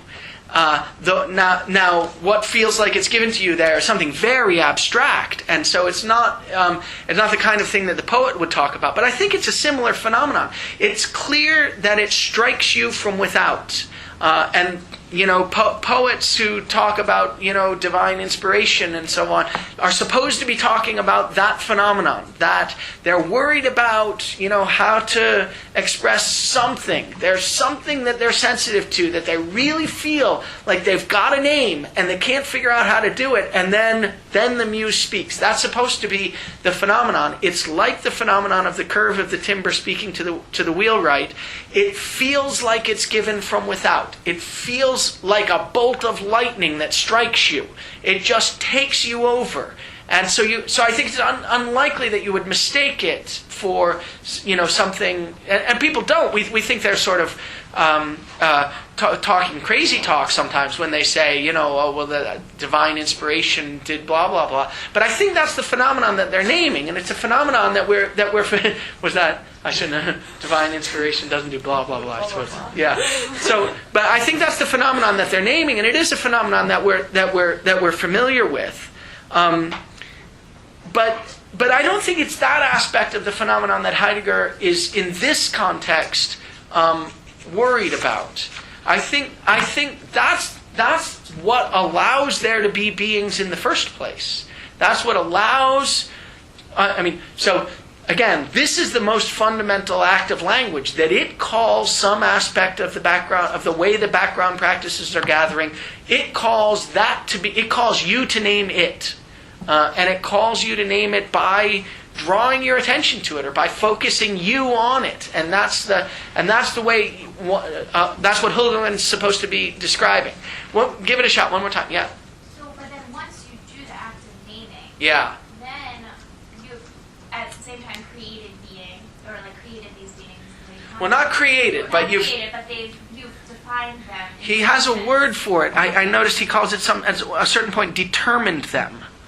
I forget where he says that. I won't be able to... Here he says exposed to something manifest. It's only that man is exposed to something manifest. That's right. Then you're exposed to it because you can like. You're in your mind, you can categorize it on some level. Yeah. But then once you've categorized it, you're no longer open to being called to name it any longer. Ah. That Close. So then. Why not? Why are you no longer open to... Because you've already named it. So it's already become exposed to you. So when you're no longer walking in the woods. Yeah. You're looking for the piece of timber. You already have the piece of timber in your hand. And so now you're going to use it and turn it into a wheel. Ah. So on some sense, you could say that okay, but now you need to be called by the wheel, the form of the wheel in your head. Yeah. But at the same time, you've already lost this sense of being open to having any name appear to you. I think that's close. I think there's a missing step. I'll fill in. Let me try to fill in the missing step. But Adam, go ahead. Maybe just one shot at this. Yeah. So you asked, how do beings pose a danger to being? Maybe they pose a danger by leading us to make the ontological mistake. Yeah. Say more. There's a lot of, this is even more conjectural, but so we have a lot of beings and sort of there's a destining of all those beings to, I don't know, to look at being as a being. Yeah, something like that. I mean, that's the kind of picture that I had in mind. So go back all the way to the pre-Socratics and think about what their phenomenon was supposed to be. The passages that I've read to you about wonder in the age of the pre-Socratics all come from this, I don't have it with me now, but this lecture series called Basic Questions in Philosophy that was around this time, I think 1938 or something like that. So what does he say about that? I've said it a few times. He says, look, there they are, these pre-Socratics. They start to notice not just that all these beings are being given to them, but that they're all being given in this particular way. What way? Well, they whoosh up and they linger for a while and then they go away. And then they begin to focus on that. In fact, they're drawn not just to name the entities, but the way that entities present themselves to them, the way they make themselves manifest, itself draws them to say what it is in virtue of which each of them is the entity that it is. And that's the move. So beings pose a threat to being only in that moment when they're not just whooshing up, but their whooshing up seems to call to you to get clear about what it is in virtue of which any of them is the thing that it is. And then you name being, physis, right?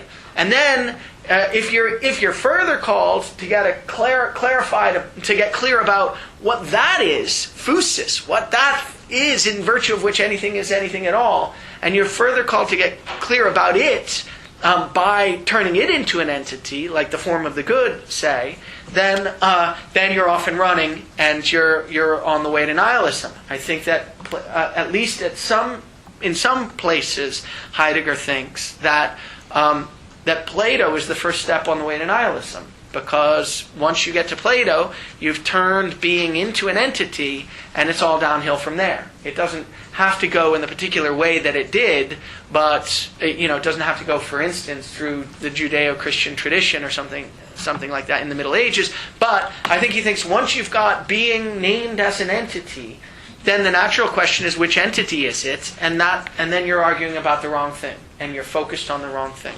So I think that must be what he has in mind. That kind of story must be what he has in mind. Entities pose a threat to being because insofar as they make themselves manifest, they seem not only to call you to name them, but they seem also to call you to name what it is in virtue of which they get to be the things they are. That's naming being, and once you're naming being, you're likely to turn it into an entity, and once you turn it into an entity, you run the risk of the loss of being. You run the risk of enframing. Yeah? But now I'm a little confused because aren't we supposed to be trying to name being?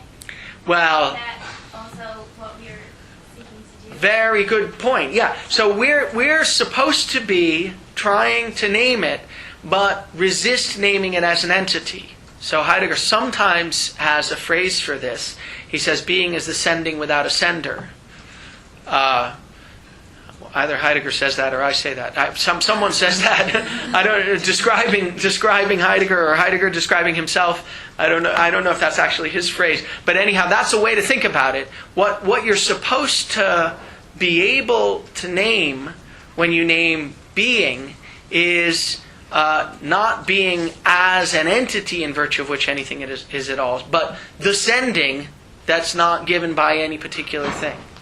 The sending without a sender. So you're naming it, but it's a very dicey thing. And when he says the last week, the greatest weakness of the Greeks. Oh, let's see if we can find that. That would be so great if we could find that. Look at that, 112. The Greeks' weakness lies in that in the face of the excess of destiny and its dispensations, they could not hold on to it. It is their greatness to have learned what was foreign to them, the ability to... But their weakness lies in the face of the excess of destiny and its dispensations. They couldn't hold on to it. In other words, they couldn't hold on to the wonder in the face of the entities. They lost hold of that, which is what he wanted. The analog will be if we lose track of wonder in the face of, or whatever the relevant mood is, in the face of being. When you lose track of that by turning being into whatever it is in virtue of which it is the thing that it is, turning it into an entity, then you lose track of it. And the pre-Socratic Greeks did that when they, in the face of this excess of destiny, couldn't hold on to the wonder in the face of the whooshing up, and had to name that, had to name what it was in virtue of which everything. So there's this unstable position that's hard to hold on to. And the weakness of the Greeks was that they couldn't hold on to it, and maybe it will be our weakness that we can't hold on to it too. Although, I think that Heidegger thinks, in the case of being, if you can't hold on to a particular interpretation of being, then that's a good thing, because being is supposed to be this thing that constantly calls you to reinterpret it, because it's constantly gathering in new ways. So I'm not sure. There's a funny issue here. Okay, follow up. Yeah. Okay, so I have two questions on that. If we say that on some level, what Holderlin is doing is ideal because he can't name what it is in virtue. Like, we can't get to a place where we can name it. So this idealized place where we could actually name the background practices and then change that is, according to this, actually not what we want to do. It's like, rather, we want to stay in this, like, night era. And we want to always be unclear of what it is we're trying to name. So that's sort of like idealizing. No, okay, good. I see the concern. You're absolutely right. If being were the kind of thing that could be named forever and for always, that would be a problem. But the whole point about being is that it's ascending, or at any rate, there's being. What we're really talking about now is whatever it is that's behind being. We're talking about the way in which the background practices gather. Not just the background practices themselves, but the way in which they move over time and gather in different... And that, since they do that, their essence is they're constantly gathering in different ways.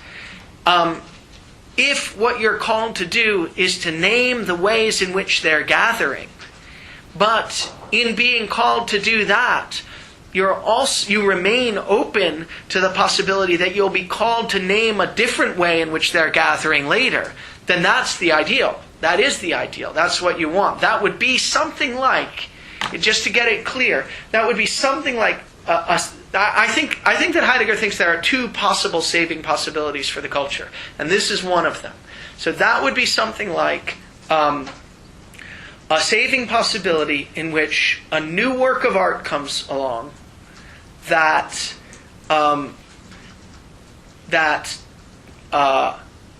has within it a struggle between earth and world, that the work of art itself does the work of naming or calling us to name in a unified way, whatever it is in virtue of which the style of the background practices has the style that it does. But it calls us to name that in such a way as to leave us open to the possibility, indeed the necessity, that it's only going to last for a while. That's the Aeschylus, I think. I'll find out next semester, but I'm told that Aeschylus has a version of this. At the end of the Oresteia, there's a reconciliation between the old gods and the new gods, and when Athena does the reconciliation, she says that this is not going to last forever, that this can't last forever. The whole point of this is that it doesn't last forever.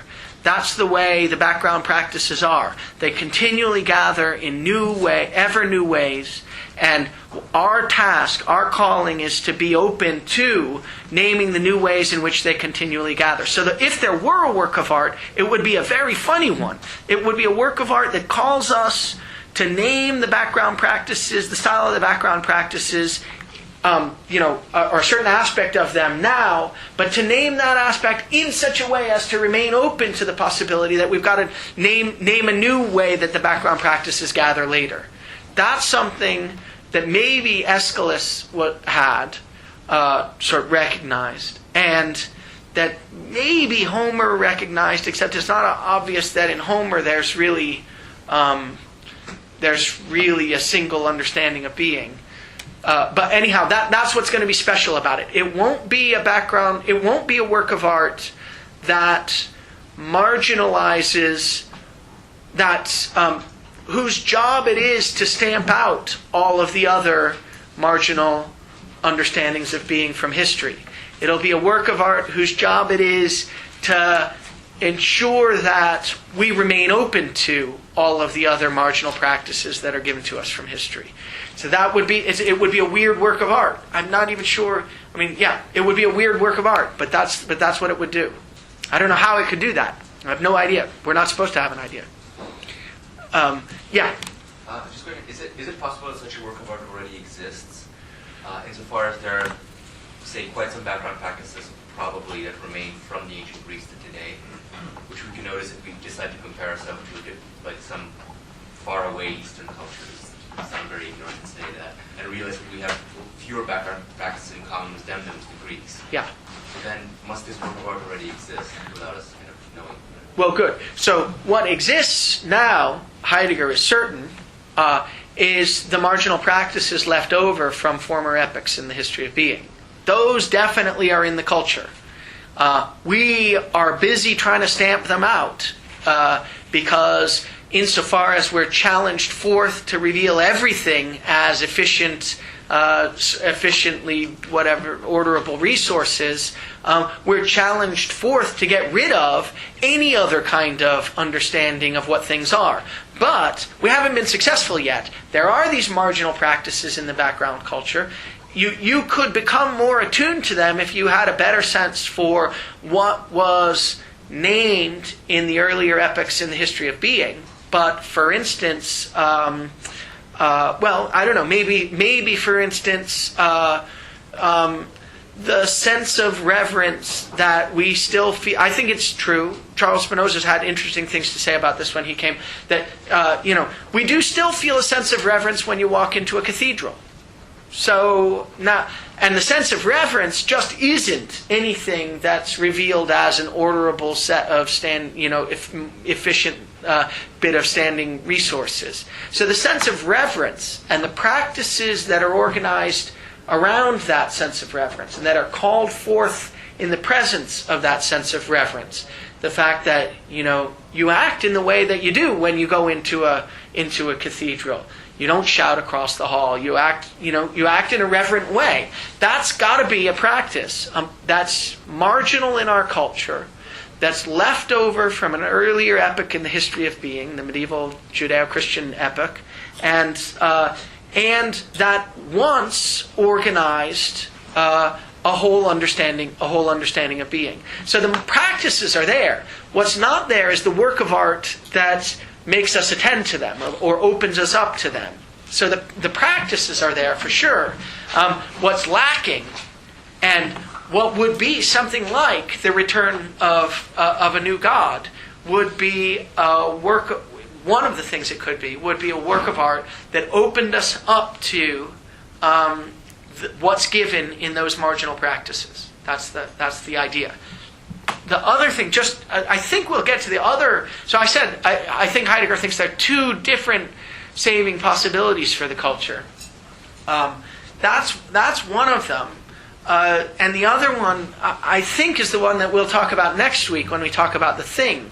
It's, I think, I'm literally just have been thinking about this morning. But I think it's okay to say one of these is a kind of vertical story, and the other is a kind of horizontal story in the following sense. The story I just told is a story that says the saving possibility of the culture is that there will be a work of art that will gather us around a certain unified understanding of what we're about and what it is that everything that is, of what it is for anything to be anything at all, but that nevertheless sort of manifestly keeps us open to the possibility that there will be a new way that things will gather in the future. That's the vertical one. Sort of, it says there will be the work of art will open us up to a series of new works of art. But there's a kind of horizontal one that says, well, the most you can get is something like the meaning and organization of the practices and understanding of what it is for anything to be anything that you get at a local, say, celebratory feast. That's what we'll talk about next week in the thing, and in the thing essay. And this sort of local world doesn't claim to tell you about what everything in the culture is. It just claims to tell you what it is to be you or anything at this celebratory feast. But part of the experience of understanding that celebratory feast as a meaningful event is supposed to be that it precisely doesn't claim that what you understand now as the meaningful differences in the sort of available to you are meaningful differences that exist throughout the culture. It keeps you open to the possibility that the role it's appropriate for you to play in some other context, some other celebratory feast, will light up as something totally different. So that's the kind of horizontal one where you get a bunch of local worlds, all within a culture, at a time within a culture. The possibility of that, yeah. I'm just wondering, to go back to the idea of language, if we look at being as the sending without a sender, is there some role that beings play as receiver? Because if language is something that is given to us and that uses us, it's something that helps us bear witness to ourselves, but is it also something that being uses to bear witness to itself? Does being need us to name everything else except for it? If you see what I'm saying. So, I think I see what you're saying. There's a sort of helpful footnote. Look at this, right? Not that footnote. Yes, this footnote on page 129. Heidegger's talking about the relationship between Ereignis and being. So Ereignis is something like the holding open in the culture of the sort of the culture's holding itself open to be called, to name a particular way in which the background practices are gathering. That's something like what Ereignis is. But being was just the fact that the background practices are gathering. So Arignes is the broader notion. He says appropriation is different in nature because it's richer than any conceivable definition of being. Being, however, can be thought of in terms of appropriation. So being can be something like the set of background practices that you've got. Arignes is something like the holding open in the culture to being given that the background practices are gathering in some way or another. And so being is the way they're now gathered. And I guess I'm just asking, is there a reverse relationship? Because being to me seems like infinity. It's just the concept of infinity. And once you try and name a concept of infinity, you reduce it. Right? But if language is given from without to beings for the purpose exactly of naming the possibilities, the different possibilities of being, while recognizing that they're just possibilities, they're not being itself, does somehow that serve being? Does that serve infinity? It does serve being. I'm not sure I understood the things you said before it, but I want to say, in answer to the question at the end, yes, we serve being. There's no doubt about it. But that's just a sub-fact of the fact that we serve Arignes, of the fact that he says constant. So there are different periods in his career. At the sort of beginning and middle periods of the career, he really is talking about being, where it is just something like the way the background practices have gathered at a moment. And that needs us. It needs us because the background practices are manifest in us as a culture, and because in being open to them, we resonate with them. They're something. There wouldn't be. So there wouldn't be. There are two ways in which there wouldn't be any background practices if there weren't any us. I mean, there wouldn't be any practices at all if there weren't us. But even if you could make sense of the idea that there were somehow background practices around without us, they need us to resonate with them. Otherwise, they don't work in the right way. That's, in fact, what you find in framing. Since we're not resonating with it, the background practices could stop gathering and they could become rigid, and we would stop being Dasein. We would stop being us if that happened. So the answer to your question is yes. Being needs us, and we need being. It's this just the way the tree calling out to the curve of the tree calling out needs the wheelwright, and the wheelwright needs the curve of the tree calling out. It's just exactly analogous to that. There's an important sense in which you couldn't make sense of the idea that the curve of the tree was calling out to be developed at all if there weren't someone there to hear the call, which is what happens with being also. We're supposed to hear the call of being. Let's try. There's a second way in which language is supposed to be a danger. So the first way I thought I understood. I still think I understand. But there's the second way that I'm not sure I understand, or at least I think it requires something more. But I'm intrigued by it. Here's another possible paper topic. If you could sort of get clear about what this second kind of danger is of language. So Heidegger says, look, the first danger is that it's only in virtue of language that there are beings at all, and beings pose a threat to being. That's because, again, when they're made manifest, they call out not just for us to name them, but for us to name what it is in virtue of which they're them, and then we're off and running. Or at least we were off and running. So that was a danger. But he says language is not only the danger of dangers. Rather, it necessarily, I'm on 55 now, about 8 lines down. It necessarily shelters within itself a continual danger to itself. So it posed a danger to being because it sort of opened the sight for the possibility that being could be lost, could be turned into an entity and then lost. But it also shelters within itself a continual danger to itself. He says, language is charged with the task of making beings manifest and preserving them as such in the linguistic work. Language gives expression to what is most pure and most concealed. That's what it does when something in the background, in the way the background practices are gathering, calls out for us to name it. That's what's most pure and most concealed. The way the background practices are gathering is most concealed. The background practices themselves are already concealed, but the way in which they all hang together, that's most concealed.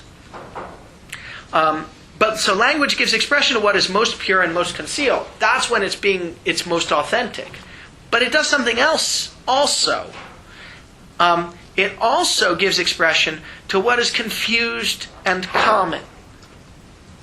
Indeed, even the essential word, the word that names some pure and most concealed phenomenon, if it's to be understood and so become the common possession of all, must make itself common.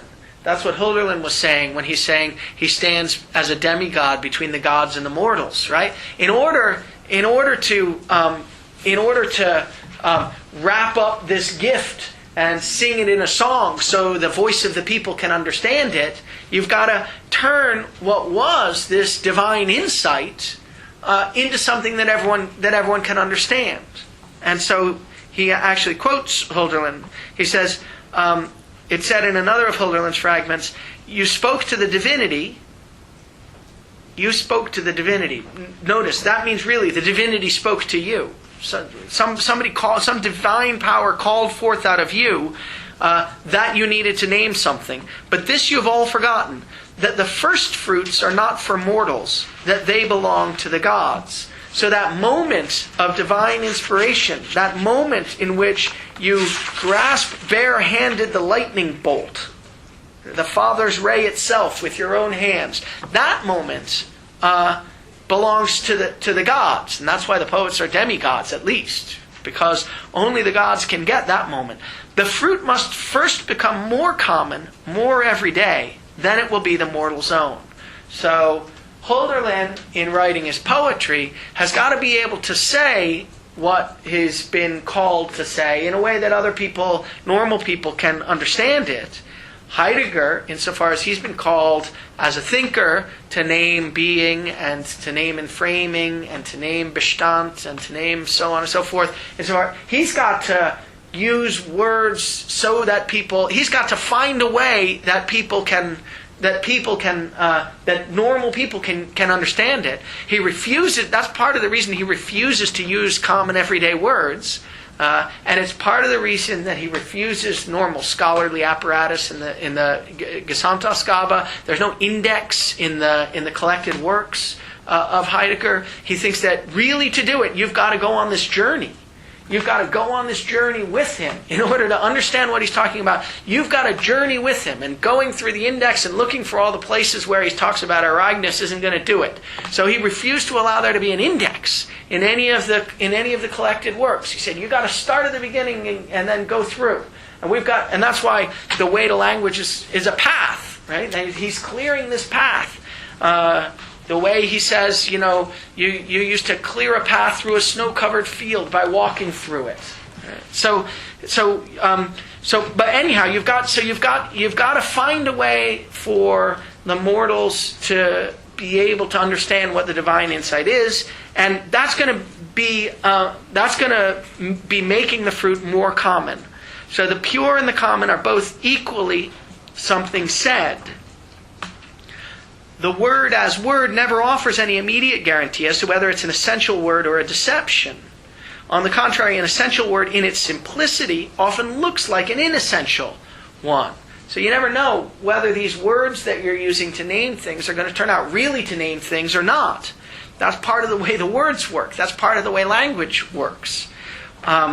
And on the other hand, what shows itself in its finery and the appearance of the essential is often merely something recited and repeated by rote. If it's recited and repeated by rote, it's not going to do this thing of opening you up to resonate with and to focus on the way, say, the background practices are gathering. Reciting and repeating by rote just doesn't do that. That's what happens when you've got dead letters. That's what happens when you've got dead metaphors. That's what happens when language becomes the shell of language, when the words no longer have only desiccated meanings, and so on. Thus, now this is the conclusion, language must constantly place itself into the illusion which it engenders by itself, and so endanger what is most its own, namely genuine utterance. Okay, so that's the second danger. And I take it the second danger is something like this. It's a danger that language poses to itself. In its most authentic form, language is genuine utterance. Language is the calling forth to the poet to name some aspect of the way in which the background practices are gathering, say, and to, by naming it, appropriate it and make it your own. That's what language is in its most genuine form. And genuine utterance is the calling to name these pure and concealed phenomena. But there's something about the way language has to work that guarantees that you couldn't do that without using common, everyday, banal, and desiccated words. Because you've got to speak to people, and in speaking to people, you've got to use words that mean something. If they don't already mean something, then you're not going to be able to speak to them. I guess this is it. I'm sort of convincing myself that there really is an argument here. My concern was so the issue is this. So language hides within itself a danger to itself in the sense that it requires people to use these bad versions of itself, these common, everyday, banalized, desiccated words. And so it sort of, by its very nature, calls people to use language in a way that's not the most genuine way of using language. So my concern was going to be, well, why do you have to use the common, everyday words? Heidegger tries hard to use as few of them as possible. But even Heidegger uses lots and lots of common everyday words, right? I mean, he's constantly playing with words. He's constantly trying to get you to focus on these hidden meanings in words. He's constantly trying to get you to think about the ways in which the words sort of reflect off of one another and so on and so forth. But even doing that, there's lots of normal, common, everyday words that he used. And if he didn't use those, he wouldn't be able to communicate anything at all. So I do guess that's the issue. That's the second danger. When you use language, you can never use it purely in its most genuine form. In order to use it for what it needs to be used for, namely to name for the people of the culture the way that background practices in the culture are gathering, you've got to use common everyday words. And so language, in order to work, requires that you use it in a way that covers up what it really is. That's the second danger. Yeah. We started out by saying that language shouldn't be thought of as a tool. Yes. We sort of been slipping into saying that we're using it. So maybe is good. a way to put that you have to use language as a tool in some way? Like, in its purest sense, it's not a tool. It should not be thought of as being used, but we've got to use it. Yeah, good. So I think that's right. I think there's something right about that. I think when you say language is not a tool, what you mean is, or when you say language isn't information, or when you say language isn't communication, what you really mean is language isn't those things in its essence. There are times when language gets used as a tool.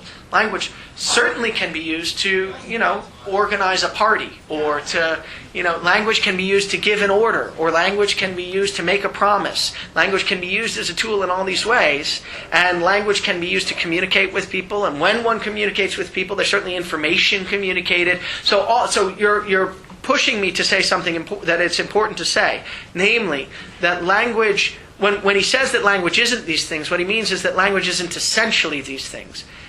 Language is those things. It's just that that's not the most basic essence of language. In its most basic essence, now we need to get on to what the most basic thing is. In its most basic form, language, he says, is speaking and hearing at the same time. So just to give you some orientation, what he wants to emphasize here is the fact that language in its essence is this phenomenon of being called out to name something. And so when he says language speaks, he's giving to language the name of what's calling out to name something. Now it's not. I think it's good to call it language because it's hard to turn language into an entity. Maybe one of the ideas here is that if you called it, I mean, there are two issues. Language calls you to name the way the background practices are gathering, and so it calls you to be open to the fact that they're constantly gathering in new ways. So that's already a step beyond what being was doing. So you don't want to use the term being, but one of the reasons you might use the term language is because it's harder to turn it into an entity. It's not likely that you're going to turn language into an entity. Although when you say language speaks, it starts to look like it might be someone who's doing the speaking. But the speaking is this phenomenon of that you experience when you're called to name something. The way the wheelwright is called to pull to nurture out of the curve of the timber a certain thing, the way the mathematician is called to name this theorem, the way the poet is called to name the way the background practices are gathering, and so on. This being called to name something is the phenomenon that Hölderlin's trying to get at, and that Heidegger and that essential poetry tries to get at, and that Heidegger's trying to get at when he writes about language. And so he says that language in its most essential form is a speaking and a hearing at the same time. So he says this in a lot of places. He says, for instance, in section 3 of Hölderlin and the Essence of Poetry. That's the commentary on the third key verse, which is the verse that says, "Much has man experienced, named many of the heavenly ones, named the gods." That's what you're called out to do, and that's naming some aspect of the way the background practices are gathering. Since we have been a conversation and able to hear from one another. So we are a conversation, says Heidegger, says Hölderlin. We are a conversation.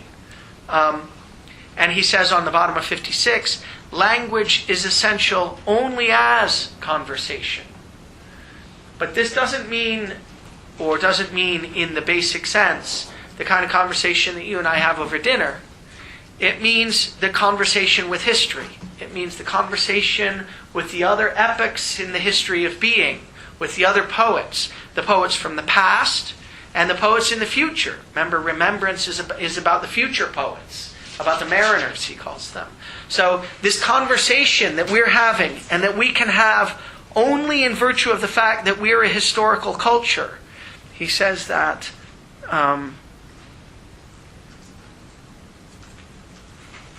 at the bottom of 56, we have been, only since torrential time has been about 3/4 of the way down 57, only since torrential time, I guess that's the time of the deluge or something, that's the time of the biblical time of the flood or something. Only since torrential time has been broken up into present, past, and future, has it become possible to agree upon something that remains over time. The gathering of the background practices is what remains over time. Not that they've gathered in any particular style, but that they're gathering. That's what remains over time. We have been one conversation since the time when there is time, since the time of Homer. We've been one conversation with the various epochs in the history of being. Both to be one conversation and to be historical are equally ancient. They belong together and they are the same. We are this one conversation with these other epochs in the history of being. We're a conversation with them in the sense that we're constantly developing ourselves in the manner of this apprentice. We're developing our sensitivity to the kind of phenomena that the other epochs in the understanding of being were naming and were open to. That's one way of having a conversation with them. We're listening to them. We're listening to what they say so that we can become attuned in our own culture to the remnants of those practices that are left over in the margins so that we can be open to their calling us to name them. So language, in the most basic sense, is this conversation that's both the listening and the speaking at once. Yes? Is this listening and this conversation is closely related to his capital S saying? Yes. Is it possible then the second way that language is danger might not be so much that we use banal words, but that we can say things that aren't capital S said? Yeah, I think that's right. But furthermore, we have to say things that aren't capital S said, because the things that aren't capital S, because the things that are not already capital S said aren't already part of what the people in the culture will understand. So if you want to, so here you are, you're a poet. You're called to name something that's never been named before, some way in which the background practices have gathered that nobody's ever noticed. And you're called to name it because you've gone and read the history of being, and you've opened yourself up to those phenomena that people in different epochs were opened up to. And now you're open to it, and it's calling you to name it. So you go and name it. But you got to use words that are already in the culture in order to name it, if anyone in the culture is going to understand in any way what it is that you're naming. Those words are always going to be insufficient, because those are words that are recognizable in our culture and that weren't available in the earlier epoch of the history of being. So you're never going to be able to name it in the way that it was presented to you. But if you're going to name it in such a way that anyone else is going to be able to work hard to get themselves to be open to it, then you better use words that aren't capital S said. That's right. Yeah, which are, I think that means they're words that are sort of, they've got a common use, a common understanding in the culture. Yeah. So, I mean, seeing language this way, you can sort of understand why baptisms are like the purest form of language, right? Because that's a sense where just the act of naming something, you're sort of playing dual roles here.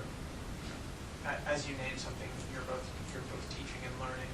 Synapses are sort of connecting in your brain at the same time. They are connecting with, whoever you're naming something in front of, and in the presence of. Yeah. So I think that's right. I think that's right. I think there's something, I always sort of wondered about this. I mean, there's the passage in Genesis where Adam names all the animals. And it's given to Adam to name the animals. God can't do it. God can't name the animals. Adam has to. Adam is the only one who can. And when Adam does it, Adam gives them appropriate names that other people are going to be able to understand. I think those are baptismal moments, right? He baptizes the animal, zebra, elephant, so on and so forth. So I think that's one. I think there's something important about that. If baptism is just a dead ceremony, if all that happens at baptism is that you're given some name that doesn't really mean anything, then it also could be banal, but it doesn't have to be.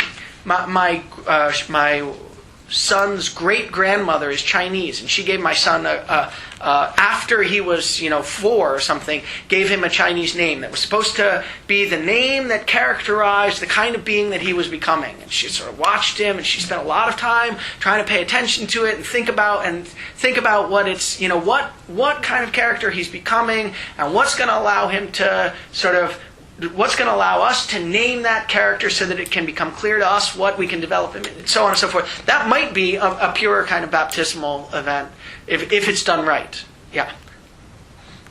Yeah.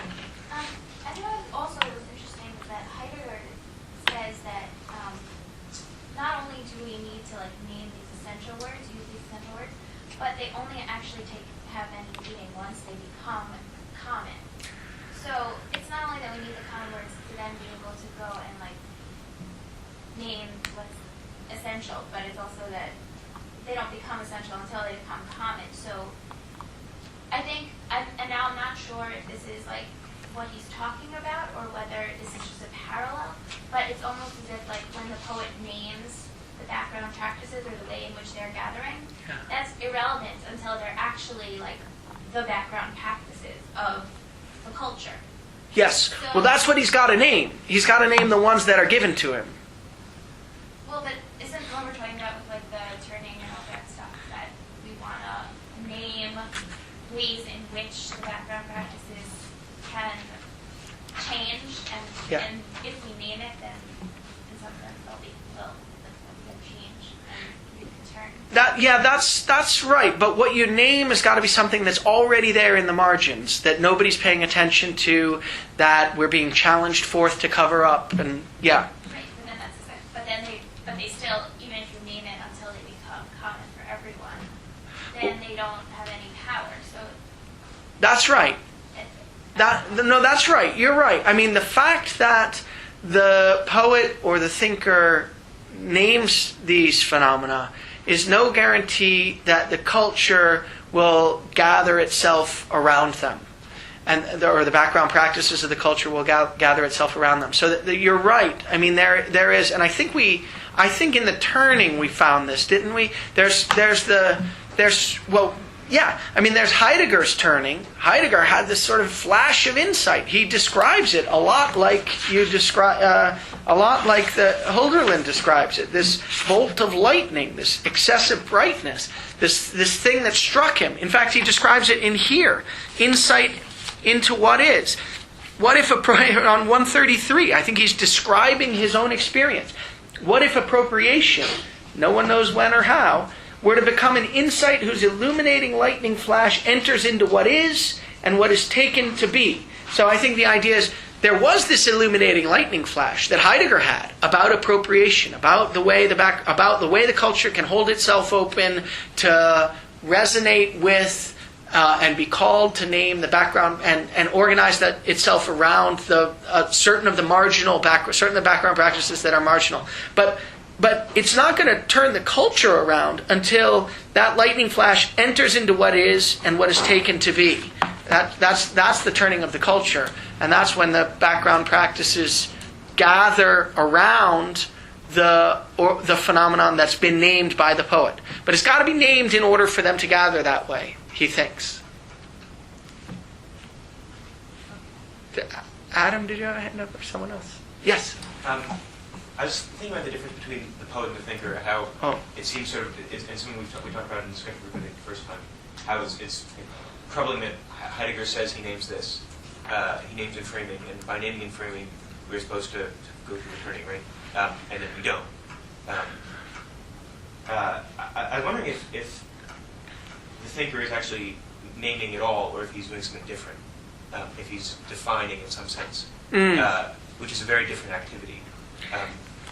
So rather than sort of attending to the phenomenon himself, the phenomenon of the background practices, so Heidegger clearly did that, right? So he attended to the phenomenon of background practices, so had this insight, and then wrote it down. But what he writes, rather than communicating the phenomenon, gives definitions, which are two very different things, right? By naming, the poet is supposed to sort of not only sort of attend to the practices and then give the name, the appropriate name, but the appropriate name is one which allows us to attend to background practices too. That's right. That's what it's supposed to be. I think Heidegger thinks he's doing that instead of giving definitions. But because I think that, it becomes harder and harder for me to understand what he thinks the difference is between the thinker and the poet. And indeed, at the end of The Way to Language, on 136, he says something about that. At the top, he says, we might perhaps prepare a little for the change in our relation to language. We've got to have this change in our relation to language. It's a change of understanding language as saying something to us, and so on. Perhaps this experience might awaken. All reflective thinking is poetic, and all poetry in turn is a kind of thinking. The two belong together by virtue of that saying, which has already bespoken itself to what is unspoken, because it is a thought as a thanks. So this thinking as thanking, this being grateful for what's given, looks like it's something that gets shared by thinking and poetry. I don't know. I noticed that somewhere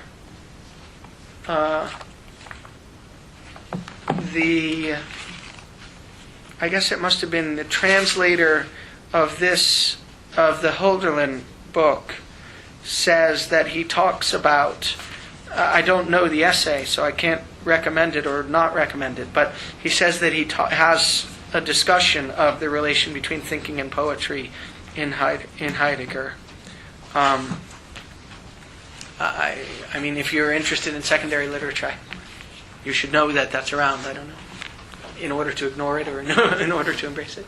But yeah, so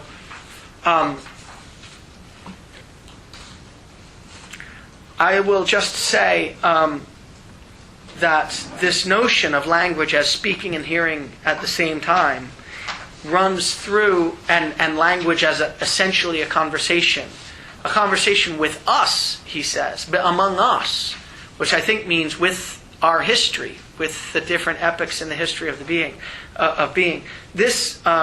This notion of language runs through the way to language, the Hölderlin and the essence of poetry, and the remembrance essay. So remember, there's a whole story there about the good conversation that lets poets, that poets need, that they consecrate the soil with good conversation. And if you look around 145, 146, you have this discussion of language as the ever wordless address of what is sent to us, the silent voice of the greeting, in which there comes to pass the demand of that which someone must first bear in his heart, and be determined by this voice to be the one who points. To stand under such a claim means to be able to hear. That's the kind of conversation that we're talking about. Language as both hearing or listening and saying, and both of those at the same time. And I think that means hearing what the phenomena are that have been pointed out by poets and thinkers in the different epochs of the history of being, so that you can name them insofar as they're still speaking to us in the marginal practices of our culture. I think that's the idea. And it's running throughout all of this. So that's all we can do for now. There's a lot that we didn't do, and a lot that I don't understand. But let's just take a vote. Shall we try to do the stuff on Aragnes at the end, at the beginning next time, before we jump into the thing, or shall we jump into the thing? Aragnes. Okay. So we will. So see if you can try section 3 of the nature of language again. The way to language again, and see if Aragnes. We're sort of flirting with it. We're running all around it. We may be running over it, but I think we're in the neighborhood of it. So maybe we can get clearer on it next time. But we'll also move on to the thing. Well, so the essay that we read for today was this essay called "Building, Dwelling, Thinking." It's an essay that was written shortly after The Thing. It was written in 1951. And the Thing essay, which we read for the week before, was written in 1950. It deals with very similar topics, and it reproduces almost verbatim one or two of the passages that we found in the Thing. It doesn't reproduce them precisely verbatim, and I actually think the differences are revealing. I think that Heidegger was getting clearer about what he thought he was up to in the Thing essay, and hopefully we'll be able to get clearer about it as a result. So the goal for today is to try to tie up some of the loose ends that we left hanging last time. And one of the main loose ends that we left hanging, in fact, left it hanging in despair, I felt like I was in despair, was this question of, in the fourfold, what two of the members are. So I felt like I was able to give a pretty good discussion of what divinities and immortals are in the context of the Thing.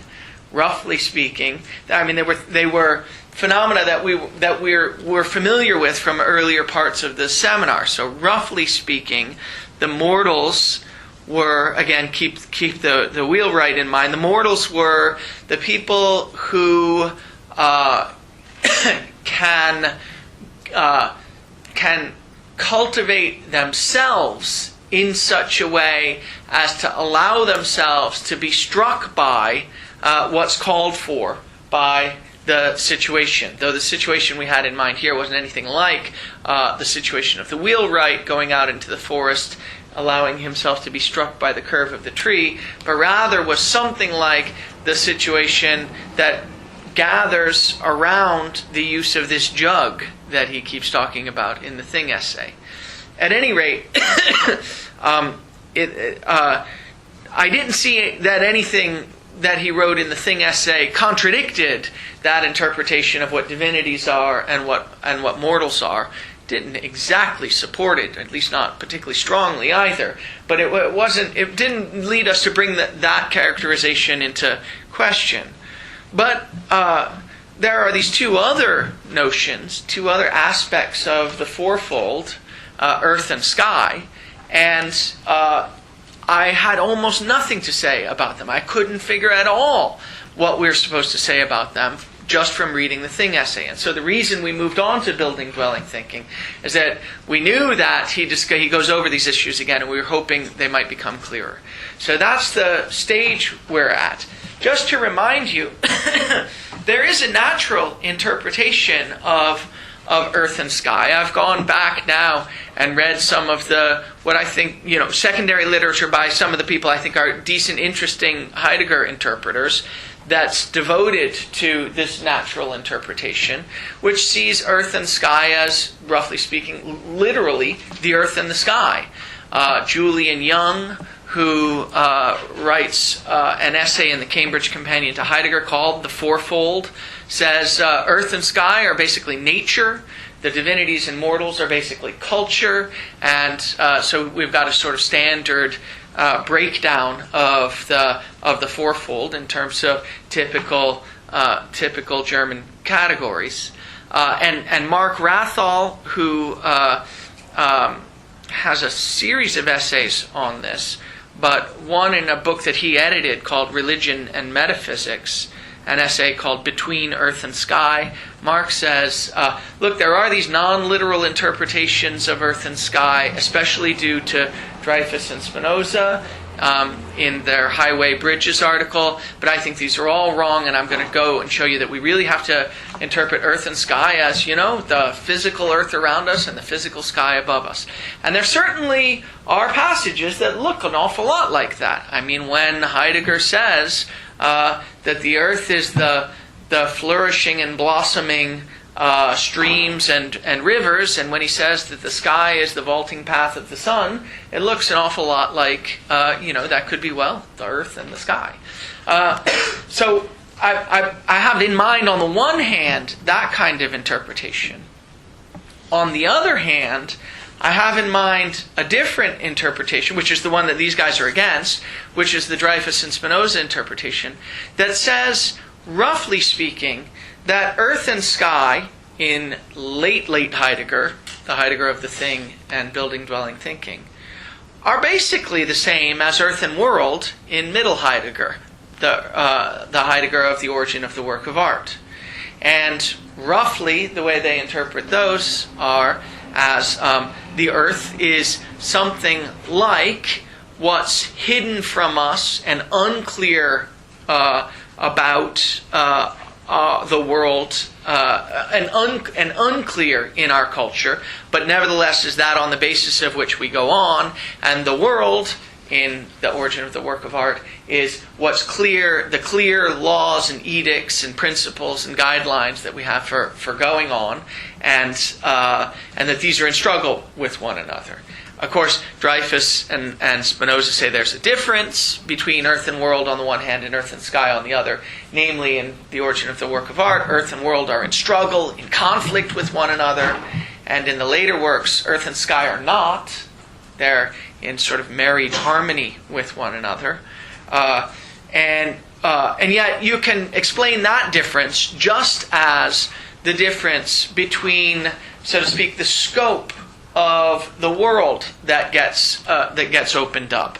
So in the Origin of the Work of Art, the world is meant to be a single, unified, monotheistic world that makes sense of everything. And since our practices just aren't like that, since our practices are the result of a series of different epochs in the history of being, and we have the residue of practices from each of those epochs. And you can't expect the practices in each of those epochs to cohere with one another. Therefore, it's this insane struggle. You can never get a unified story about how all the practices cohere. And always it's going to turn out that some of what remains hidden is going to necessarily resist being made clear. And so in the origin of the work of art, you get this struggle between the sort of movement to clarity and what resists our capacity for clarity. And you necessarily get that. But you don't get that struggle in the later story, because the world that gets revealed in the later story by the thing or by the bridge in building, dwelling, thinking is just a local world. It's not a world that pretends to make sense of everything that there is or all the practices that there are. It just pretends to make sense of the ones that are revealed here in this context. And so there's no struggle to be had. So that's the other story that we've got. And I think, although I'm not entirely sure, I think that I want to give a third story, a story that's neither of these. We'll see how it works. Okay, so that's what we've got on the table. The question for today is, what's the right way to interpret the fourfold, and especially the earth and sky part of the fourfold, and how can we make use of the essay Building, Dwelling, Thinking, and the way it builds on what's talked about in the thing in order to make sense of those elements of the fourfold. Okay, so here's the kind of thing I want to say about it, and then we're going to delve into the details. The kind of thing I want to say about it is that what becomes clear in Building, Dwelling, and Thinking that wasn't clear in the thing is that the story's being told at two different levels. Heidegger sort of comes out and says this, so it's a little bit surprising that people don't notice it. But on the other hand, it's easy not to notice things in Heidegger. So, the two different levels are the ontic and the ontological level. So I think pretty much the whole story in the Thing essay, I didn't go back to check this, but I think, roughly speaking, almost the whole story in the Thing essay happens at the ontic level. It's really about a particular thing, and the particular local world that can be revealed by it, by the way it gathers earth, sky, divinity, and mortals. Building, Dwelling, Thinking is partly about that, and when it's ontic, it's about a bridge, particular bridge, or a range of different bridges. But there's an ontological story also. And the ontological story, really, I think, is the one that he starts off with. So Heidegger starts off by saying that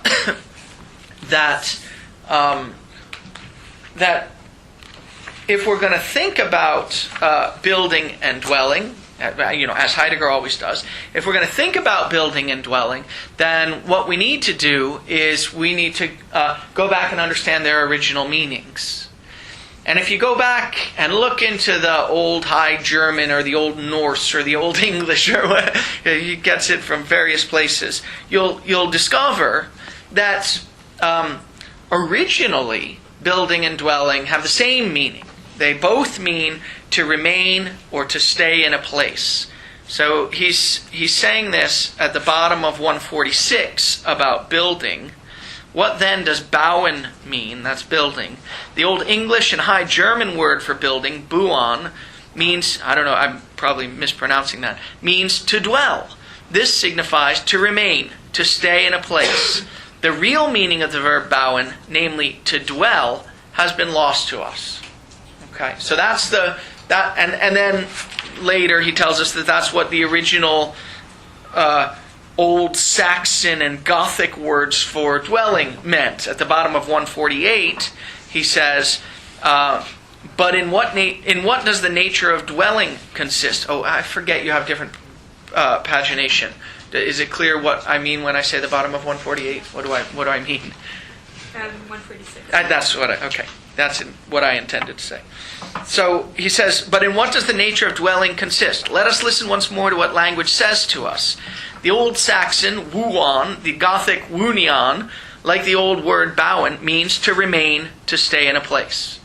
Now, it means more than that too. Dwelling means more than that, and the more it's important and interesting. And I'm hoping that by the end we'll get to talk about the more, because the more has to do with the way in which dwelling is a kind of sparing or preserving, and this makes dwelling the saving possibility for our culture. And the way in which dwelling is the saving possibility for our culture parallels the way in which the danger of inframing can be turned into the saving possibility of our culture. Namely, by noticing it as dwelling. And so there's this important noticing it as. And once you've noticed it as, I'll just blurt it out, but I hope I can do it in more detail later. Dwelling means, he says at the very end, learning to dwell. What we cover up by not dwelling is the fact that dwelling is something you need to learn to do, you need to cultivate in yourself. And just by asking the question, what is our homelessness? What is the sense in which we're not dwelling?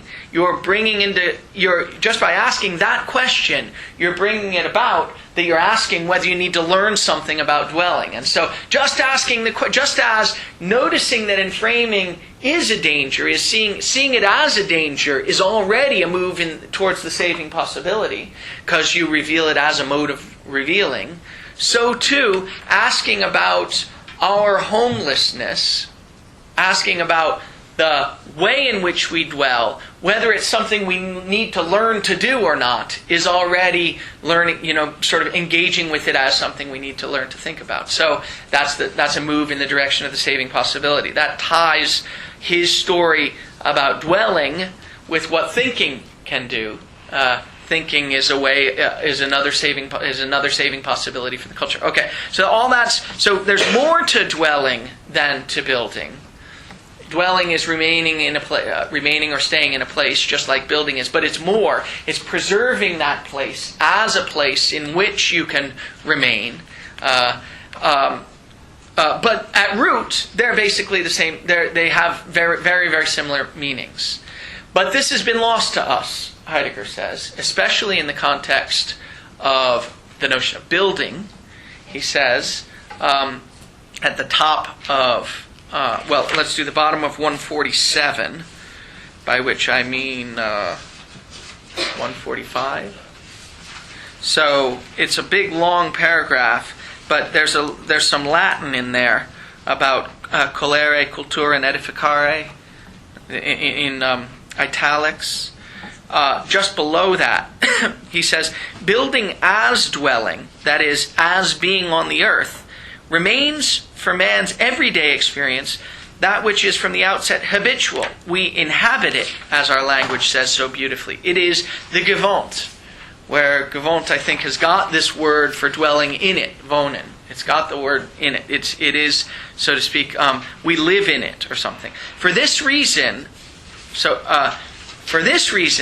it recedes, that's to say, the original notion of building as dwelling, recedes behind the manifold ways in which dwelling is accomplished. So, rather than the ontological version of it, which is what we live, and insofar as we live it, it withdraws and stays in the background. Insofar as it's gewohnt, dwelled in, it stays in the background. It recedes behind the manifold ways in which dwelling is accomplished. That's what building comes to mean.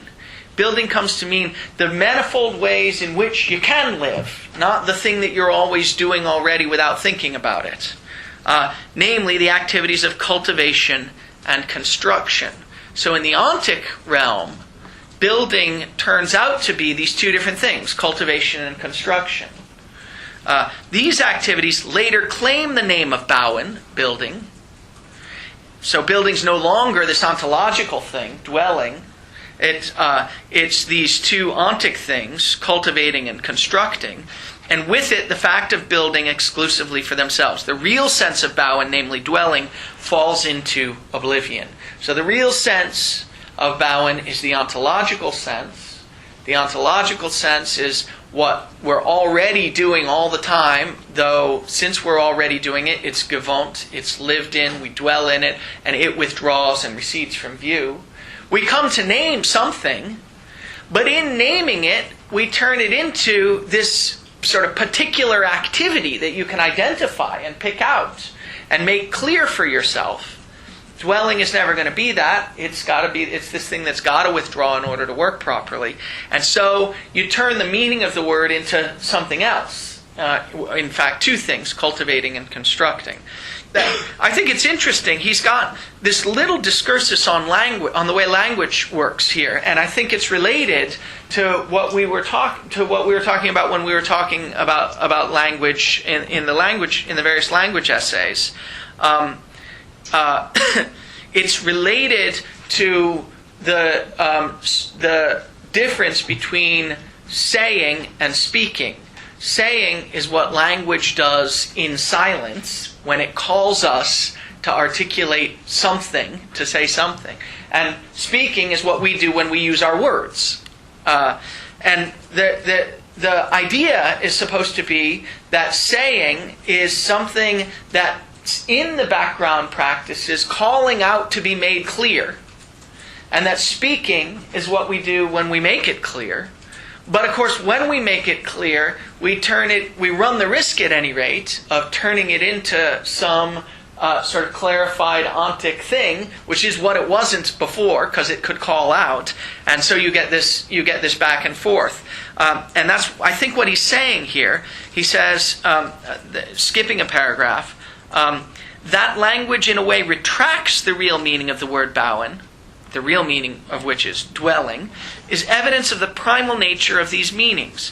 For with the essential words of language, their true meaning easily falls into oblivion in favor of foreground meanings. Again, it's important and nice that he uses the word foreground meanings, right? As opposed to background meanings. Foreground meanings are meanings that are clear, that you can get clear about, that name something, an entity or an activity. Whereas the phenomenon that you're trying to name is a background phenomenon that has to withdraw in order to work, that you can't get clear about.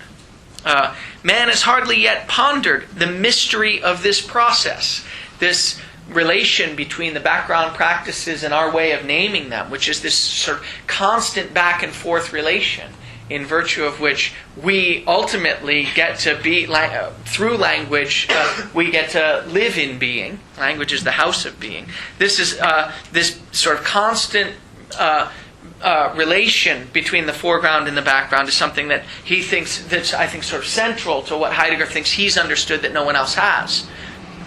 It's related to the ontological difference. Man has hardly yet pondered the mystery of this process. Language withdraws from man its simple and high speech. But that's what it's saying in its silence when it's calling people to get clear about things. But its primal call does not thereby become incapable of speech, it merely falls silent. That's the important notion of this silent saying that language is constantly giving us if we've only got the ears to listen. Man, though, fails to heed this silence. Okay, that's a little excursion into the notion of language, but I think it's more interesting. Okay, so this was all to make the point that at the ontological level, building and dwelling have the same meaning. And he talks about what that meaning is in the rest of part 1. What that ontological meaning of dwelling is. And I want to go through that. But I think before I do that, I want to notice that in part 2, what he's talking about is not the ontological story about building insofar as it's fundamentally the same as dwelling, but rather a particular ontic story of building as construction. Remember, he says the words get developed into two kinds of building, cultivation and construction. And then he says in the beginning of section 2,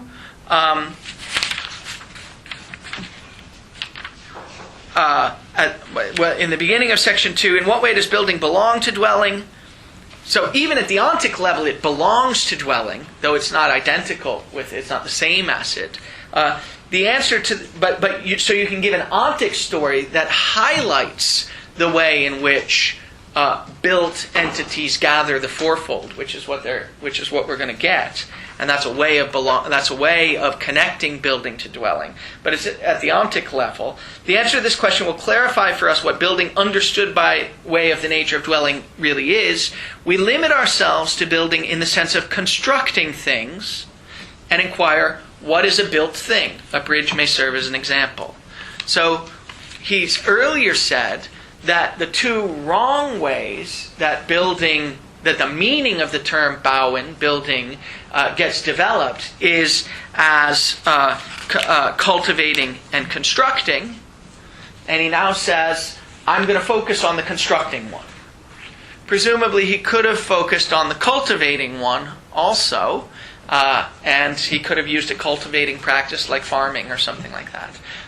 But he's used a constructing practice like bridge building, and the constructed thing, the built thing, the bridge. And he's going to try to show that this ontic entity, if you understand it in the way that it's connected with this ontological phenomenon of dwelling, is going to tell us something about what building really is. It's going to tell us something about, in a particular ontic case, what building really is. Okay.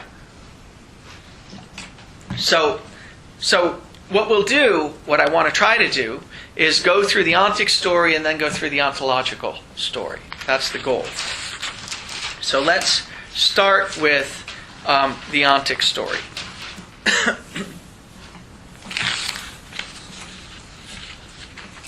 Okay.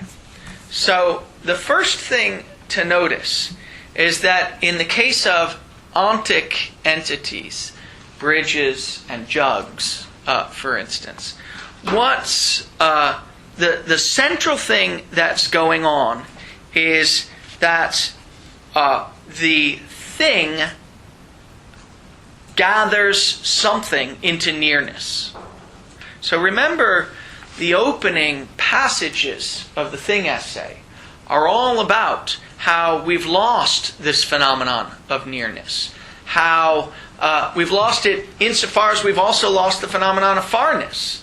Nothing is any closer than anything else anymore, because we can, hop on the jet plane and go to California in just the time it takes us to walk to school, something like that, right? So we get all this story about how nearness is no longer presumably in the technological age, nearness is no longer an aspect of the way we experience the world.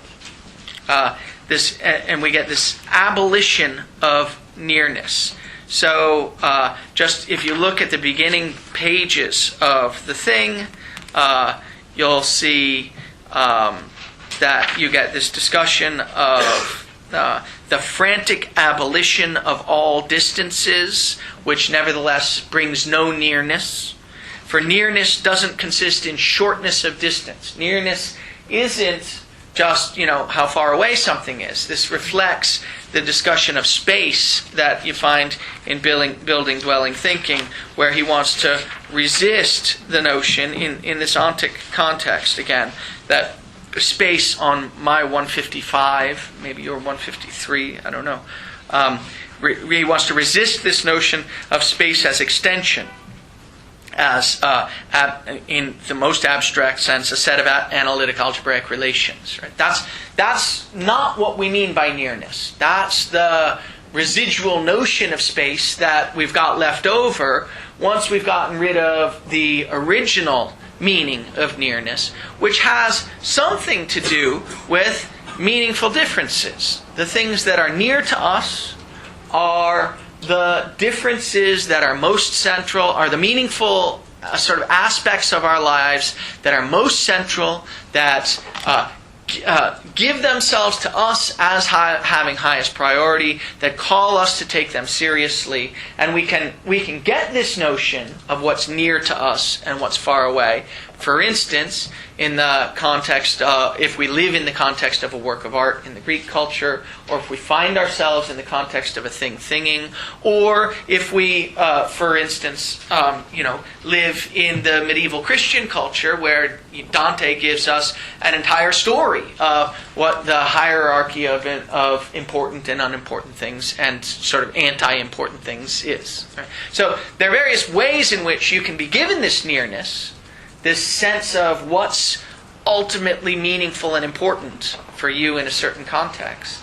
But the current technological age is characterized by the abolition of that. Okay, so that's what's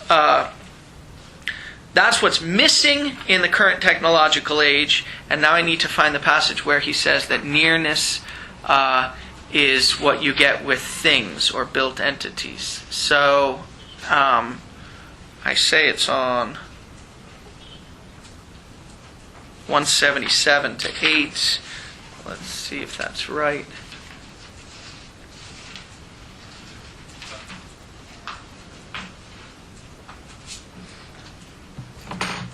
Yeah. So this is relatively near the end. No, I guess it's sort of near the middle. How funny. Okay, so my 177 in a paragraph that begins, today everything present is equally near and equally far. Do you have that? Okay, so I'll just read for a second. Today everything present is equally near and equally far. The distanceless prevails. There's no nearness. Nothing is any more important than anything else. But no abridging or abolishing of distances by jet planes and telephones and internet connections brings nearness. What is nearness? To discover the nature of nearness, we gave thought to the jug nearby.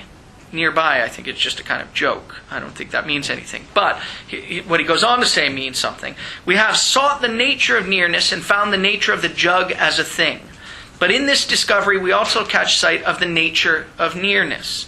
The thing things. In thinging, it stays earth and sky, divinities and mortals. That's to say, it opens up a world in which meaningful differences are presented to you. Staying, the thing brings the four earth, sky, divinities, and mortals in their remoteness near to one another. This bringing near is nearing. Nearing is the presencing of nearness. Nearness brings near, draws nigh to one another, the far, and indeed as the far, nearness preserves farness. Bringing near in this way, nearness conceals its own. Okay, so the point is that in the thinging of the thing, meaningful differences are given. Right? I was on 177, so probably 175 of the new thing. Okay, so when a thing is thinging, you get a certain kind of nearness. You get a certain. I think this is really mixed up in this case because it's sort of jumping back and forth between the ontic story and the ontological story. But it shows clearly that when you've got things, you've got some notion of nearness. Some notion of nearness. So let's go to the bridge story and try to see what account of nearness we get. Well, it turns out that there you get a story about the ontic version of building as constructing, according to which, on 152, I say, building is gathering or bringing into nearness. And in particular, the bridge, when he spells this out, now it really goes ontic. The bridge gathers the earth by showing its aspects as neighbors near to one another. And it's now here, he does this amazing thing. He makes explicit that he's talking about the literal earth, because he says in the middle of the passage, of the paragraph that begins, the bridge swings over the stream with ease and power. Do you have that one on? I'm on 152, so maybe 150. About 10 lines down. With the banks, the bridge brings to the stream the one and the other expanse of the landscape lying behind them. It brings stream and bank and land into each other's neighborhood. Neighborhood was an important word. That's the originally means who dwells nearby, right? So this is neighborhood is a kind of nearness. The bridge brings, for instance, the two sides of the river near to one another. But now he says the bridge gathers the earth as landscape around the stream.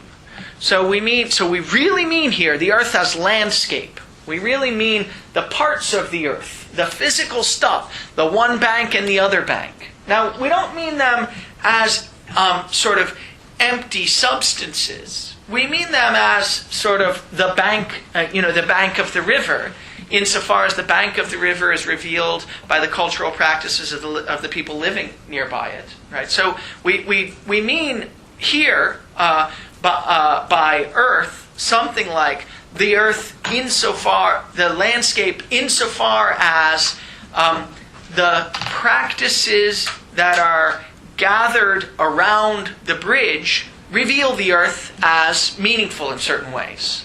Okay? So I was thinking about the Anderson Bridge. What bridge? What do you call that? You call it the Anderson Bridge. Yeah. I see. I read some Wikipedia entry. Who knows that it's not Lars Anderson? It's his father or something. Whatever. But yeah. Okay. So you call it Lars Anderson. Okay. So that bridge that takes you to the athletic fields. I was thinking about that one. So that's a bridge that brings into nearness the two banks of the river by organizing people's practices so that on a daily basis you can go from one side of the river to the other. Right? I mean, the other side of the river would be far away. It wouldn't be any farther away in distance if there were no bridge. The other side of the river would be exactly the same distance away. But if there were no bridge, the practices that we all have for walking over to the athletic fields wouldn't be there. And the other side of the other bank of the river, Alston, would be much farther away in an important sense, in Heidegger's sense. It would be much farther away than it is now that there's a bridge. Now they're nearby to one another, they're neighbors, you can understand them in relation to one another. Yeah? How do you avoid the jet plane problem then? How is that, it seems almost like, meaningful differences, just as, traversing the country in a matter of hours. Good. So it's not, that's an excellent question. So it's not, let me see if I can do justice to it. So the question is, if the bridge makes the two banks of the river near to one another, why doesn't the jet plane make California closer to New York or to Boston or whatever? I think the answer is that it can, but it needn't. So let's see why I want to say that. I want to say that because the real way that the bridge makes the other side of the bank near to this side of the bank has something to do with the fact that it's not, and I don't treat it as, although maybe I do, a mere technological device. It's not. Maybe the problem is maybe we do treat it this way. But if it were really a bridge of the sort that he's in the first instance got in mind, one of these bridges in rural Germany that's got the figure of the saint of the bridge hanging in the middle of it, and that people use and care for on a daily basis. If we dealt with it that way, that's to say, if we if we didn't just use it as a resource, but we understood ourselves and what's possible for us in the context of the presence of the bridge, and I think this is an important part of it, gave thanks for it. I mean, felt a sense of the wonder of the thing every time we crossed over it. That's something like what the presence of the divinity is. If we did that, then we'd really be preserving it and safeguarding it as a thing. Now, and so presumably we don't do that with the Anderson Bridge, or maybe we do. I'm not sure, but I mean, it's a beautiful view. So maybe we do. I'm not quite sure, but presumably we don't do that for the most part with jet planes. Although maybe we could. And so there is this interesting question. It's worth bringing up this question in this context. One of the things that people sometimes do is talk about the various different kinds of bridges that he lists here. He lists a bunch of different ones. And Dreyfus gives an interesting interpretation according to which the bridges really line up with different epochs in the understanding of being. And so you get a medieval bridge I think one has to make a lot of this sentence. Bridges lead in many ways. They lead, what gets led is us, mortals. Mortals get escorted by the thing. And we get led to understand ourselves in various ways. And then you can go through and you can interpret each of these as a bridge that's sort of standing in for a whole epoch in the history of being. And you can see that they gather people and they gather mortals, they gather each of us in different ways and reveal different aspects about us by gathering our practices in different ways through our use of them. And then there's a big question. What about the highway bridge that he talks about at the bottom? He says, the highway bridge is tied into the network of long-distance traffic, paced as calculated for maximum yield. Always and ever differently, the bridge escorts the lingering and hastening ways of men to and fro, so that they may get to other banks and in the end as mortals to the other side. So it makes it sound like if the idea here is that bridges gather and bring into nearness the whole fourfold, that's to say they open up a whole local world so that you can understand who you are and what your possibilities are and what it is to be you in the context of them, then does the highway bridge do that in the technological age? And he seems to suggest that it sort of does. At the end of that passage, he says, the bridge gathers as a passage that crosses before the divinities, whether we explicitly think of and visibly give thanks for their presence, as in the figure of the saint of the bridge, or whether that divine presence is obstructive or even pushed wholly aside, as presumably it is in the case of the highway bridge. So the bridge gathers, it looks like he's saying the bridge gathers earth, sky, divinity, and mortals, and organizes them into a local world that reveals meaningful differences and tells you what it is to be you so that you can be thankful for it, even in the context in which you're not thankful for it and the divinities are completely hit, what does he say, obstructed and pushed wholly aside. So even in the technological case. So you have this kind of question. Can the technological bridge, the highway bridge, be a thinging? Can it gather the fourfold? And Dreyfus argues that it can, although it does it in this sort of derivative way. And it gathers the fourfold by covering up the divinities. And so covering up what we are as mortals and understanding and leading us to understand ourselves only as resources. Nevertheless, that's a way that a highway bridge can gather us. It's a way of gathering by dispersing. Yeah. I'm thinking about this. So for my paper theme, I'm writing a little bit about humility, and so one of the things that I thought about is the difference between, say, jet planes we were just evoked in, and the stone bridge.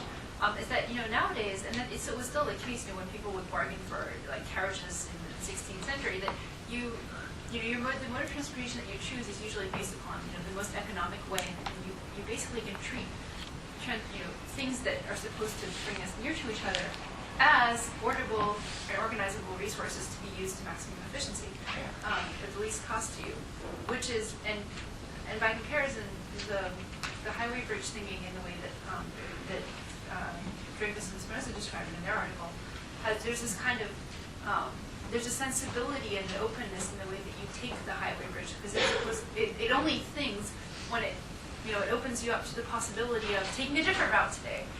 where you're not, like actively, pursuing a one-lane track from city A to city B, the same way that you would pursue, the least costly option when you're shopping for plane tickets online. So I think maybe there's a parallel there in the way that you approach the a highway bridge thinking would have to be one approached with a kind of humility and a lack of technological framing.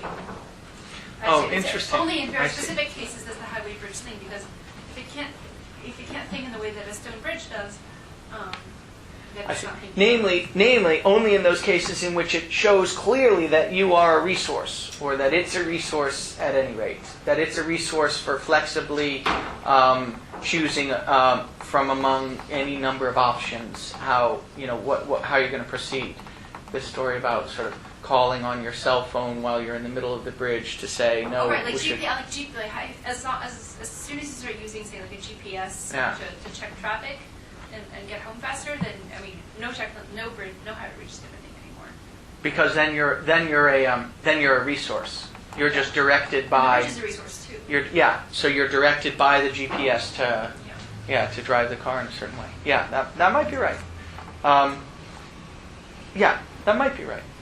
That might be right. But now, the only thing that makes me worry is that it looks like, he says in this one sentence, that the bridge gathers whether we explicitly and visibly give thanks for the presence of the divinities or not. So it makes you wonder whether it's going to think even when it's directing us to go, here rather than there, or when it's treating us as a resource. We could talk a lot about whether the highway bridge is a thing thinking, but I want to try to avoid that because we have read about that some. I want to try to go on to say what it is. I'm not sure I can do this, but what the ontic story is then of the way in which the bridge gathers the fourfold. Okay, so gathering the fourfold is bringing into nearness. One of the things that happens is that it gathers the earth as landscape and brings it into nearness. That's one of the things that happens. But notice, this is the earth as landscape. That's really the literal interpretation of the earth. Okay, so I think there is a reason to give a literal interpretation of the earth, but I just think that in this context, really what's going on is that Heidegger's giving an ontic rather than an ontological story. So that isn't the deepest story about the earth. We're going to try to get to that one. It's going to have structural parallels with this, but it's going to be something more interesting. Okay, so the bridge gathers the earth as landscape around the stream. That's the earth. Thus, and here's how it does that. It takes all the parts of the earth and shows you the way in which they're related to one another, the way in which they're near to one another. Thus, it guides and attends the stream through the meadows. So it brings into nearness the stream and the meadows. Resting upright in the stream's bed, the bridge piers bear the swing of the arches that leave the stream's waters to run their course. So it brings the bridge into nearness with the stream's waters. And then it brings all of those aspects of the landscape into nearness with the sky, where the sky, again, is just the literal sky. It's just what's up there. The waters may wander on quiet and gay. The sky's floods from storm or thaw may shoot past the piers in torrential waves. The bridge is ready for the sky's weather and its fickle nature.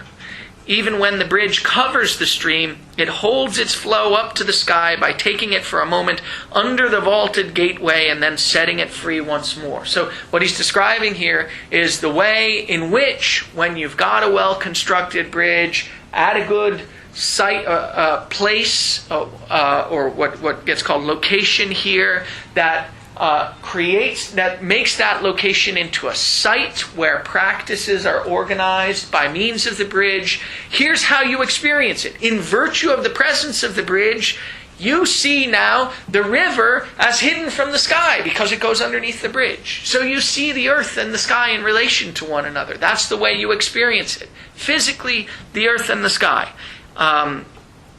I guess even when the bridge covers the stream, it holds its flow up to the sky by taking it for a moment under the vaulted gateway and then setting it free once more. That's the way we experience, by means of the bridge, the earth and the sky standing in relation to one another. And it also brings together mortals and divinities. So that's the bridges. The bridge lets the stream run its course and at the same time grants their way to mortals so that they may come and go from shore to shore. So it organizes our practices. It allows us to understand ourselves and the possibilities available to us differently in virtue of the presence of it. Always, and it can do this in all these different ways, maybe in all these different epochs, always and ever differently. The bridge escorts, I think this is the highway bridge now, the lingering and hastening ways of men to and fro, so that they may get to other banks, and in the end as mortals to the other side. Actually, I think that's all of them. And then it also gathers in the passage we just read, before the divinities, whether we explicitly think of and visibly give thanks for their presence or not. Okay, so that's, and there I take it, the divinities are whatever we give thanks for or refuse to give thanks for. That's, so to speak, when people are sensitive to the presence of the divinities, they recognize it so explicitly that they find the need to put an icon, put an image of the divinity right in the middle of the bridge. I'd never seen one of these until about 2 or 3 years ago. But you see them in southern Germany all over the place. All these bridges that have these hand-carved wooden divinities that are hanging right in the middle of them. And so those are the divinities that look over and that look over the bridge and everything that takes place in the context of the bridge, and that if you were sensitive to that, you would feel called to give thanks to. Although you might not be sensitive to it, and you might not be called to give thanks to it. Okay, so there's earth, sky, mortals, and divinities. And in that context, I have to say, it just occurs to me, the people who prefer the literal translation, the literal interpretation of earth and sky, always say, and I had never understood it till this moment, they always say that the one that's most difficult to make sense of literally is divinities. And I thought, divinities, that's the clearest one. That's this phenomenon of being called. But now I can see why. I mean, if you're really taking the whole thing literally, it is a little bit hard to. It's something like what you. It's something like what's manifest in your sense that you need to give thanks for something as you cross the bridge.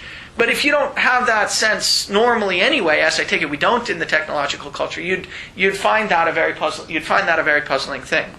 Okay, so that's the ontic version of the story, where I think it's really right to interpret everything as more or less literal. Yeah. Just ask one question because I'm having trouble reconciling these two ideas. So if the bridge is that which sort of makes everything visible, is that which it is in virtue of its presence, kind of? Say that sentence again. Okay. I think that was right. If the bridge is that it makes everything sort of visible as that which it is in virtue of its presence. I see, yeah. It gathers the fourfold. That's to say it brings everything out in its own most, yeah. But at the same time, he seems to be saying sort of that it would not be a bridge if we did not see it as such. If we didn't see it as a bridge? Yeah. What's making you say that? Sort of, I mean, the way he talks about things being brought into the world and stuff like that. Oh, if we didn't treat it that way. Yeah, exactly. Yeah, that's true. I mean, so for it to gather the fourfold, for it to make clear in what way the earth stands in relation to the sky, now just understood as literal entities, and for it to organize our practices of going to and fro and so on and so forth, there's got to be us. And we've got to and we've got to not just be automata that happen to go to and fro. We've got to, so to speak, cultivate ourselves and our practices so that we allow them to be organized by the bridge. So we play a role in it. That's true. One way of saying that is trivial. You can just say if there were no us, there would be no bridges. But more importantly, you can say something like things not only, it wouldn't just be that there'd be no bridges and things wouldn't be brought out into their own most because there'd be no one to see them. There wouldn't be any bridges and things wouldn't be brought out in their own most because part of what it takes for that to happen is for us to relate to the bridges in a certain way. Not just to be presented with them, but actually to cultivate them.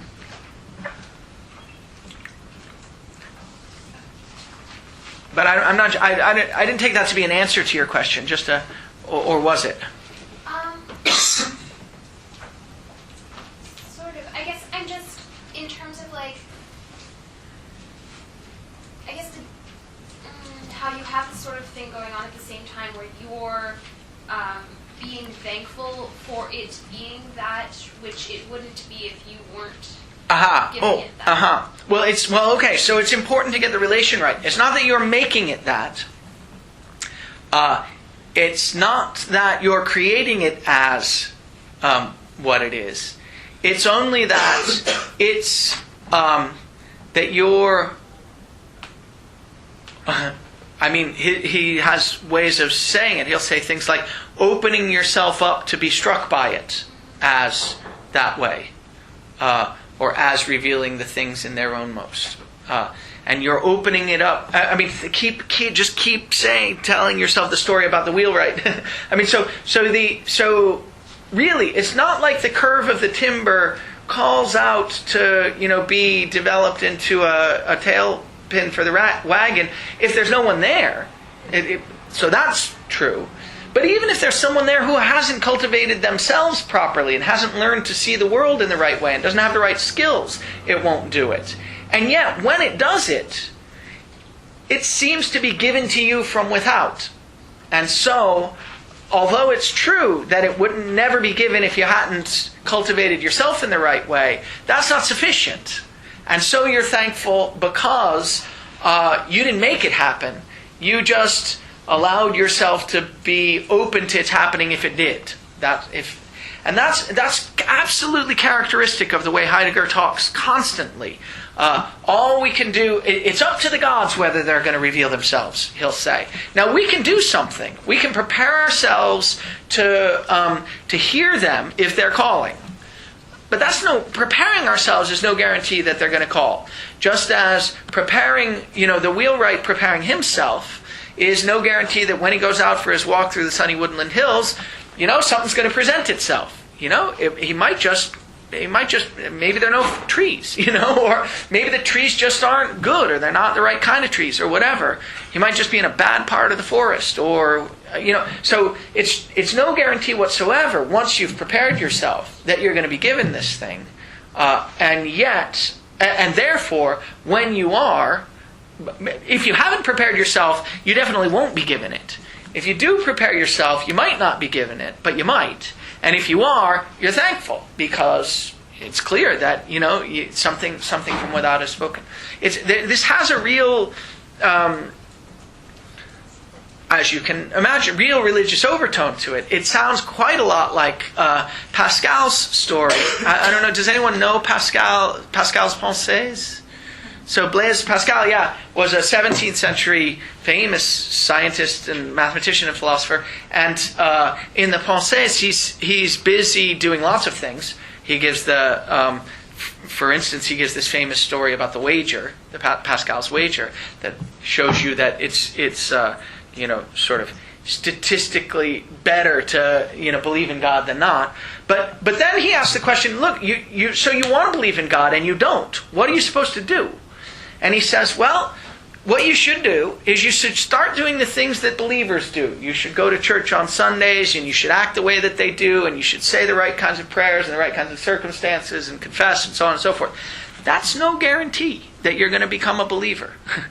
But That's preparing yourself so that if God strikes you by virtue of His grace and gives you faith, then it'll be a gift, and you'll experience it as a gift, and it won't be you that's done it, but you'll have prepared yourself to be ready for it if it's given. It's got the very same structure. I think Heidegger's got, just this.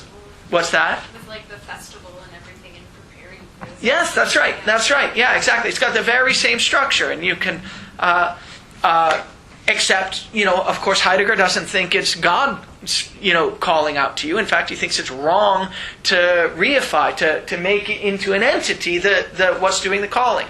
All you can say is that there's a sending without a sender. That's the.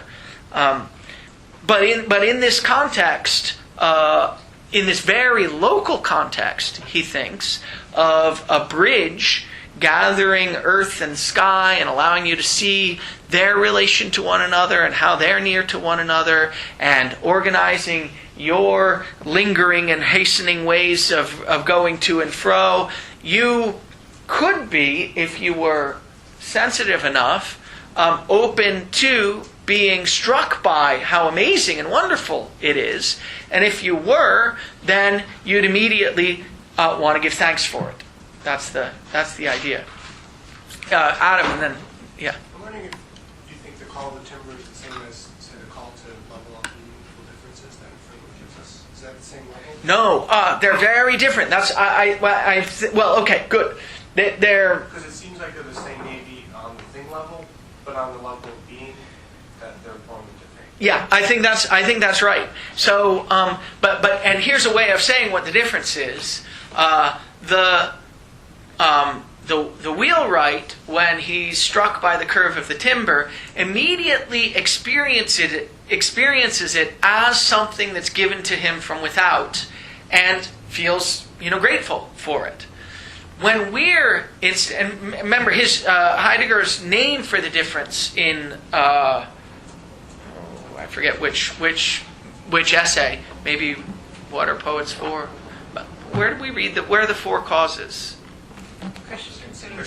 Good. Okay, the question concerning technology. So his name for it is the difference between bringing forth and challenging forth. So when we are challenged forth to treat everything efficiently as resources, we don't experience that as something given from without. We just experience it as the way things naturally are.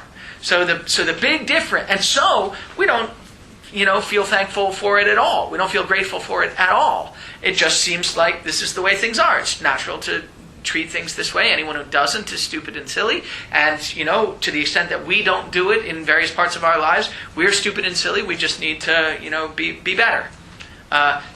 So the big difference is that they are, Heidegger thinks, both modes of revealing that call us to reveal the world in certain ways. But one's experienced as a mode of revealing, and so you feel drawn to give thanks for it when it's given to you, and the other isn't. It's experienced just as the way things are. And this is on the level of things, or also on the level of... This is on every level, but this is on every level. Yeah. So tell me your name. I should know your name. I'm Lawrence. Lawrence, right. Okay, yeah. So I don't know, this just reminded me of something that went over, I guess, in week 2, Works of Art, where we sort of decided that, the Greek temple was not so much a work of art in its marble, in like the physical presence, but almost more like an event. Because it helped to think of a bridge a little more in those terms. Like, flopping down a bridge in a landscape doesn't necessarily change our understanding of, the two banks, unless you think of it as, the fact that we can get up on the bridge and have new perspectives, and it's sort of the event of our experiencing the new perspectives or whatever brought by using the bridge, rather than just like the actual bridge. Well, it's certainly true. That's certainly true. I mean, when he says that it gathers the fourfold, I think at least what he means is that it gathers our practices for dealing with the earth and the sky and the divinities in ourselves.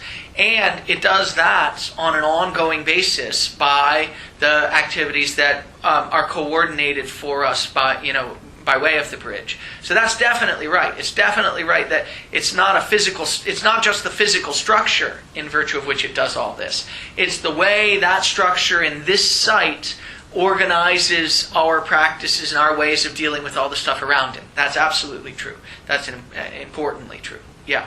But isn't there at some level also that, like, we then come to define, I mean, this is like when he starts talking about states and all this stuff. We, like, come to define that site in the river as, the place where the bridge is. And Yes. so we, like, can never any longer see it as just, like, two banks of the river with the stream running through it. Like, that's not even possible anymore. Mm-hmm. We always have to see it as a combination of these things. And, like, so, like, insofar as, like, physically, like, we can't even relate to it in that way, that somehow takes on this whole new level. I think that's okay. Go ahead. Yeah. Okay, so fine. So that's one level. But then that always introduces a problem to me. Is like then that seems to me to be going back to this idea of like almost you're like imposing things on a landscape. It's not this like pure like non-technological ideas like this whole like discussion of like bridges and buildings. This seems very like we're imposing something on the landscape that like then redefines the entire thing, and that's what's positive about it. So I think there is an interesting like interplay. So you think you are having a hard time seeing how to interpret it other than as our imposing something on a landscape and creating the site, rather than it's being given to us in a certain way. I think that once it's already there, it's given. Like I can understand Yeah. that it's given to us because we can no longer walk, Good. see it as like just Right. forest or Right. just the bridge. Good. But Good. Well, I think this brings into clarity for me something that I hadn't been clear about. I mean, I think what you're pointing to, and maybe what Lawrence is pointing to also, has to do with the difference between the structure and the practices that are organized around the structure. And I think this is something like the difference between what he thinks the built thing is in our sort of normal, everyday way of thinking about it, the end towards which dwelling is, the means towards which dwelling is an end. That's the original way that he talks about at the very beginning of the essay, which he thinks is totally wrong. Right? There is the bridge as an end, the thing that you built, and then once it's built, it's there. And then there's the bridge insofar as it's related to dwelling. And that's what he's talking about, the bridge insofar as it's related to dwelling. And when he's talking about that, he's talking about the bridge insofar as it gathers a set of practices around it, and by doing that, brings into relation earth, sky, mortals, and divinities. I think that's that's definitely an important distinction. And I always skip the beginning parts because they seem sort of by now to me trivially wrong. But it's not. But it's important that he's got them there. I mean that you're absolutely right. He wants to distinguish between the bridge as this entity that when you construct it, is an end that you're constructing for a certain goal, namely the goal of living in a certain way. He wants to contrast that with the bridge insofar as it's integrated into and organizes our practices and the way in which we experience the fourfold as related to it. Each of the parts of the fourfold as related. Yeah? So the simple entity, the one that isn't integrated in our practices, to what extent is that actually an entity? Well, it's an entity, but it's more like the work of art in the museum, right? I mean, if you take away all the practices, then you've got the bridge in Boston, circa 3000 A.D., and there are no people who live here anymore, and it's a ruin. So it's an entity. Then it's not a thing.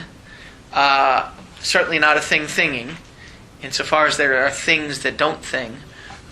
It's hard to know whether things always thing or don't always thing. But anyhow, it's an entity.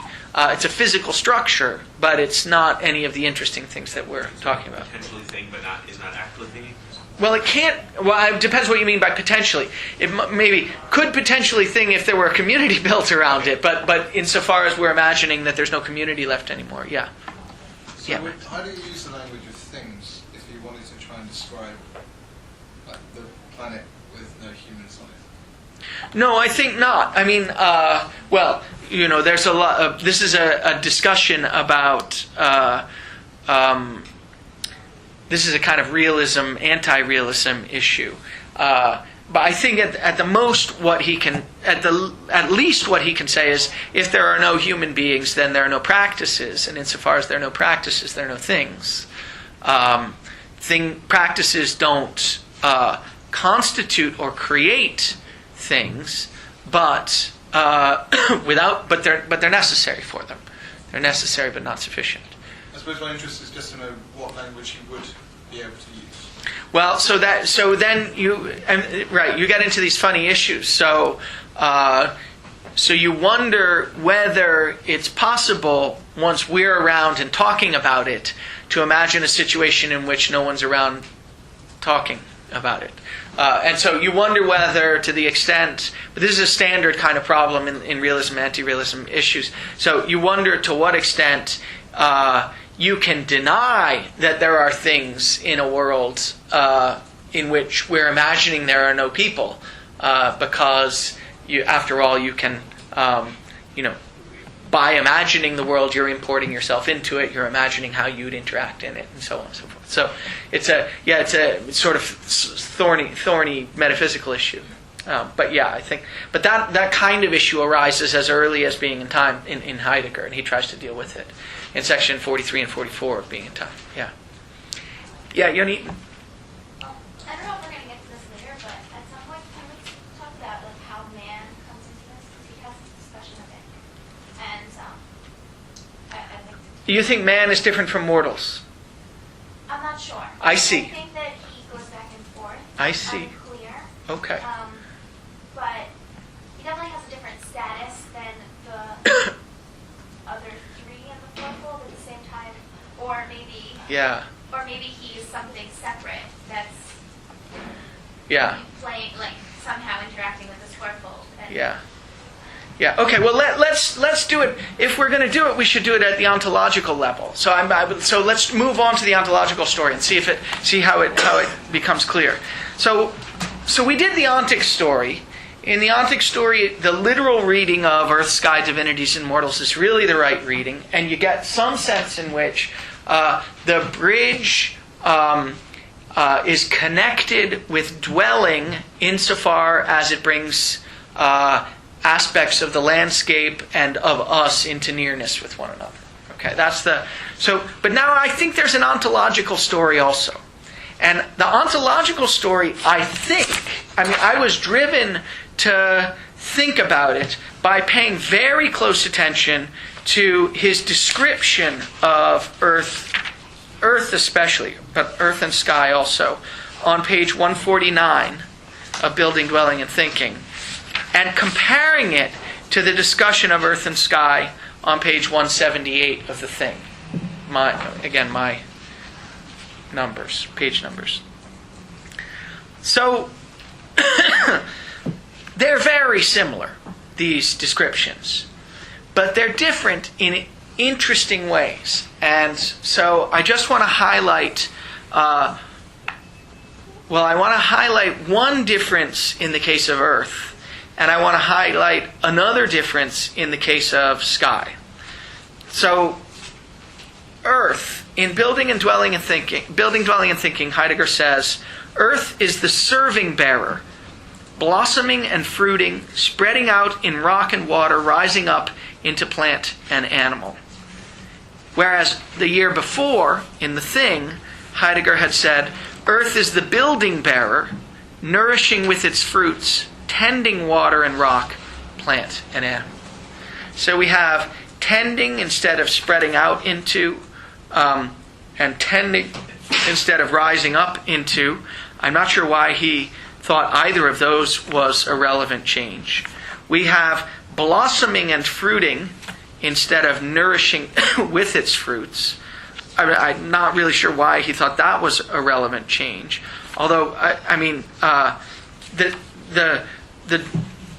the sort of metaphor in the earlier article, in the thing, is much more a metaphor of cultivating, and the metaphor in the later article is, well, I want to say a metaphor of pervading, spreading out into rock and water, rising up into plant and animal. There's this notion of pervading, which is a term that he uses in a certain context that we'll get to later.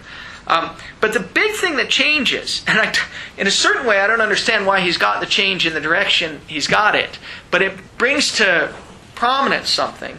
In the earlier article, the thing, Earth is the building bearer. And in the later article, building, dwelling, and thinking, Earth is the serving bearer. Well, I got to thinking about it. It's not a phrase that I was familiar with, the serving bearer or the building bearer. And I had to look up the German word. It was very complicated. I'm not comfortable doing this kind of thing. But I did. And bearer is just a word that means something like supporting, holding up. Really, I think it's a word that means something like grounding. It's the support for or the ground for something. Well, what is it the support or the ground for? In one case, serving, and in the other case, building. Well, that's kind of interesting, because if you think about the things that he's talking about, one is a built thing, the bridge, or a building. In fact, he calls it at various points. Buildings are those things in which dwelling occurs. And the other is a serving thing, a jug. Right? It gives out wine and water. Except that he's got them in the wrong order. He's got the building bearer in the thing, essay, and then he switches to the serving bearer in building, dwelling, and thinking. So I'm not quite sure what to make of it. But I want to make a lot of the earlier way he had of saying it. Earth is the building bearer. Here's the way I'd like to think about it.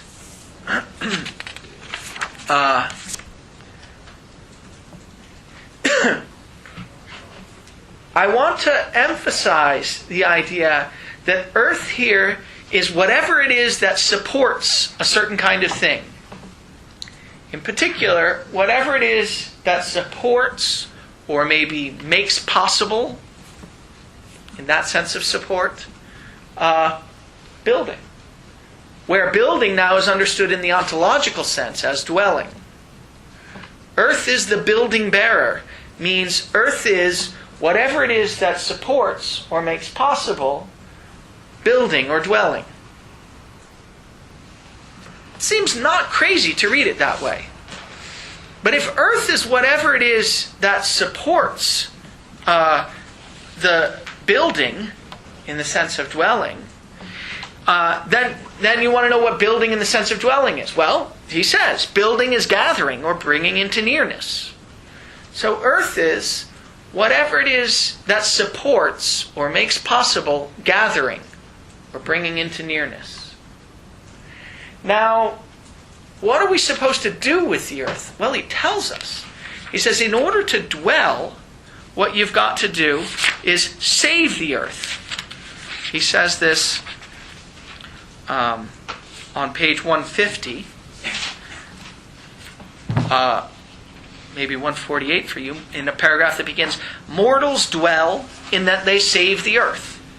Taking the word in the old sense, still known to Lessing. Saving does not only snatch something from a danger, danger is an interesting word here, right? Snatches something from a danger, but to save really means to set something free into its own presencing. To save the earth is, now he goes into what I think is the ontic version.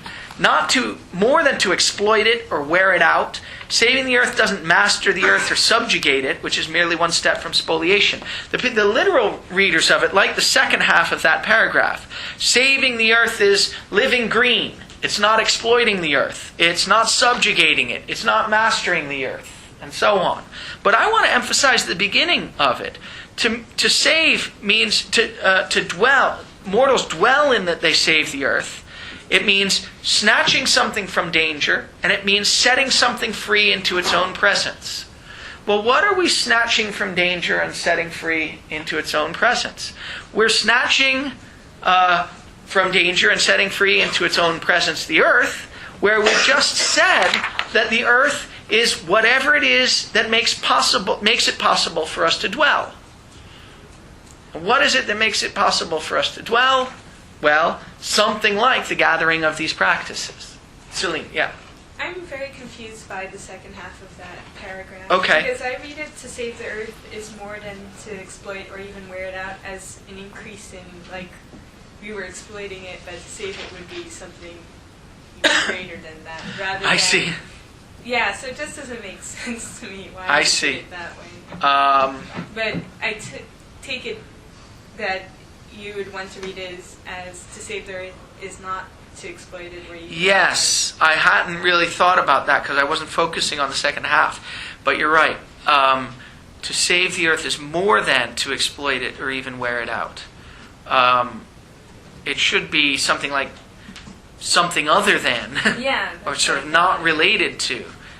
More independently of whether It's you take an independent. ecological reading or. Yeah.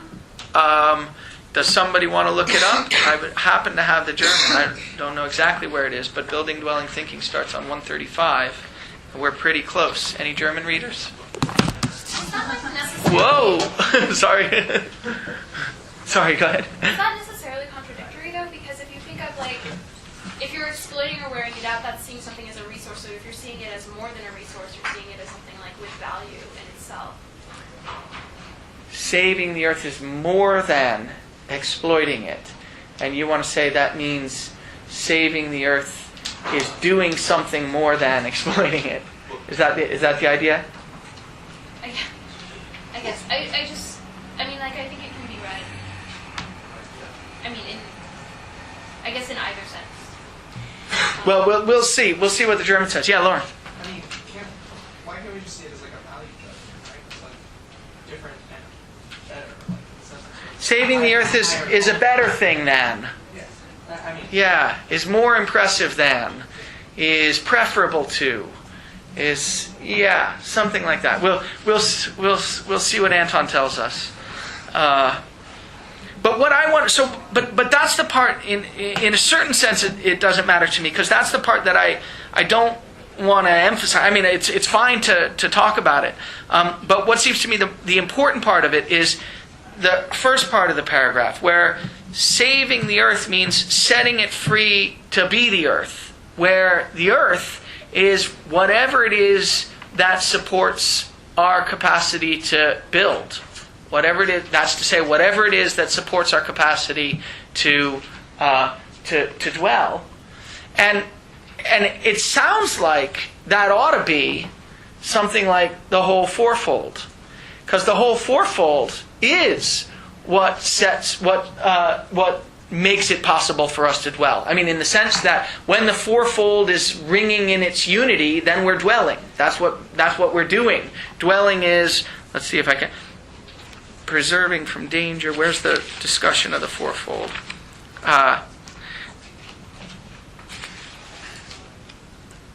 We pervade and persist through spaces. Where do dwelling and fourfold come together? The paragraph before. Oh, good. Yes, mortals are in the fourfold by dwelling. Good. Okay. So now, that ought to be a concern, because it looked like what we were talking about was the earth, and now all of a sudden we're talking about the whole fourfold. Except that, remember, he keeps saying the fourfold is a unified thing.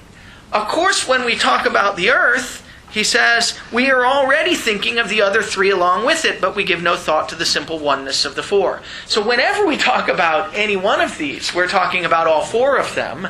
And so, insofar as earth is the building bearer, it's the bearer of buildings, it's the bearer of dwelling, it's what makes dwelling possible, then earth is already tied up with the fourfold, and to save that is to save the whole unified structure. That's, I think the idea. Yeah. There's one thing that keeps. Yes. It's more than. Just more than. Okay. Well. So there's nothing. Nothing one can do. Yeah. Okay. I think the language here, to save the earth is more. To save really means to set something free into its own present state. It sounds very much like the way he talks about appropriate. Yes. That's right. Identical to it. Exactly. So, in terms of the sort of the issue with exploitation, the trouble with the appropriating that goes on in the technological age is that you do exploit what you appropriate. So when you appropriate something, you treat it as a resource, which is exploitable. Right. Whereas it's good to sort of treat something. It's good to use something, but it's also you have to recognize that it's given to you. So that both are going on at the same time, right? It's both given and for your use. Whereas the technological age is treated explicitly for your use. So in that way, it'll be more than exploited. I see. Oh, okay. So exploiting is something like, you can read exploiting as something like the half that we do, sort of done wrongly, but nevertheless our half, but leaving aside the other half, the fact that that there's something given to us. That would be interesting. Celine, are you happy with that? Maybe. Okay. Anton, yeah. I just wanted to throw out there something I just realized from reading the German. Okay. That the word he uses for presence in Wesen is the same he always uses for Essen. That's right. That's important. I didn't realize it.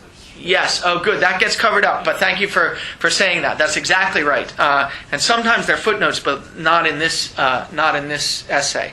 That's right. Wesen. There's a good footnote somewhere in the beginning of the question concerning technology on Wesen, I think, where, or at least some of it is good. What's clear about it is that essence, the traditional interpretation, the traditional translation of Wesen is essence, and that makes you think that it's the essential property of something. And Heidegger is clear that Wesen isn't a property or an entity or anything like that. It's nothing static. Wesen is some way of dealing with stuff, bringing it out into its own most. Yeah, that's right. And that's why presencing is a participle. You could say essencing. Sometimes people say that. Good, though. Okay. So Earth is the serving bearer. Sorry, the building bearer. I just want to repeat the because this seems to be the crux of the ontological interpretation. Earth isn't the literal Earth. It's not, because when he's talking about the literal Earth, he talks about Earth as landscape. Earth is instead whatever it is in virtue of which building, in the sense, in the ontological sense of dwelling, is possible for us, and that's what needs to be saved. And then this is this last step I feel a little bit odd about, and what it means to save that is to get yourself in the right relation to the fourfold. Okay, that's what it means to save it. So okay. So, and when you get, get yourself in the right relation to the fourfold as whatever it is that supports there being a local world here. Right, there being a local world. Okay. Now, but then sky is something different. And I'm less clear about sky. So let me just say there's one other minor insight. I'm less excited about this insight. But it seems to me that a natural thing to say about the relation between earth and sky on the one hand and mortals and divinities on the other is, if you were just thinking about the words, it would be natural to say that earth is where the mortals live, and sky, which is Himmel, which in German means sky but also means heaven, is where the divinities live. That's a natural thing to say.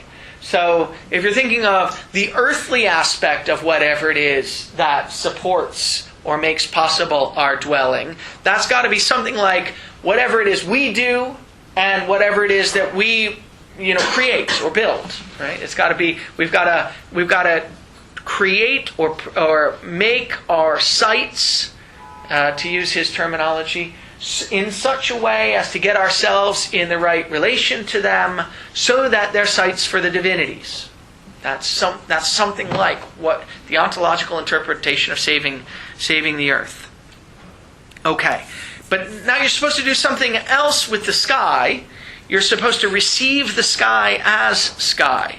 He says on 150 again, mortals, just below where we were just reading, mortals dwell in that they receive the sky as sky. What is that? They leave the sun and the moon their journey, to the stars their courses, to the seasons their blessing and their inclemency. They do not turn night into day, nor day into a harassed unrest. So the ontic interpretation of that is something like, well, you don't pull an all-nighter because that's turning the night into the day, right? You don't stay up all night as if it were the day. You don't, that's turning the night into the day. You don't, treat bad weather as if it were good weather by just, doing whatever outsourced thing you were going to do anyway, because you've got great rain gear or something. You don't turn the day into harassed unrest. That means you don't treat yourself as a resource and rush around and, think of yourself as on the clock and so on. Okay, so that's kind of ontic interpretation. But I think there's something more going on. And the more, again, I think you might get a hint of the more if you look at the way in which he changes his description of the sky here compared with his description of the sky in the Thing essay. So go back to the Thing essay, again on 178, and he describes the sky. He says, "The sky is the sun's path, the course of the moon, the glitter of the stars, the year's seasons, the light and dusk of day, the gloom and glow of night, the clemency and inclemency of the weather, the drifting clouds and blue depth of the ether." Looks more or less like the sky, like a literal interpretation. It looks more or less like, he's just described a bunch of the things that we see in the sky, or that come from the sky, the weather, for instance. How does he do it differently a year later? Well, turn back to 149, or 147 or something, and read along, contrasting with the passage we just read. The sky is the vaulting path of the sun. Okay, that's pretty close. Before it was the sun's path, now it's the vaulting path. The course of the changing moon, well, the course of the moon is what he said before, but now he emphasizes that the moon is changing. The course of the changing moon.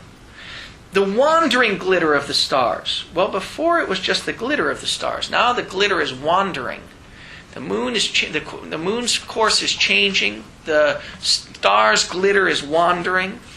The year's seasons and their changes. Now we've got, as opposed to the year's seasons, we've got changes in addition. He seems to be adding a lot of change, a lot of dynamic stuff. He's added the changing course, the course of the changing moon, the wandering glitter of the stars, the year seasons and their changes, the light and dusk of day, that's the same, I think. The gloom and glow of night, that's the same. The clemency and inclemency of the weather, the drifting clouds, and the blue depth of the ether. So I think all that's the same. So what he's added are all things that emphasize that the aspect of the sky that he's interested in is the fact that it's constantly changing. That was partly in there before, and he's left in some things before that now take on a slightly different sort of cadence. So now it looks like we want to pay attention to the thing that was there before, but that we weren't noticing, namely that the clouds are drifting, that there's the clemency and the inclemency of the weather. These things change, but they change through nothing that has to do with us. That's the thing that seems to me to be emphasized in the new version is the fact that the sky is the place in which stuff that's outside of our control is given to us. That is a sense in which, or at least a natural sense in which, the sky goes along with the divinities. Right? The sky is fickle. It's the fickle home of the gods that from which things are given, from which the clement and the inclement weather is given, from which the changing course of the moon is given, and so on and so forth. So I want to emphasize this. I don't really feel all that excited about, but anyhow, it seems to me that I'm certainly not as excited as the building bearer. But at any rate, it looks like it's insofar as the earth is the building bearer, it's what we can take care of and need to take care of and need to nurture in order to dwell by saving the earth. For the sky, what we have to do is, he says now, though he didn't say it in the Thing essay, he says what we have to do with the sky is receive it as sky. it has to be given to us. We have to open ourselves to what's given to us, and what's given to us is not under our control, and it changes. Its changes aren't up to us, and so there's something we can sort of get ourselves in sync with. That's the earth, and we can, in taking care of and nurturing the earthly aspect of the fourfold, we save the earth as earth. And then there's something that we have to open ourselves up to, and that's the sky from whence the divinities speak. So that seems to me like a kind of ontological interpretation of earth and sky that's different, that ties it to dwelling at the ontological level, where dwelling is a way of taking care of the fourfold, nurturing the fourfold, in which these local worlds give us meaning.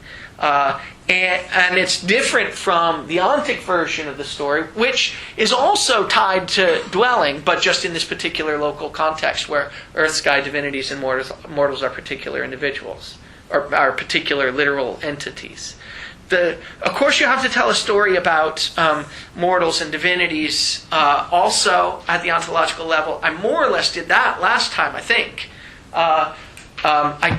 Mortals are those who die in the sense that they initiate their own nature. So I take it that means something like mortals initiate their own nature. Nature here is really what's called in Aristotle second nature. You cultivate yourself like the wheelwright. You become someone by becoming an expert in certain kinds of practices and learning to be open to the world in a certain way. That's initiating your own nature. You die. Mortals are constantly dying in the sense that they're constantly initiating their own nature. They're constantly learning to see the world differently by gathering new practices, which you're doing just by living. I mean, you're always engaged in practices, and the way in which you are engaged in practices helps to determine or constitute the way in which you open yourself up to being given things by the divinities. And the divinities are the beckoning messengers of the Godhead. They're the ones who call us when we're open to being called. Max. So in light of that, also you say that when in the thing Heidegger emphasizes the dynamism of the sky, he's also helping emphasize our mortality, the fact that we're constantly being called to change our practices. Yes, that's right. I'm sure that's right. Yeah, exactly. At least if we're constantly being called to, although we may not have opened ourselves up to the call. Yeah. Yeah, Celine? What you said about the sky reminded me of the definition of the world and the origin of the work of art. Oh, tell me. Okay. And so I have a passage on page 43. Okay, so maybe 44 or 5. Okay, what's the beginning of the paragraph? The world is not the mere collection of the countable or uncountable. Good. And what's so middle of the paragraph, world is ever non-objective to which we are subject as long as the paths of birth and death, blessing and curse keep us transported into being. So I interpreted that as sort of, we had talked about this sort of receiving your paths, I guess, that you follow in life, like different options or something like that. I'm not expressing myself very clearly. So, yeah. Well, I thought that was related to receiving the sky as sky, and the changing, maybe what could be related to changing paths. Okay, good. Let me think about it. My story about sky isn't as nice as I would like it to be. But world is never an object that stands before us and can be seen. That's fine. World is the ever non-objective to which we are subject as long as the paths of birth and death, blessing and curse keep us transported into being. See, it looks like this looks different. Let me see if I can emphasize the difference. This is very helpful to have this though. We're subject to the earth as long as the paths of birth and death, blessing and curse keep us transported into being. That makes it sound as though we have an awful lot less to do with it than it does later when he emphasizes that in order for the fourfold to gather, you've got to prepare yourself to receive the sky as sky. Being subject to it makes it sound like it's going to happen no matter what. And in a certain sense, in the context of a work of art, I think that's right. If the work of art is working, then there are no real changes going on in the context of the work of art. It's giving you a whole, or struggling to give you anyhow, a whole unified story about everything that's the case in the culture. And you're, so to speak, subject to that story. You can't but see the world in the light of it. Whereas what gets emphasized in the later part is this constant flux that now you're receiving, the clement weather, now you're receiving the inclement weather, now you're opening yourself up to this changing course of the moon, now to the wandering glitter of the stars. I mean, I don't know what any of those things are really exactly, but you can imagine that there are different local worlds, that there are something like different calls to organize practices in various ways. There's, at any rate, something that you have to receive as something given to you from without, but they're not something that you're constantly and always subject to. So it looks like two things get changed in the later story. One is the work that you constantly have to be doing to safeguard. There's no talk of safeguarding in the middle period. The work that you constantly have to do to safeguard the fourfold and preserve it, on the one hand, and on the other hand, the way in which, in order to do that, you've got to, save the earth as earth, but also open yourself up to receiving the sky as sky. So just off the top of my head, that's the difference that I would have drawn. I'm not sure you can do it in any more detail than that. But it's a great question, because I did say that I want this to be a story that doesn't, like the Dreyfus and Spinoza story, sort of does, although they sort of don't also, assimilate earth and sky to earth and world.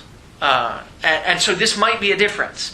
The world is more constant in the work of art story. It ought to be more constant. And there ought not to be really talk of mortals who are constantly initiating their own identities, or initiating their own nature, he says. And there isn't, as far as I remember. There is no talk of mortals in the work of art story, because you're subject to your identity as a Christian in the medieval world, or a Greek, an Athenian in Aeschylus, or something like that. So that's off the top of my head what I would do to distinguish them. But I don't know if it works. But it's something that I should, or someone should, do if we're going to be able to defend the story. Yeah. Is it possible that the reason it's constant in the work of art, the world seems more constant than the sky, is that in the work of art, a work of art reveals a single world? Yes, that's what I mean. That's exactly what I mean. Yes. Is it maybe that does sky change perhaps not across, say, local worlds, but across epochs? Well, or across days. Well, I mean just in the way that he was saying it, how I can't remember language, the wandering stars. The wandering glitter of the stars, yeah. I was wondering if that could be instead a metaphor for changing from epoch rather than... Well, it could be, but I think these are the kinds of things, the clemency and inclemency of the weather, the drifting of the clouds. I think these are the kinds of things that change on a much more local level. And it seems to me that that's what he wants to emphasize in this later polytheistic sort of version of the story. There's one other thing that I want to bring up, which, if it's too tangential, just table it. But I was reading on a dialogue on language. Yeah. And he mentions sky in a very strange way. Okay, what does he say? I'll just say it briefly. He actually says this is the wrong way to think of sky. I see. But, okay. So the Japanese interlocutor is explaining two words: iro, which is to say color, and ku, that is emptiness, the open, the sky. We say without iro, no ku, and Heidegger says, oh, that's exactly like an object and its properties. The object being the sky, and the properties being the colors and all that. Yeah. I don't know if that helps with how you understood sky. But Well, it helps us to know what it doesn't mean, because as you say, it can't be object. I mean, object must mean something like substance or something. Right. Yeah, in which the properties inhere. Yeah. So this sort of empty void in which the properties inhere. And it definitely doesn't mean that here. So it helps in that sense. Well, let's do it. We have 5 minutes left. Can you do real quick questions? Okay, real quick, Max. Okay, just interesting the fact that he doesn't talk about mortals much. Yeah. On the work of art. Maybe it could be that the saving power of, assuming that they are mortals in the origin of the world, they just don't think of themselves as such. Uh-huh. Saving power of recognizing ontological distinction would be, for the first time, to be able to conceive of yourself as a mortal. Yeah, well, yes. I mean, we'll get to that. That's to say, it'll be to recognize the fact that you're not dwelling as a fact, about what's going wrong in your culture. So that's the version of it that I want to have. But yeah, I think that's right. Well, I want to get to that in the last minute. You need? Okay. Did you have a question? You had a question too? Tell me your name. I should know everyone's. Celeste. Sorry. Okay. Yeah. No, I mean, the way he speaks about all these things, like, I think they are earth and sky in the sense that, that they exist as such, but, I mean, they're transfigured, right, because he's seeing them differently, and that's cool. So they can't quite be like earth and sky as we know them, but they are sort of, like, bound to those. Yes. That's right. I mean, there's a reason he chooses those words rather than others. I mean, they're elemental ancient words. They're so. And just, I mean, the sort of Kantian understanding of the thing is what he is trying to get away from, and that's in this too, right? I mean, yes. We're talking about it's not just properties that inhere on a thing. Like, I'm trying to see it as this thing that's rising up as itself. That's right. Yeah, a more pedagogically sort of careful approach to the text than I had would have gone through all the critical things. But you're absolutely right. Yeah, so he does want to resist. He does want to resist the Kantian story. Let me just see if I can say this last thing, because it's the thing that I started off saying and said very briefly. But I think it's interesting and helpful. So the story about dwelling. So what we've done so far is we've said there's an ontic and an ontological story about building. Both of them try to tell a story about what building is in relation to dwelling. The ontic story by showing how the bridge brings into nearness an ontic version of earth, sky, divinities, and mortals. And the ontological version by giving us a different story about what earth, sky, divinities, and mortals are, and saying that dwelling, when you're really dwelling and living in the fourfold, is a matter of saving the earth as earth, receiving the sky as sky, initiating your own nature, and what do you do with the divinities? I didn't say that one. Await the divinities. Yes, you await the divinities. Right. I'm not going to say anything about that. But it's something like holding yourself open for them, holding yourself open to be called by them. But let me just say. So now, when we talk about dwelling, notice he says, and I mentioned this at the beginning. He says dwelling is more than just building. Building and dwelling mean something like the same thing originally, to remain or to stay in a place. But dwelling has this extra part. It means something like to be at peace, to be brought to peace, or to remain in peace. But I don't think that means not hassled. I mean, it might, but that's the ontic version of it. It doesn't in the ontological sense mean not hassled. The word for peace, freedom, means the free.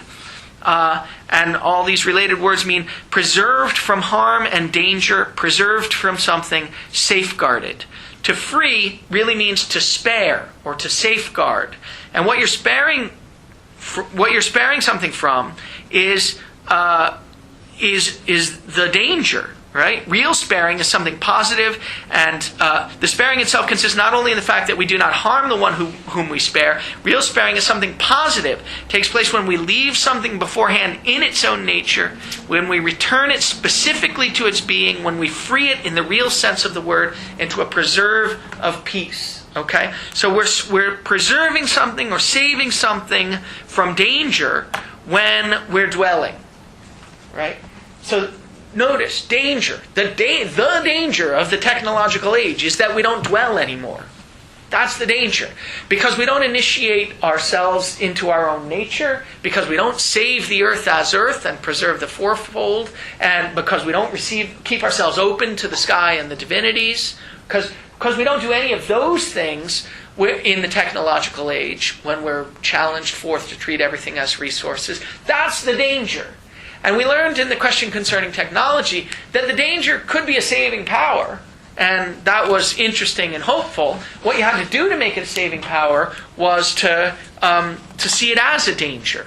And this structure recurs again and again and again and again and again. And we've seen it a bunch of times, and we see it again here.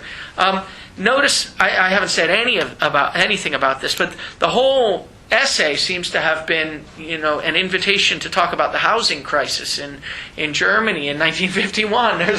Because there's all these sort of references to it, but the point is, look, he wants to say it's true that homelessness is a problem.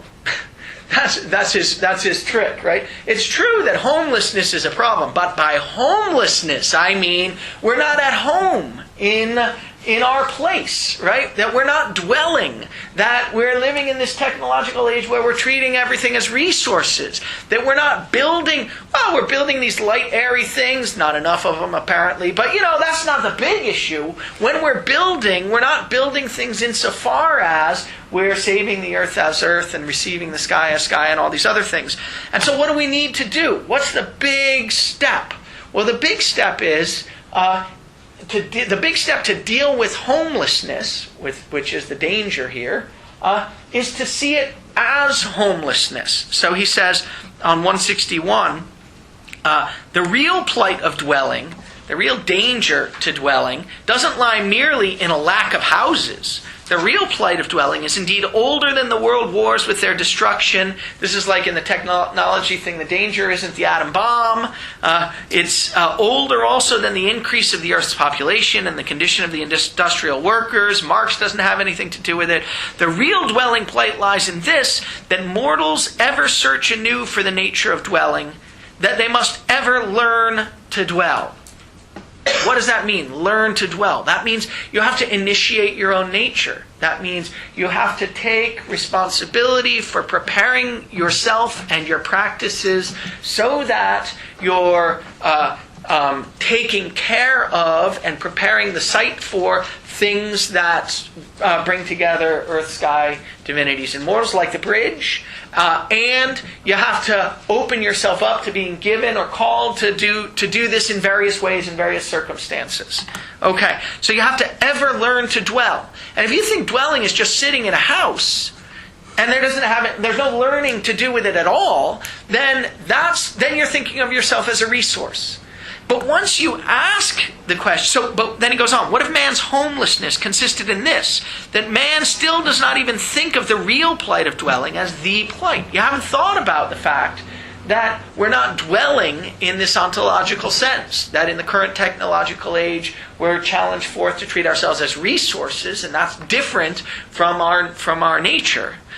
Yet as soon as man gives thought to his homelessness, to the fact that we're treating ourselves as resources rather than initiating our own nature, it is a misery no longer. Because once you start to do that, you start to ask the question, what is it to dwell? Which is a question that's been hidden from you. Insofar as you were treating yourself as a resource, there was no notion of dwelling going on. There was just being in a house, being spatially contained in a house, say. Rightly considered and kept well in mind, it is the sole summons that calls mortals into their dwelling. Once we give thought to homelessness in this source, we're called into dwelling. And of course, who's doing the thinking? Martin. He said, so this is the connection between thinking and dwelling. Thinking itself, he says on the page before, belongs to dwelling in the same sense as building. Building and thinking are, each in its own way, inescapable for dwelling. Here's the way thinking is inescapable for dwelling. I've got to do some in order for you to dwell. right? And I've done it now. I've done my job. I've called you forth to dwell, and that's gonna be the saving possibility for our age. It is a bit megalomaniacal, but still, you can. It's nice because you can see the connection between the danger that he thinks dwelling confronts and safeguards us from, and the danger that the technological age presents. So this is properly read as a kind of what is it when you have a not a panacea, but you have a you take a drug to fix something. What is that called? It's what insulates us from. What did I take? My flu shot. What is that called? It's like the vaccine for the technological age. Yeah, something like that. Isn't that an awful way of thinking of the metaphor? Yeah. Okay. That's all we'll do with building dwelling thinking. So what I want to do is go through today some of what I think we've learned, and put it in a little bit of a broader context, in the context of some other kinds of late 19th and 20th century philosophical confrontations with modernity and postmodernity. So I want to try to do that. Before I do that, I guess there's one administrative announcement I should make. I'm used to, in the last class, handing out course evaluations, but I gather that now we don't hand them out. You go somewhere on a course on the computer thing and do it. I don't know where that is, but I hope does everyone else know where that is? You know how to do it. So please do that. That helps me a lot. It helps your fellow students, and it helps me a lot to learn, what was useful and what wasn't useful, and it helps your fellow students to learn what to expect from the course. So I encourage you all to do that. I think it's a good and important thing. Any other administrative announcements before we get started? None. Okay, good. All right.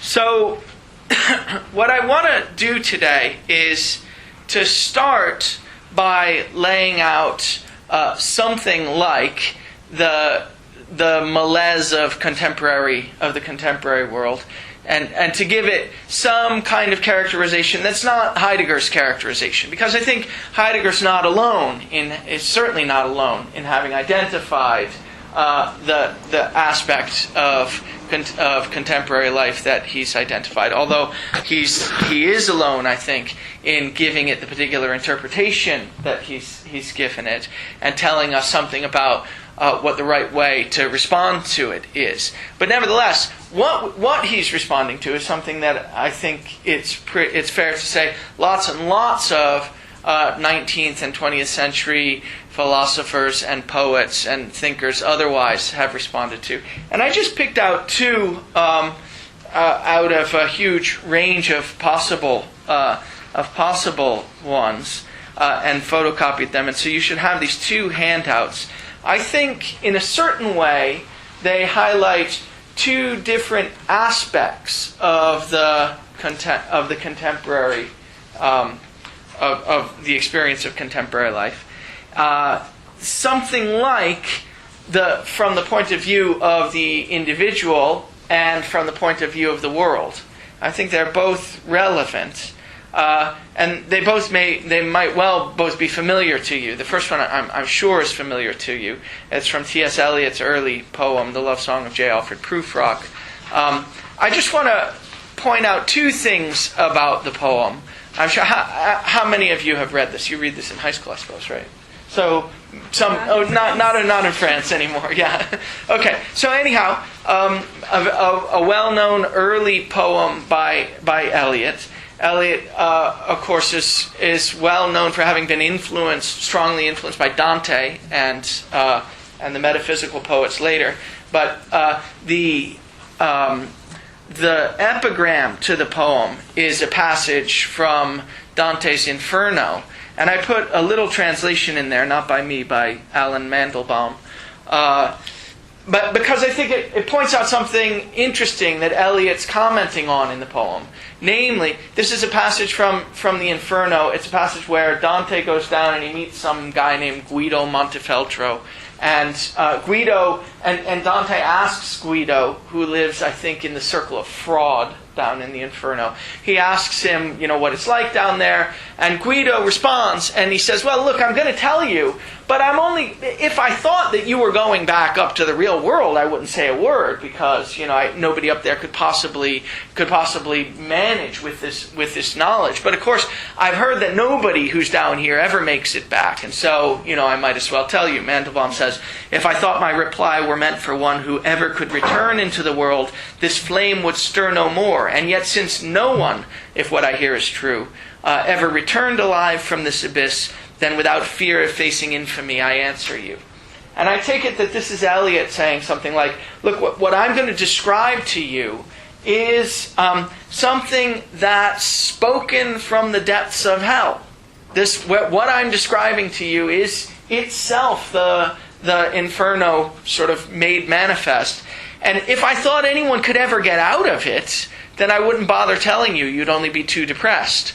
It's obvious that no one ever leaves this condition. And what's important about the condition as he characterizes it in the life of Prufrock? Well, I don't know. I'm sure there are lots and lots of things that people say about the Prufrock story. But the thing that strikes me is that he's absolutely incapable of making a decision. He's absolutely incapable of finding any reason to prefer anything over anything else. And you find this all over the place. But for instance, around line 32 or so, he's talking about how much time there's going to be, sort of an indefinite amount of time, because time just goes on and on and on and on when no moment is any different from any other moment. And there's this time for you and time for me and time yet for 100 indecisions and for 100 visions and revisions before the taking of a toast and tea. So even in this moment before the taking of a toast and tea, there's an indefinite amount of time to make decisions and unmake them and make them so that they can be unmade later, because no decision ever binds you to anything. No decision to do anything is ever any more important than any other decision, and every decision that's made can be unmade. That's I think that's an important characteristic of the kind of hell that early Eliot thinks that we live in. He says it again towards the end of the poem, about line 122. I grow old, or 120, I grow old, I shall wear the bottoms of my trousers rolled. Shall I part my hair behind? Do I dare to eat a peach? I shall wear flannel trousers and walk upon the beach. I have heard the mermaids singing each to each. I do not think they will sing to me. So the kinds of decisions he's talking about aren't momentous ones. He says, "No Prince Hamlet am I." Right? It's not even that he's confronting the momentous decision to be or not to be. Should I commit suicide or live a worthy life?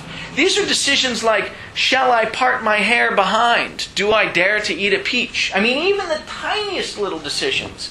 There doesn't seem to be any reason to prefer any one mode of action over any other mode of action. And I think that aspect of the contemporary world, the ungroundedness of all our actions, is something like what Nietzsche called nihilism, and is something like what Heidegger's describing when he describes the technological age as an age in which we understand ourselves, we are destined to understand ourselves merely as resources, merely as things that are pushed about by forces external to us, caused to do things rather than drawn to do things, and certainly rather than motivating ourselves or deciding to do things. Those are not options for us anymore. So Eliot is onto this, even early Eliot, before The Wasteland. I think Auden, W.H. Auden, writing a little bit later, this poem of Eliot's is from 1917. Auden is writing in this poem in 1953. Auden is interesting because he's putting he's describing the situation not because he's been influenced by the medieval Christianity of Dante, which is what Eliot was influenced by. But Auden seems to be more motivated by and more desirous of and more in love with the ancient Greek civilization, the ancient Greek mode of life. And here in this poem, The Shield of Achilles, Auden is re-describing a famous passage from the Iliad. So if you remember in the Iliad, Achilles' lover, Patroclus, has been killed, and Achilles has been sitting out the war in protest because he's unhappy about it. He's been sulking. And at a certain point he decides that he's going to go back into war and he's going to battle Hector. But the problem is he doesn't have any armor, because Patroclus had taken his armor to go into battle, and Hector had, when Hector slayed Patroclus, he'd taken the armor. And so Achilles doesn't have any armor, and his mother Thetis goes to Hephaestus, the god up on Olympus, who's the smithy. He's in charge of making stuff, the craft god. And Thetis says to Hephaestus, "Please, you gotta make my son some armor, because he can't go. Hector, he's a fearsome guy. He can't go into battle without some armor." And so Hephaestus says, "Okay, I'll make some armor." And there's this amazing description of the shield that Hephaestus crafts for Achilles at Achilles' mother's request. And the shield has, interestingly, 9 circles in it, and the circles each describe a different scene in Greek life. And a passage from, I can't remember where it is, book 18, I think, of the Iliad, goes on at length describing the images on the shield of Achilles. And they're extraordinary. Now, so what has Auden done? Auden has decided that he's going to describe the shield of Achilles as if it were made in the modern age.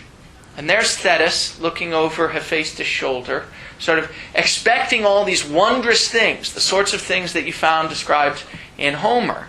And what Auden tells us is both what she's expecting and what she actually finds. Now, as far as I can tell, the standard reading of this poem is that it's kind of anti-war poem.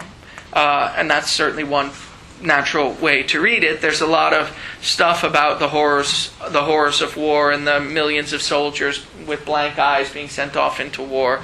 But that's not the thing that seems interesting to me. The thing that seems interesting to me is his description of the difference between life as Homer conceived it and life as he experiences it. That's the way it seems to me is most interesting in the Heideggerian context to read this. And so it starts off, she looked over his shoulder. She is Thetis, and his shoulder is Hephaestus' shoulder, to the shield to see what's on it. For vines and olive trees, marble well-governed cities, and ships upon untamed seas. Those are all the things, or some of the things, that Homer describes on the shield of Achilles. Beautiful vines with, olives just dripping off the vine, and olive oil sort of floating all over the place, and these amazing cities that are governed by law courts and that have great leaders, and so on and so forth. But there on the shining metal his hands had put instead an artificial wilderness and a sky like lead. So that's the first indication we get. The world that we live in, rather than the natural Phusis-like world in which everything is whooshing up for Homer, is an artificial world, a world in which the sky is made out of some material like lead, a plain without a feature, bare and brown, no blade of grass, no sign of neighborhood. Auden has this interesting idea that he abhors a plain. He has another poem, I think in this same collection, called Plains. He starts off something like, "Nothing do I abhor more than a plain." Well, that's not quite right, but it's something like that. And plains are flat, they go on, they have no distinguishing features. They don't allow you to prefer any part of them over any other. They're bare and brown, they're colorless, they haven't got anything to draw your eye. There's no blade of grass, and there's no neighborhood. There's no sign of nearness. There's no sense that anything is any closer to anything else. I take it this is Auden describing something like what Heidegger is talking about when he says there's no nearness. Then he goes on. You've got Yet congregated on its blankness, the blankness of the plain, stood an unintelligible multitude, a million eyes, a million boots in line, without expression, waiting for a sign. These are the soldiers waiting to be sent off to war. Contrast these million boots in a line, without expression, waiting for a sign, with Achilles, the great hero of war, who Homer sings songs about, who you can valorize, who really lives a meaningful and worthwhile life. These are people who have been reduced to resources, who haven't got any expression on their face, who haven't got any reason to do anything over anything else, and who are waiting for some sign to be sort of pushed off and to sort of told what they're going to do, and so on and so forth. He talks about the mass and majesty of this world, all that carries weight and always weighs the same. So nothing weighs any more or any less than anything else. You've got this sort of whole story about how, in contrast with the things that you find in Homer's description, athletes at their games, men and women in a dance, moving their sweet limbs quick to music. All these great things that Homer describes that characterize his world. In contrast to that, you've got this kind of nihilism that doesn't prefer anything over anything else. Okay, so it's not. So it shouldn't be a surprise. This kind of thing, this kind of description of contemporary life. I just want to point out it's not peculiar to Heidegger or even the philosophers. It's not peculiar to Nietzsche or Kierkegaard. It's a rather common characterization of the malaise of the contemporary world. Okay, so granted that this is an appropriate characterization of the contemporary situation, that it's a characterization of our understanding of being, and it's got built into it some sense that it's unfulfilling, that it's to be resisted, that we'd like to get out of it if we could, that in Heidegger's terms maybe it's dangerous, although these characterizations don't seem to emphasize the dangerous, they seem to emphasize the malaise. Granted all that, what can we do about it? In other words, what cultural resources do we have for getting a free relation to the current way that the practices work, and the current way that the practices work in order to disperse everything into resources or standing reserve? Okay, so that's the question. It must be a question that other philosophers and thinkers have contended with, and it is. And what I want to do today is sort of go over a little bit what we've discovered about what Heidegger has to say about it, but in particular contrast it to what other people have said about it. And that'll hopefully bring out a little bit more clearly what Heidegger's up to. So the first thing to say is that Heidegger is not nostalgic.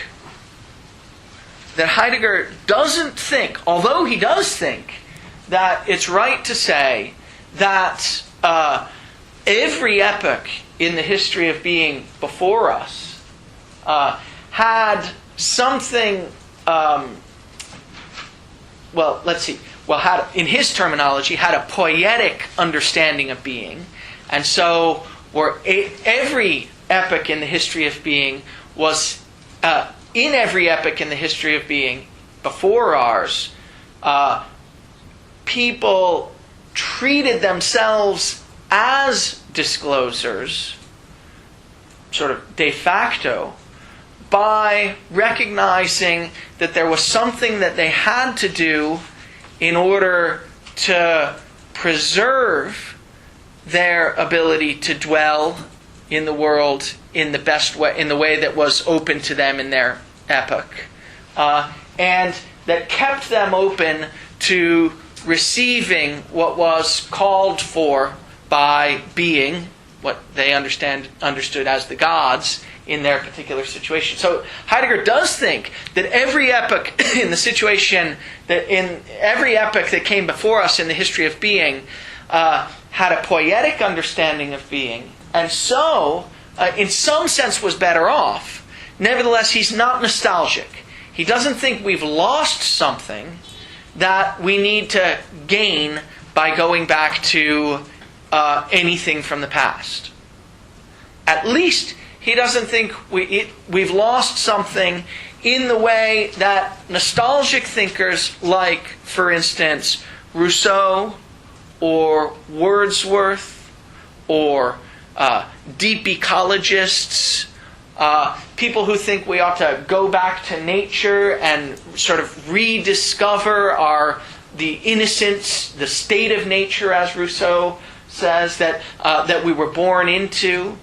He's not nostalgic in that way. He's not a romantic like those guys. He doesn't think that it was so much better back when. In particular, he's not nostalgic for going back to the Greeks or to the peasants who live in the Black Forest, who have something that we've lost but can recover. That's not his project. And it's important to emphasize that, because he is often, I think it's fair to say, read as if that were his project. But it's not a nostalgic project, and every once in a while he's very clear about it. So for instance, in Building, Dwelling, and Thinking, on my page 160, right, the second to last page of the essay, Heidegger says only he describes this dwelling in the Black Forest. Let us think for a while of a farmhouse in the Black Forest, which was built some 200 years ago by the dwelling of peasants. Right? And he goes on and he describes it, and it's got this sort of lovely description. And he says, only if we're capable of dwelling, only then can we build.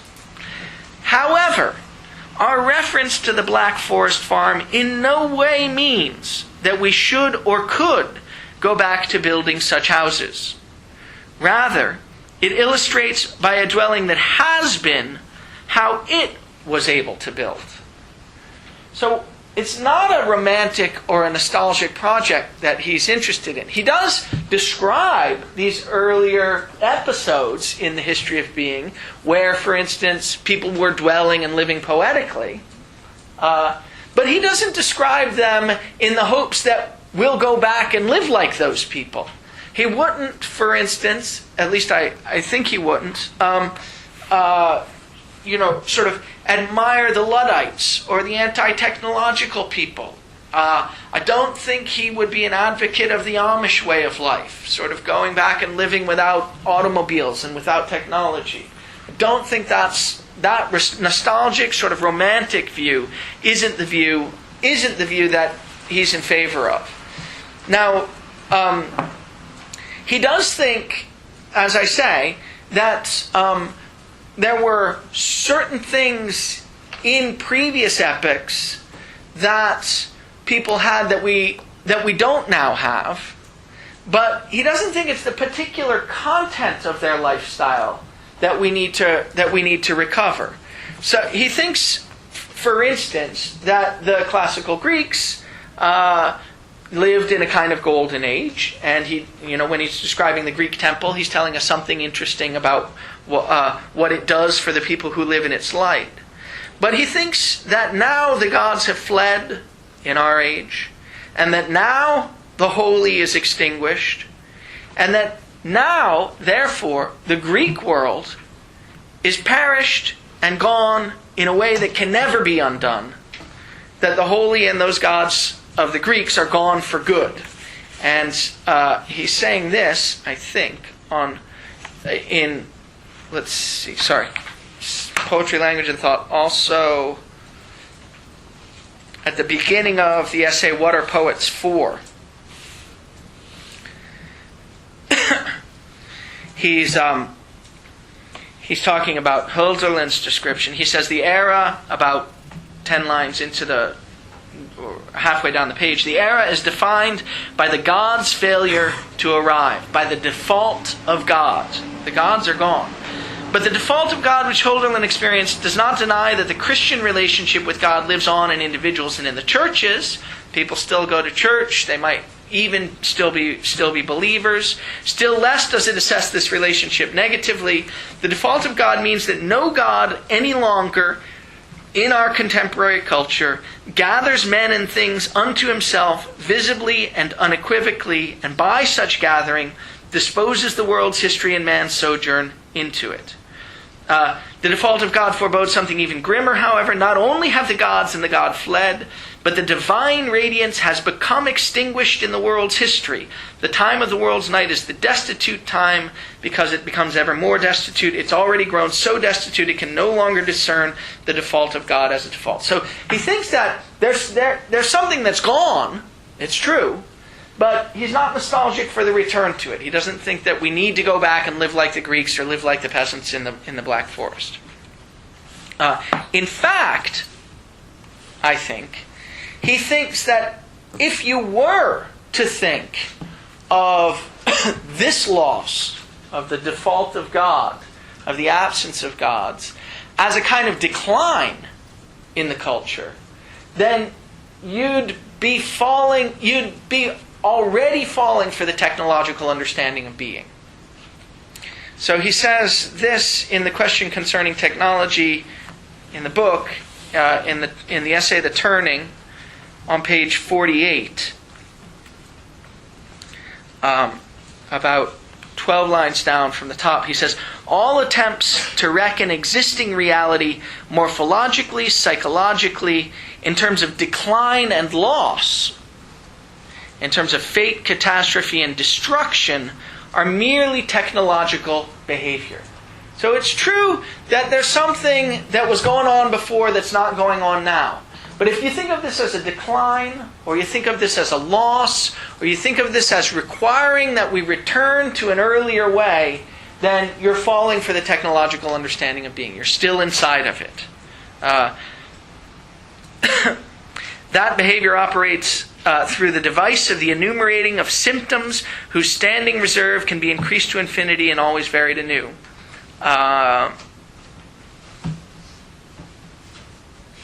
Skipping a little bit. But no historiographical representation of history as decline, as loss, as catastrophe, as fate, as destruction, no historiographical representation of history as happening ever brings us into the proper relation to destiny.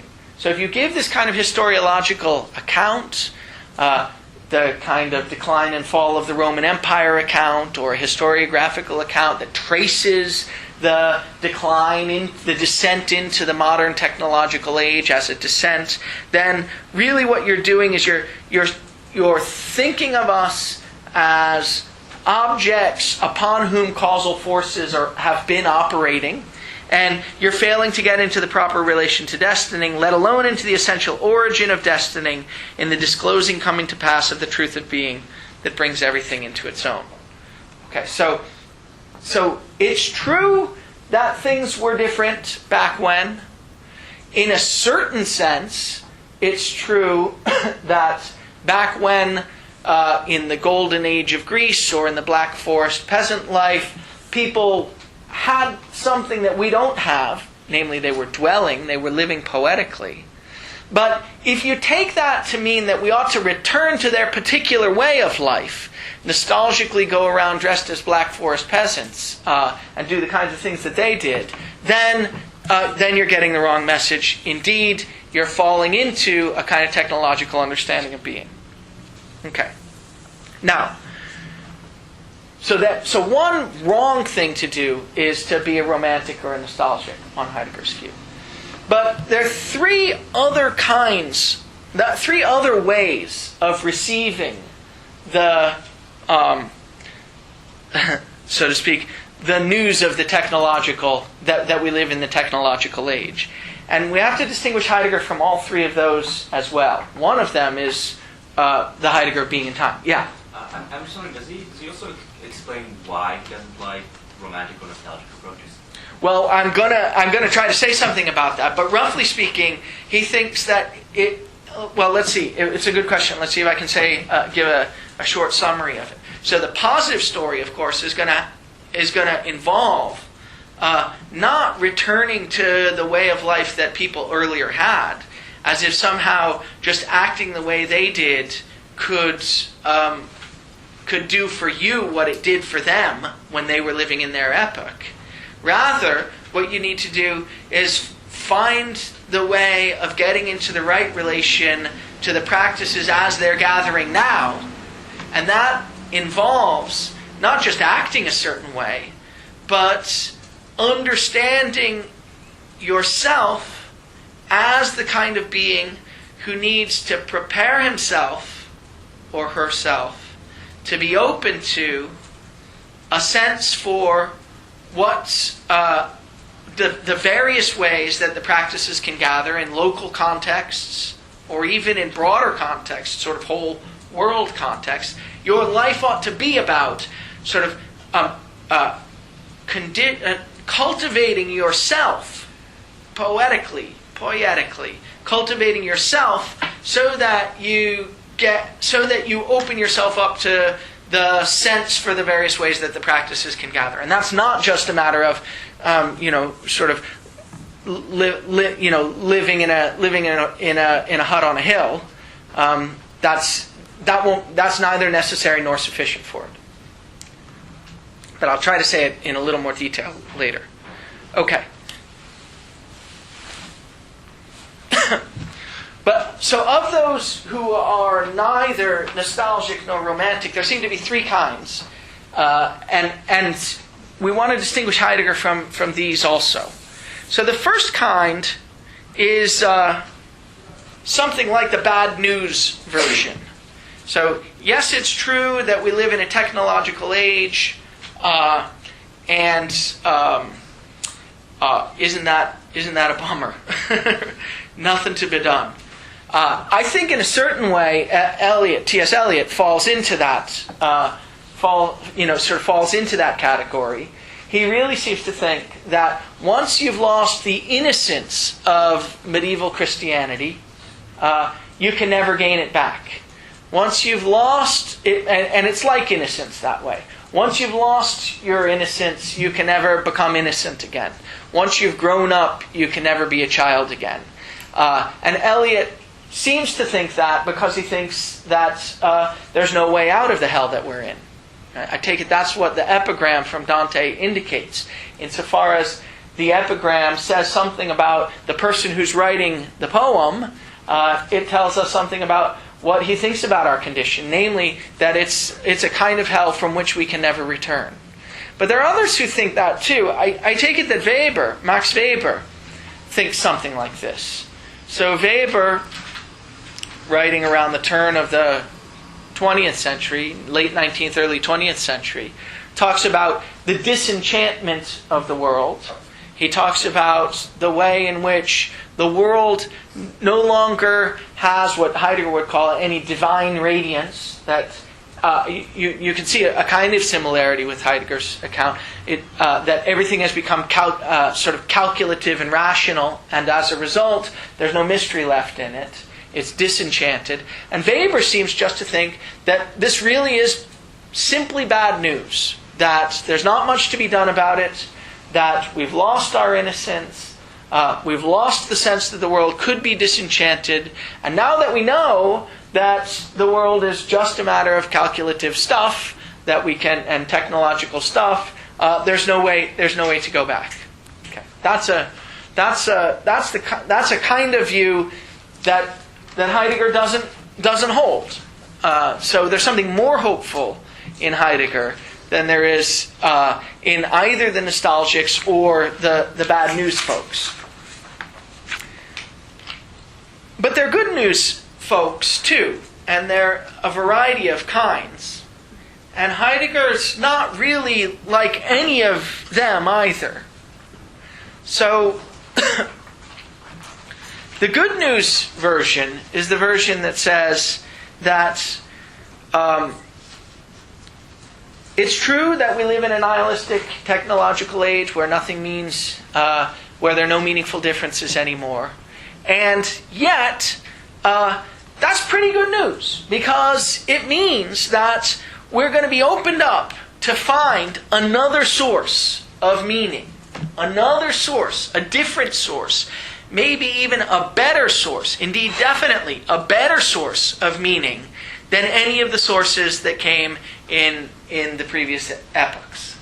And And the first version of this story is a kind of Hegelian, Habermasian, maybe even Kantian version of the story that says that now that we're no longer overwhelmed by this idea that it's something outside of us, some sacred, godly source outside of us that gives meaning to our lives, we're freed up to live in the most rational kind of world possible, and that we're going to have to learn to live on the basis of rational principles. Our lives will become more consistent, they'll become more reasonable, and in every sense of the term, they'll become better than the lives that people were capable of living when they were hoodwinked by this false idea that there was a God who could give meaning to their lives.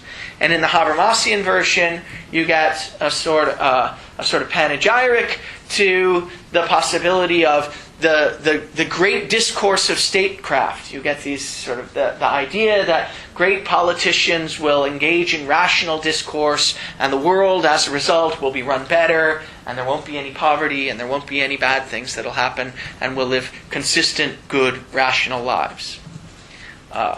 That's not Heidegger's view. Heidegger doesn't think that rational principles are going to be sufficient to give meaning to our existence. And indeed, I think he thinks that this is just going to be another version of the technological understanding of being that will eventually lead to the understanding of each of us as mere resources. Okay. But it's a good news version, that Heidegger will be against. A radically different kind of good news version is one that you find in Kierkegaard. In fact, literally opposite to the Habermasian Hegelian version, Kantian version, is the version that you find in Kierkegaard. So Kierkegaard thinks that in the present age, reflection, abstraction, attempts to act on the basis of rational principles of the sort that Habermas and Kant and Hegel prefer are eventually going to show us that, and are eventually going to make it absolutely clear to us that there's no possibility in a life like that for anything like passion or spontaneity. And so, there's no possibility in a life like that for anything like an unconditional commitment to anything. That's to say, a commitment to something that's so strong that you'd be willing to give your life for that commitment. There's nothing like that that's going to be left if you live only according to rational principles. And so, there's no possibility for anything like, according to Kierkegaard, a life of meaningful differences. Because, on Kierkegaard's view, the life of meaningful differences is the life that you get only when you're capable of making an unconditional commitment to another particular finite individual. And you're only capable of doing that, on Kierkegaard's view, for complicated reasons that I won't go into here, you're only capable of doing that, on Kierkegaard's view, in the face of God. It's only because God is there giving you the capacity to make this unconditional commitment that you can ever get any meaningful differences at all. And so the fact that, and you get a particular kind of individual relation to God that you couldn't have had unless you were threatened with the radical loss of passion and spontaneity and meaningful differences. And so, it's good news that we live in this nihilistic technological age, because it's going to open up the possibility of a genuine kind of religious existence. Just the opposite of Habermas and Hegel and Kant. Okay.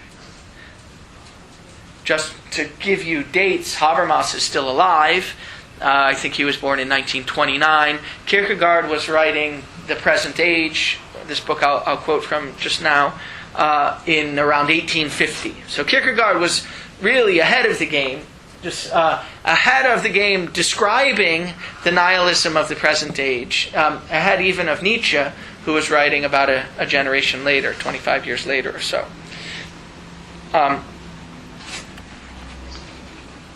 I'll read this passage from Kierkegaard in The Present Age where he's making this case. He says, "No longer can the individual, as in former times, turn to the great for help when he grows confused. That is past. He's either lost, and it's a good thing that it's past. Right? We can't get our meanings from other people outside of ourselves, and that's a good thing. He's either lost in the dizziness of unending abstraction or saved forever in the reality of religion." Those are the two options that are available in the current age. "Perhaps very many will cry out in despair, but it will not help them. Already it is too late.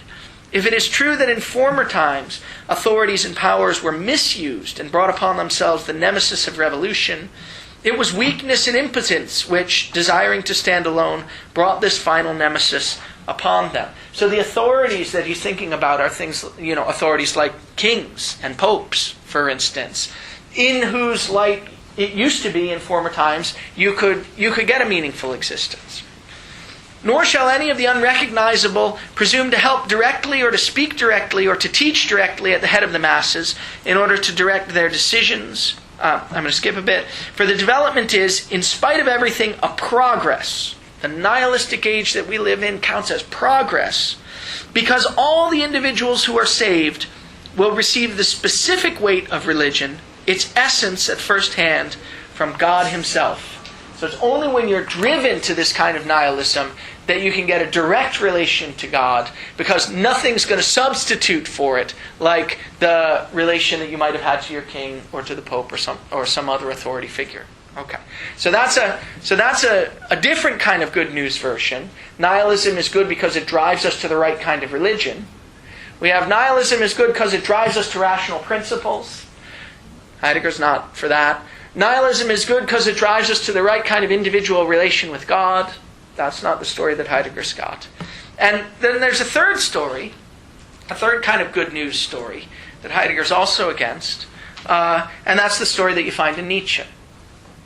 So of course, Nietzsche thinks that God and the supersensuous are dead, that they're no longer around, and boy, is that good news, does he think, right? Nietzsche thinks, wow, this is a great opportunity, because for the first time, we can recognize the kind of power that we have to give meaning to our lives, and we can recognize it by living lives in which we're constantly, for brief periods, giving our lives one meaning and then overcoming it, and then giving our lives a totally different meaning and overcoming that, and giving our lives a totally different meaning and overcoming that. That's the kind of will to power story that Nietzsche tells. He thinks it's only possible now that God is dead, and he thinks that not everyone can recognize that it's possible.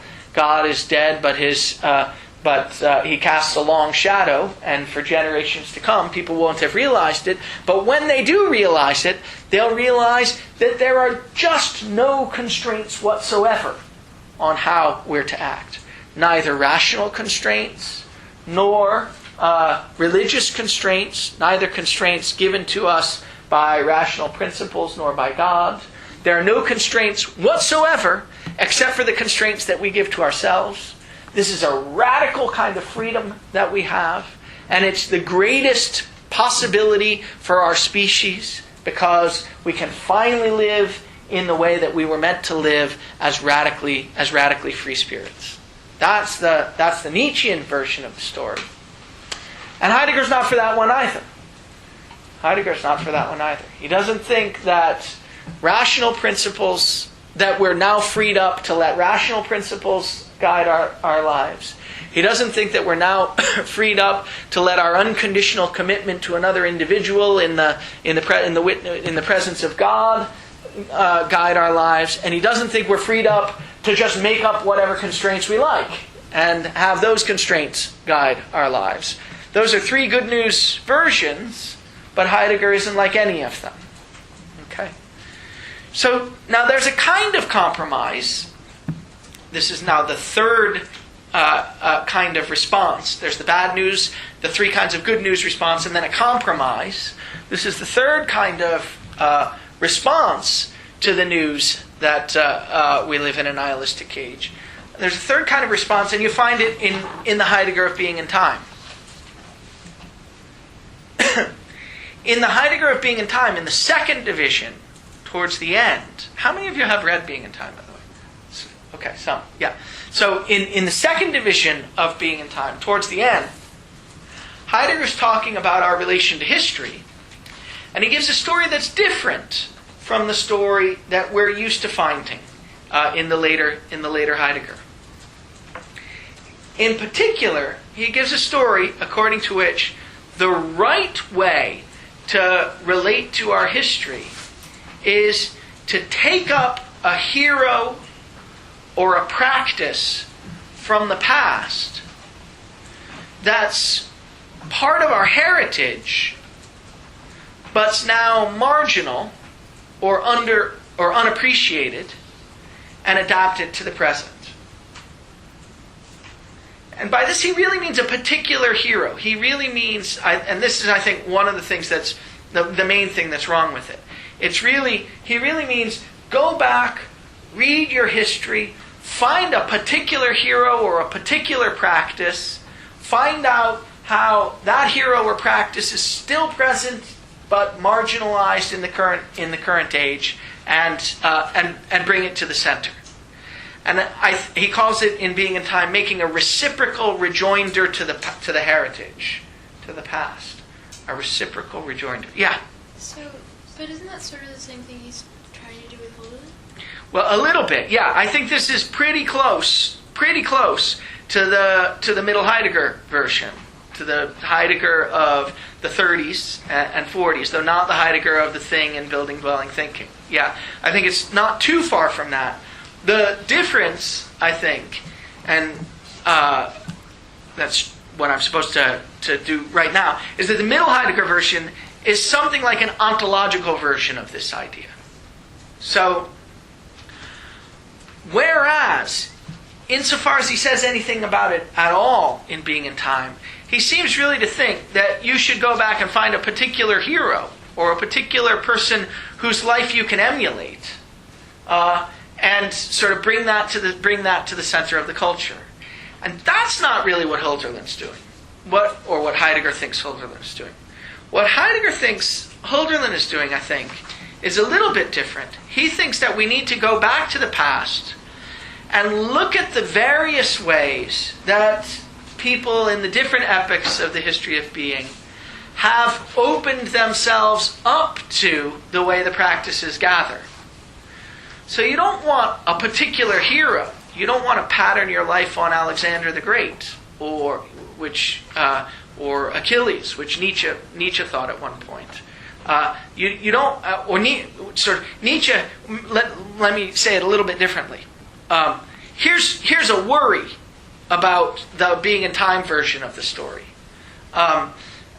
Nietzsche talks about this in a little essay called Homer's Contest. He says, look, there's an episode in the Iliad where after Achilles defeats Hector, he drags the body of Hector around the city gates for three days running. And everybody's all unhappy, and poor Hector's father is very unhappy, and the whole Trojan city is unhappy. But this is a kind of joyous war brigade on Achilles' part that's just totally spontaneous, and he can't do anything else.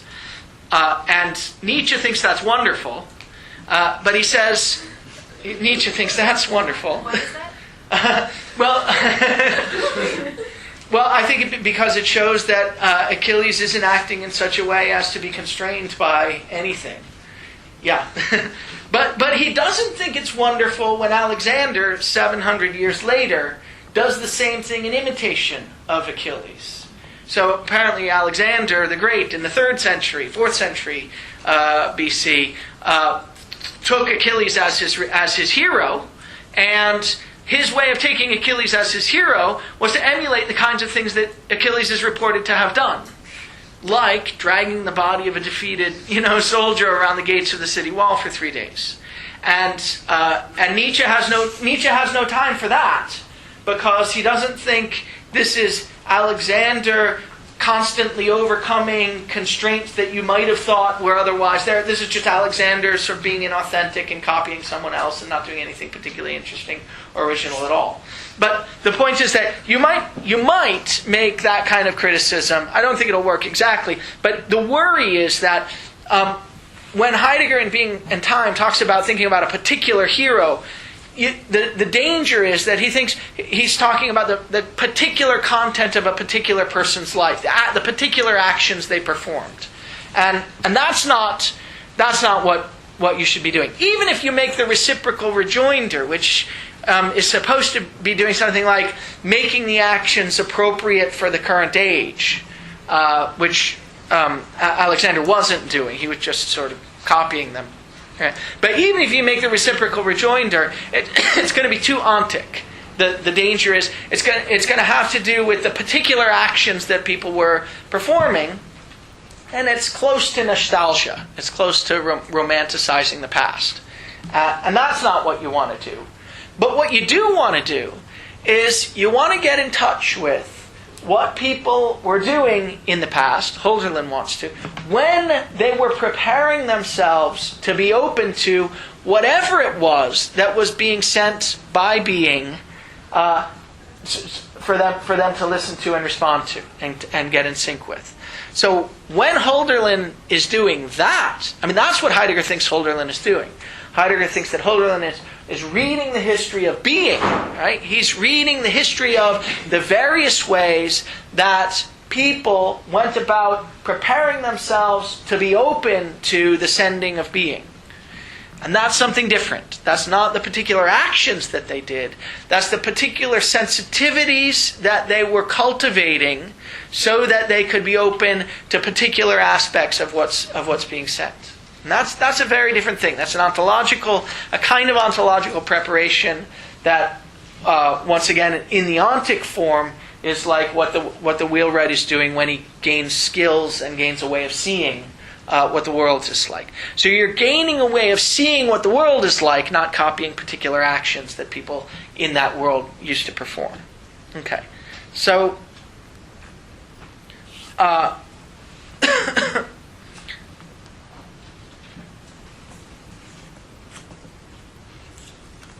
Okay, so I've gone out of order a little bit, but let me return to the story. So now we've got the question: what exactly is different about the middle Heidegger version of the story from all three of these? In particular, why does Heidegger think we miss what's important if we think in terms of decline and loss? If we think in terms of having lost some particular way of living, some particular content to our existence that we could go back to. And the answer, the reason he thinks that's the wrong way to think about it, is that Heidegger thinks that the saving power that has authority over us and that can make our lives as disclosers worth living isn't something that's been lost. Indeed, it's been here all along. It's just that we've lost touch with it. It's here right now. Being is being sent as we speak. It's just that we've lost the practices for responding to it, for opening ourselves up to it, and for getting ourselves in sync with it.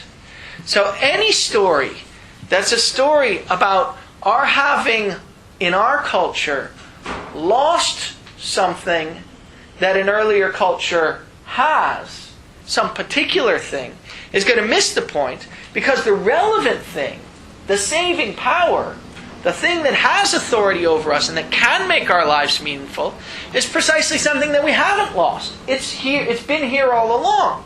And it's still here, although we're no longer in the right relation to it.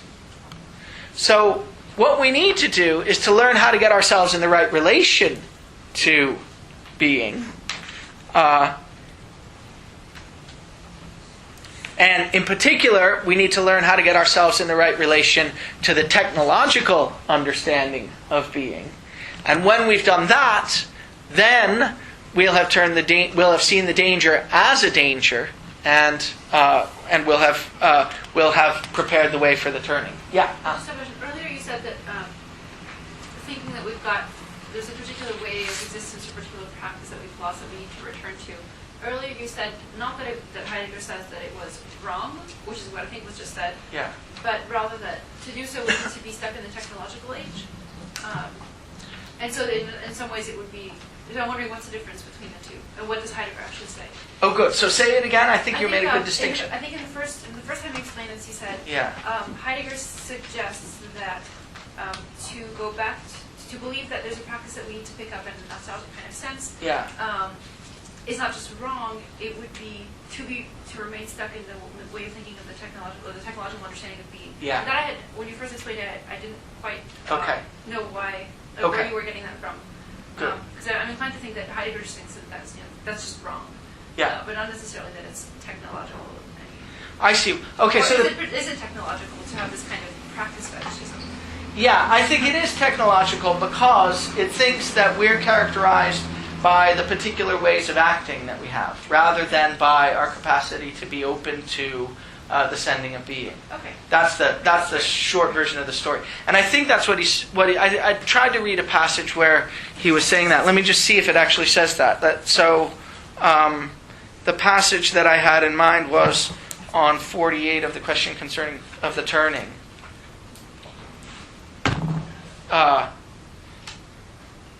Yeah. So the Philosophy, catastrophe, and structure really. So all attempts to reckon existing reality in terms of decline and loss are merely technological behavior, and that's because these historiographical representations of history as happening never brings us into the proper relation to destiny. It never gets us to understand ourselves as disclosers and open us to the sending of being. That's the story. Yeah, exactly.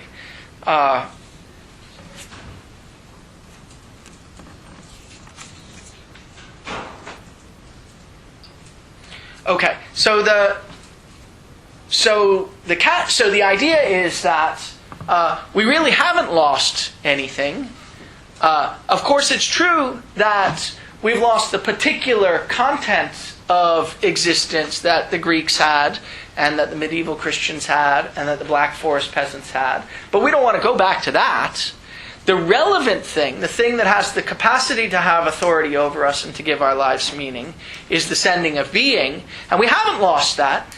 The technological understanding of being is itself an understanding of being. It's being sent. And we haven't lost it, though we have lost touch with it. So that's the catchphrase. We haven't lost it, but we've lost touch with it. Or, I think there was another one. This is someone else's way of putting it. Let me see if I can find it.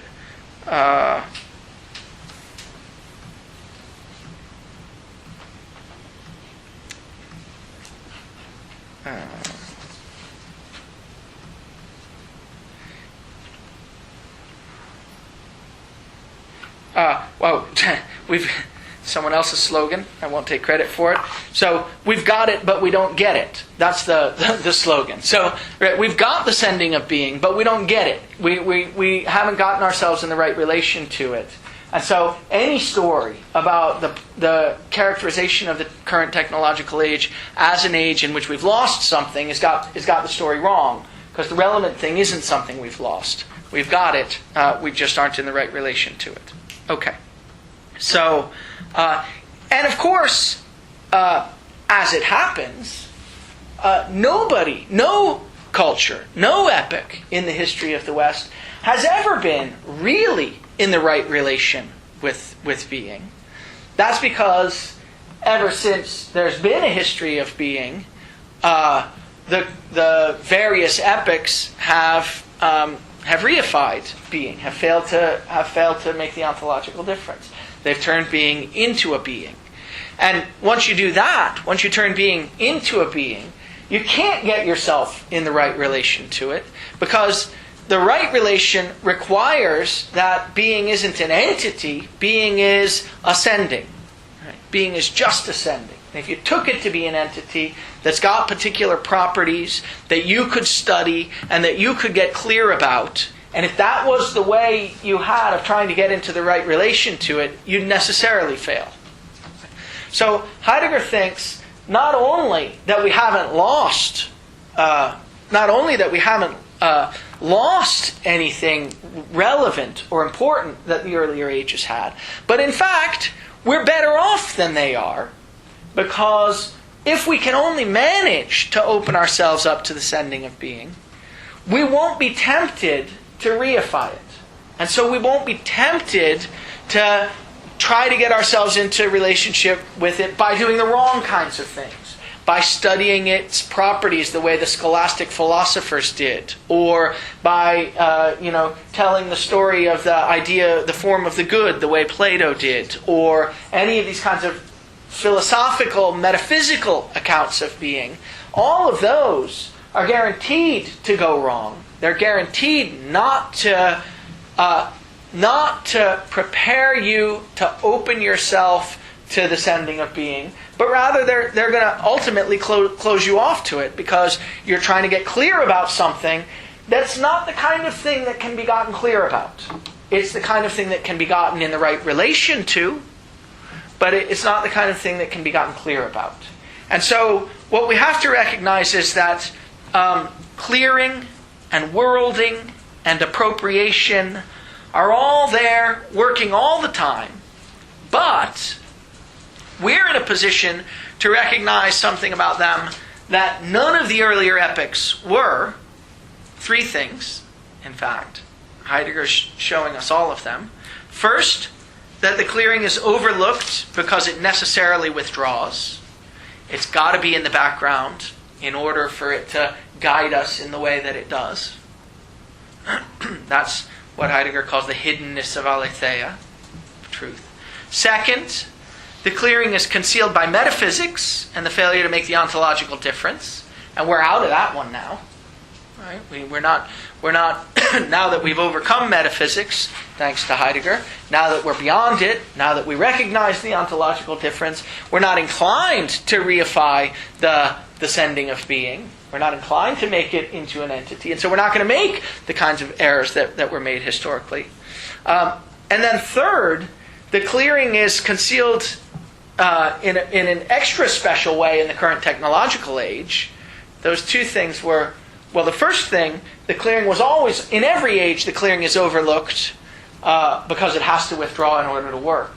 In all the previous ages, but not in our age, the clearing was overlooked because it was reified by metaphysics. We don't have that problem, so we're ahead. But we do have a problem that the other ages didn't have, namely that the clearing now is concealed, that the clearing is concealed. Right? We have this is what he calls the double forgetting in the opening to the turning. And remember, what that means is that it's not just the case that in the technological age the clearing has to withdraw in order to work and guide us. It's that the way in which it withdraws is by sort of refusing to let us see it as something that's given to us. Right? So it's concealed, that it's concealed. It's this sort of double concealing. That's a problem that we have that the previous ages didn't have. But if we can get over it, then we'll be in a great position, because we'll have the possibility of living a life in which it's clear to us that what we need to do is to get ourselves into the right relation, not to another entity, but into the gathering of the practices. Yeah? To the extent that the technological age is sort of an obsession or preoccupation with beings, with a small b, Yeah. how are the second and third points really different? Isn't it just sort of our version of the blurring of the ontological distinction? I'm not sure I understand the question, but let me try to say something. I mean, the way in which the second stage and the third stage are different is as follows. In the history of metaphysics, everyone was open to the idea that there was something outside of us that gave meaning to our existence, that was given to us, that was sent to us. It's just that they all thought that it was some particular super entity that was doing it. But that's not at all what we think. We don't think that at all. The current problem is that when we decided that there was no super entity sending anything, we decided that there was no sending at all. Exactly. So those are different problems. The earlier historical metaphysical problem is the problem of being open to something's being sent, but having the wrong idea about its source. Our problem is that we're not, at the moment, open to anything's being sent. But if we were, then we'd be in a better position than earlier, because we wouldn't be inclined to think that there was something doing the sending. That's the idea. And so we wouldn't be inclined to think that the right thing to do in order to have something outside of you that gives your life authority, that has authority over you and gives your life meaning, we wouldn't be inclined to think that the right thing to do would be what any of the metaphysicians in the past have done, namely try to describe the features of the thing.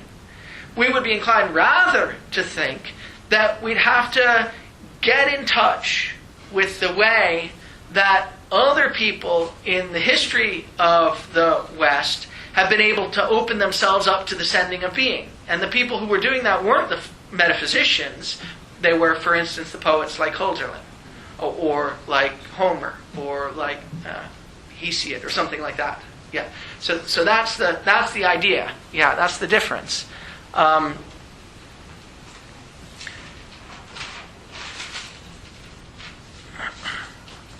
So in summary, if you put it in terms of Ereigness, of this notion of appropriation, as the later Heidegger did, then being, or the gathering of the practices, is there all the time, gathering us and things, and all we have to do is learn how to get in touch with it, learn how to open ourselves to it. And we're supposed to do that by way of the practices of things thinking and the practice of poetic language. Those are the things that we're supposed to do. So language is calling to us all the time, even now. We just need to learn to listen to it. The upshot of this is that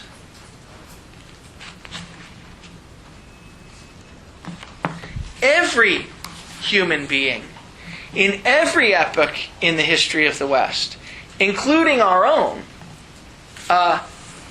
is dwelling, that's to say, receiving being, is having our practices organized by the way that they gather in our culture, and is drawn. Every individual is drawn to act in various ways as a result of being open to the way the practices gather in their culture. He's saying this in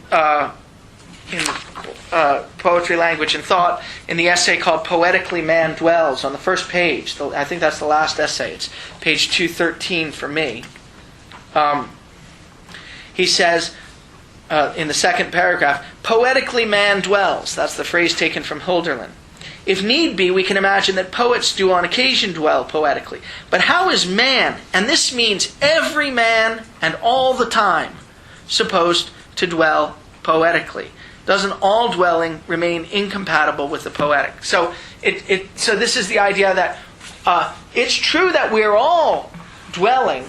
The question is, how could we dwell poetically? That's what we are dwelling. That's to say, our practices are gathered, and we are drawn to act in the ways that we do as a result of the way the practices gather in our culture.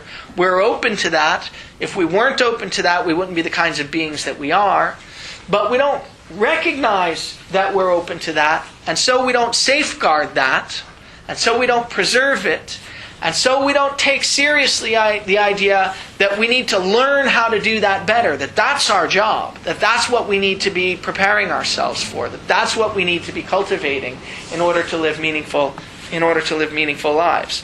On 161, he draws this distinction. So the idea is that where everyone in the history of the West is always dwelling, but what we need to do is to dwell poetically, and in order to do that, you have to learn to dwell. And the first step is made by recognizing that it's a real question how you're supposed to do that, how you're supposed to learn to dwell. On 161, at the end of Building Dwelling Thinking, I read this last time, I think. The real dwelling plight lies in this, that mortals ever search anew for the nature of dwelling, that they must ever learn to dwell. What if man's homelessness consisted in this, that man still doesn't even think of the real plight of dwelling as the plight? Yet as soon as man gives thought to this kind of homelessness, as soon as you think of yourself as the kind of being for whom it's possibly the case that you need to learn to dwell, then you've brought the issue to the forefront. It's, as soon as man gives thought to his homelessness, it's a misery no longer. Rightly considered and kept well in mind, it is the soul summons that calls mortals into their dwelling. Okay, so we do dwell, but we need to learn to do it, and we need to learn how to do it well. We need to learn how to preserve and cultivate our ability to be open to the way the practices are gathering. And when we've done that, when we've taken seriously the idea that that's what we're supposed to be doing, then we'll have turned the danger into the saving power. That's the idea. So how in particular are we supposed to do this? What is there a particular story about what we should do at 6 o'clock tonight when we go home in order to turn the danger into a saving power? Sort of. I think there are two kinds of stories. I think that the first goes along with middle Heidegger and the second goes along with later Heidegger. I guess I'm inclined to think that both are reasonable things to be doing. But the first has to do with recovering lost modes of being a discloser. So this is, I think, what we discovered Heidegger thinking Hölderlin was actually doing. What he was actually doing was going into the history of the West and discovering not what people actually did. The way Hölderlin reads Greek poetry, say, or the way Heidegger reads Greek poetry or Greek philosophy, is radically different from the way, say, a normal kind of intellectual historian would read it, or a literary critic. You don't see anything like, a recounting of the narrative. You don't see anything like a recounting of the rhyme scheme. You don't see any. What Heidegger's trying to do when he reads this stuff is to figure out what it was that the person writing the poetry, what phenomenon that person was open to and was getting in sync with and was speaking in response to, and to try to discover a way of being open to that phenomenon in his own life.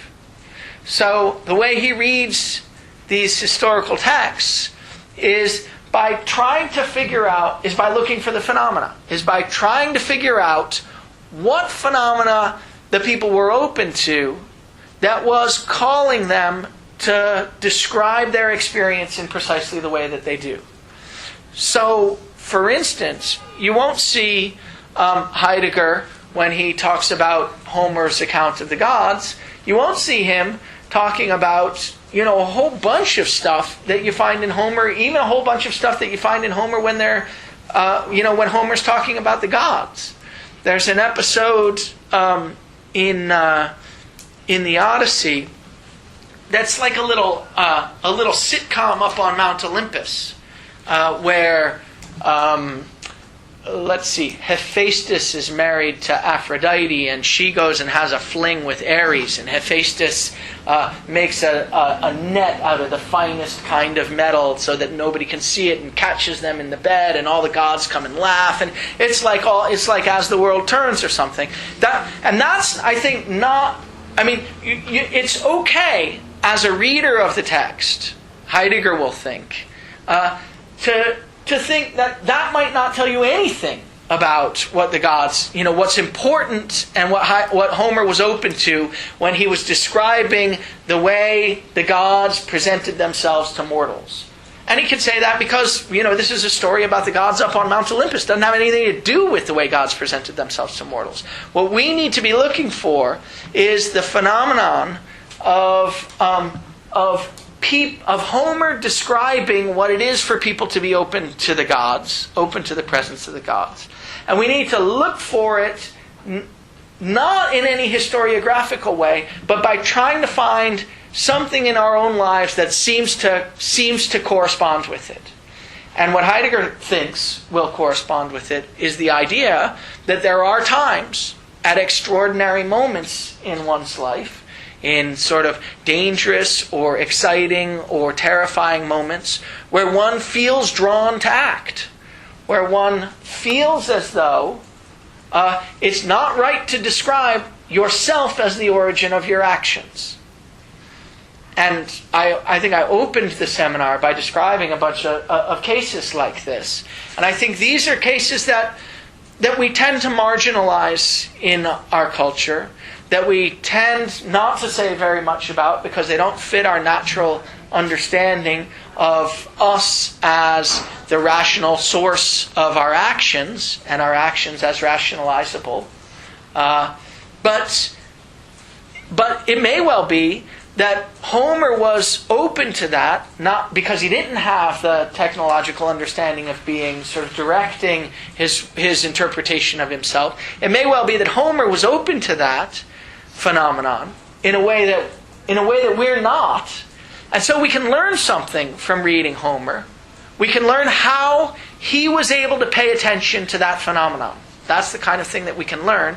And learning that, having been opened up to the possibility that that's a phenomenon that's available to us, we can try to get ourselves into sync with it so that we recognize it when it occurs.